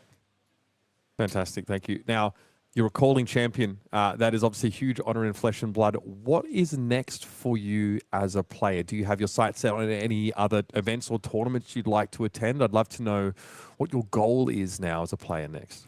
そう今なんか大きな大会で優勝したので、はい、次の目標とかありますか？プロツアー横浜で日本にトロフィーを Yeah, so he next goal is for to Yokohama for the giving the Japanese people about the trophy for Japanese events. Would love nothing more than to see that. Congratulations again, Ryosuke. Fantastic performance, and thank you for taking the time to join me. Thank you. ありがとうございます。ありがとうございます。 There you have it. I'm going to scoot over a little bit and let Charles back on in.